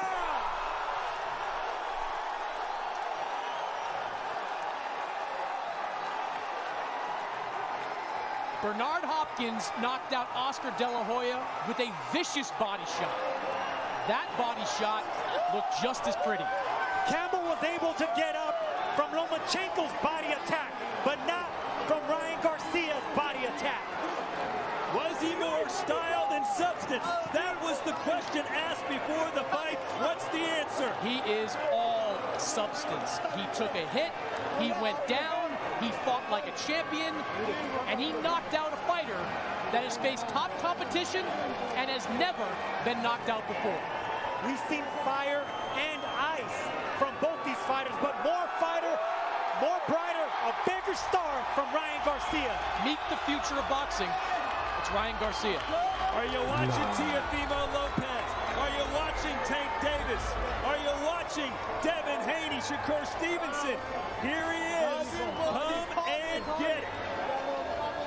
I'm going to turn the audio back on in a minute, but I'll tell you right now, Devin Haney will beat Ryan Garcia. Teofimo Lopez will run through Ryan Garcia. Tank Davis will run through Ryan Garcia. Shakur Stevenson will beat Ryan Garcia. Like, that was not impressive. The fact that he knocked Luke Campbell out was kind of impressive, but the fact that he got knocked down is not impressive at all. He got hit with some powerful shots, and Tank Davis would have knocked Ryan Garcia out if he landed some of them shots that Campbell landed. So I was not as impressed as other people are. And they said the winner of this fight is Devin Haney's mandatory for the WBC championship. I bet you Ryan Garcia will not fight Devin Haney next. His promoters will not let him fight Devin Haney next because Devin Haney will beat him. I guarantee you, he could make the mandatory fight with Devin Haney for the belt, and he will not take it because Devin Haney will beat him. They're about to show the replay. Oh, it is a left hook body shot. Oh. Make sure you guys like this video. We're trying to get to 1,000 likes. Subscribe to the channel. Hit the channel membership. I'm salty that my prediction wasn't right. I predicted Ryan Garcia would win. I guess a knockout is a convincing win, huh? You know, my prediction was right. I said Ryan Garcia with a convincing win, and knocking somebody out is convincing. But I didn't think Ryan Garcia was able to get hit like that. I thought his defense was going to improve. I thought since he was working with Canelo, his elusiveness, you know how nobody could barely hit Canelo? Like Luke Campbell was hitting Ryan Garcia a lot with some strong punches. So I wasn't impressed with Ryan Garcia's defense, his head movement. He has zero footwork. Man, I thought he would have improved in those areas, footwork and head movement. Make sure you guys like this video. We're trying to get to 3,000 likes. Like this video. Man, that was crazy. Hey, but that power body shot. Let me see. Who has Devin Haney fought? Devin Haney actually fought Ryan Garcia in the amateurs, and he beat him. Shout out to Jesus Castro, though. Shout out to Jesus Castro. He got knocked down, though. That wasn't even for a real belt. He got knocked down, and he wasn't even fighting for a real belt. Devin Haney is the WBC champ.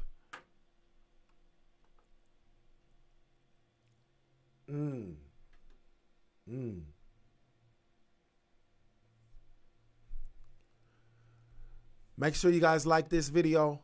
We're trying to get to 3,000 likes.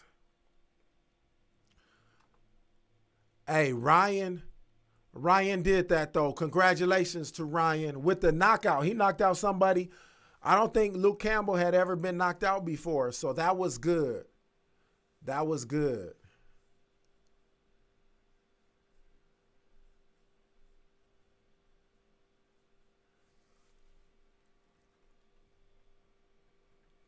No, I'm happy for Ryan. I'm happy for Ryan. That's who I predicted to win. That's who I said will win, Ryan Garcia. And that was a beautiful body shot that he won with. A beautiful body shot.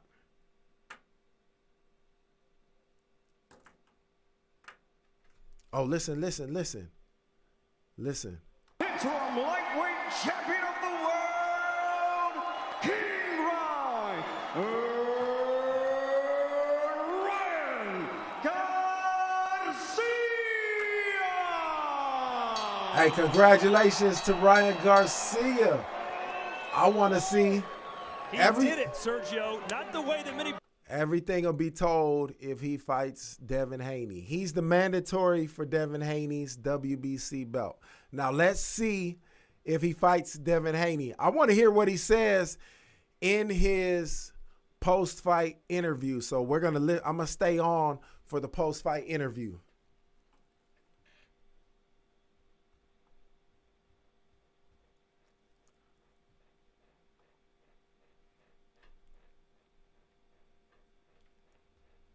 Canelo's in the ring with Ryan Garcia taking photos. Ryan Garcia has his crown on his head. That was a good fight. That was a good fight. And hey, I got to give Ryan Garcia credit because that punch that he took that knocked him down, that was a strong punch. Like, he hit him perfectly, and Ryan Garcia got up. So he has, you're right, they saying it showed character that Ryan Garcia came back from that knockdown, and it showed a lot of character.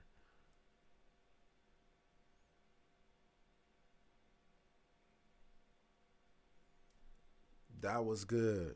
That was good. The way he came back was impressive.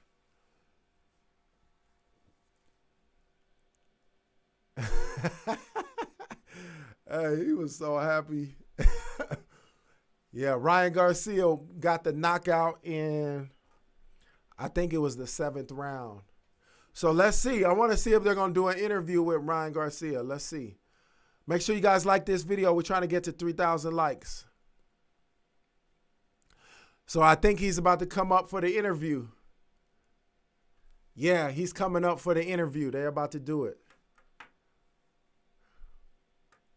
Shout out to all the Ryan Garcia fans out there. Shout out to everybody for tuning in. I appreciate you guys. Subscribe to the channel. Throw some super chat.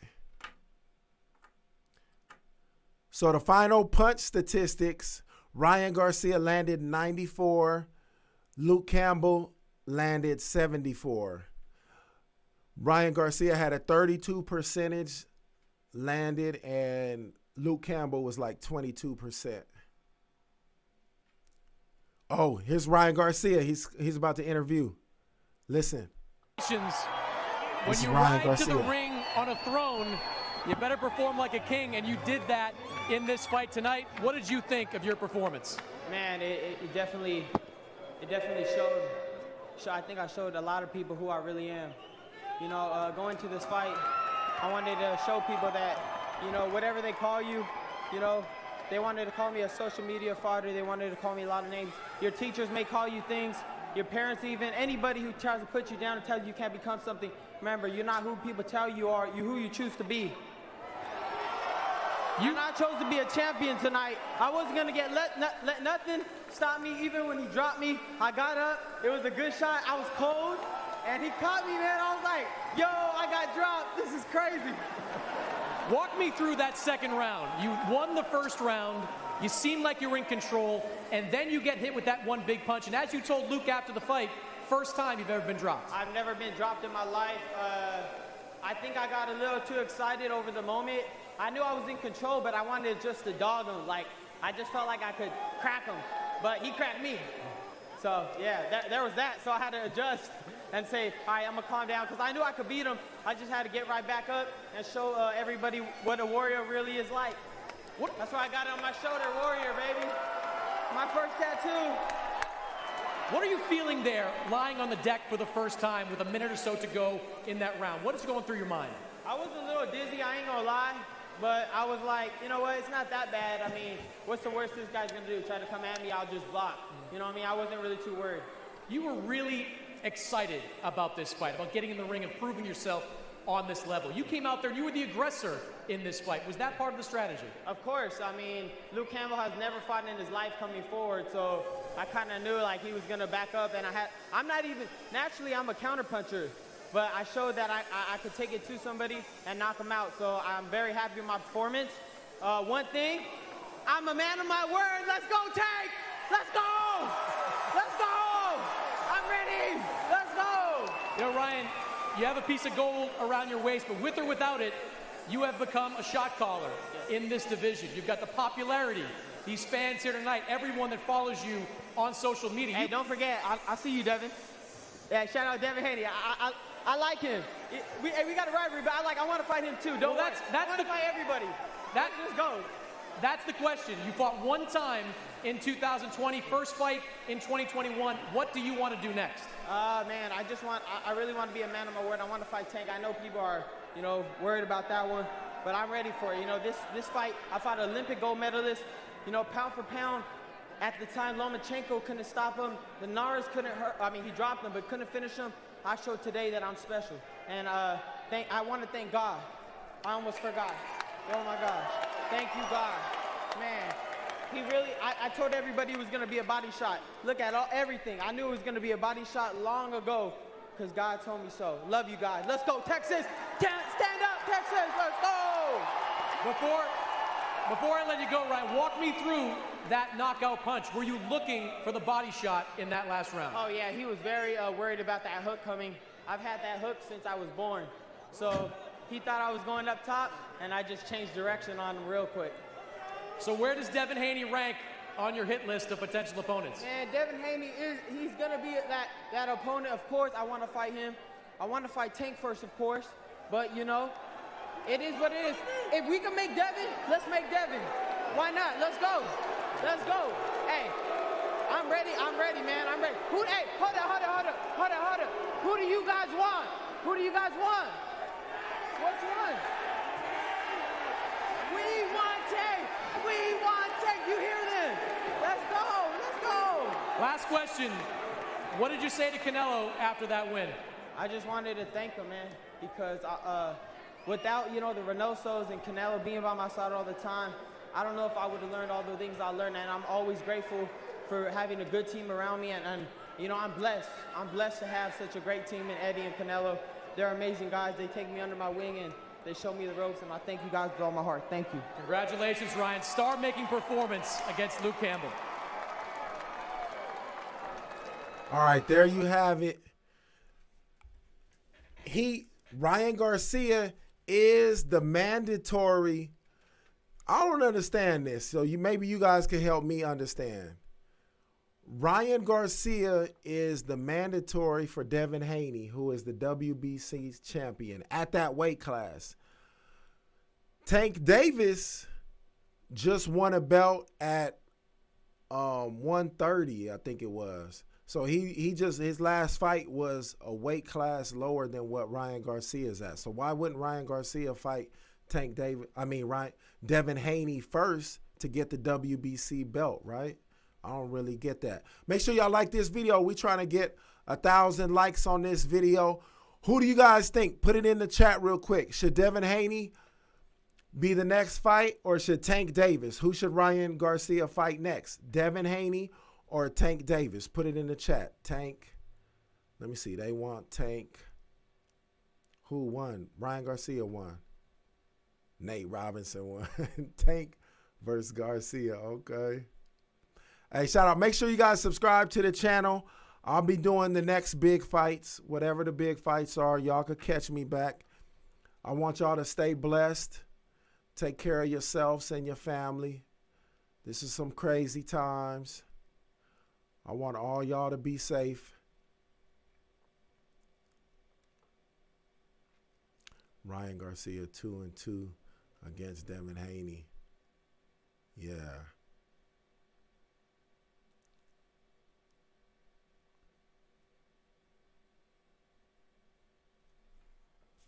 Tank. So everybody's saying Tank, a couple of Devins, but most people think that Ryan Garcia should fight Tank Davis next. Yeah, it's like there's a lot of people out there. He been calling out. Ryan Garcia been calling out Tank Davis for a long time. But I think Ryan Garcia should fight Devin Haney, though. That's who it should be. And then the winner of that fight, Tank Davis. Why not?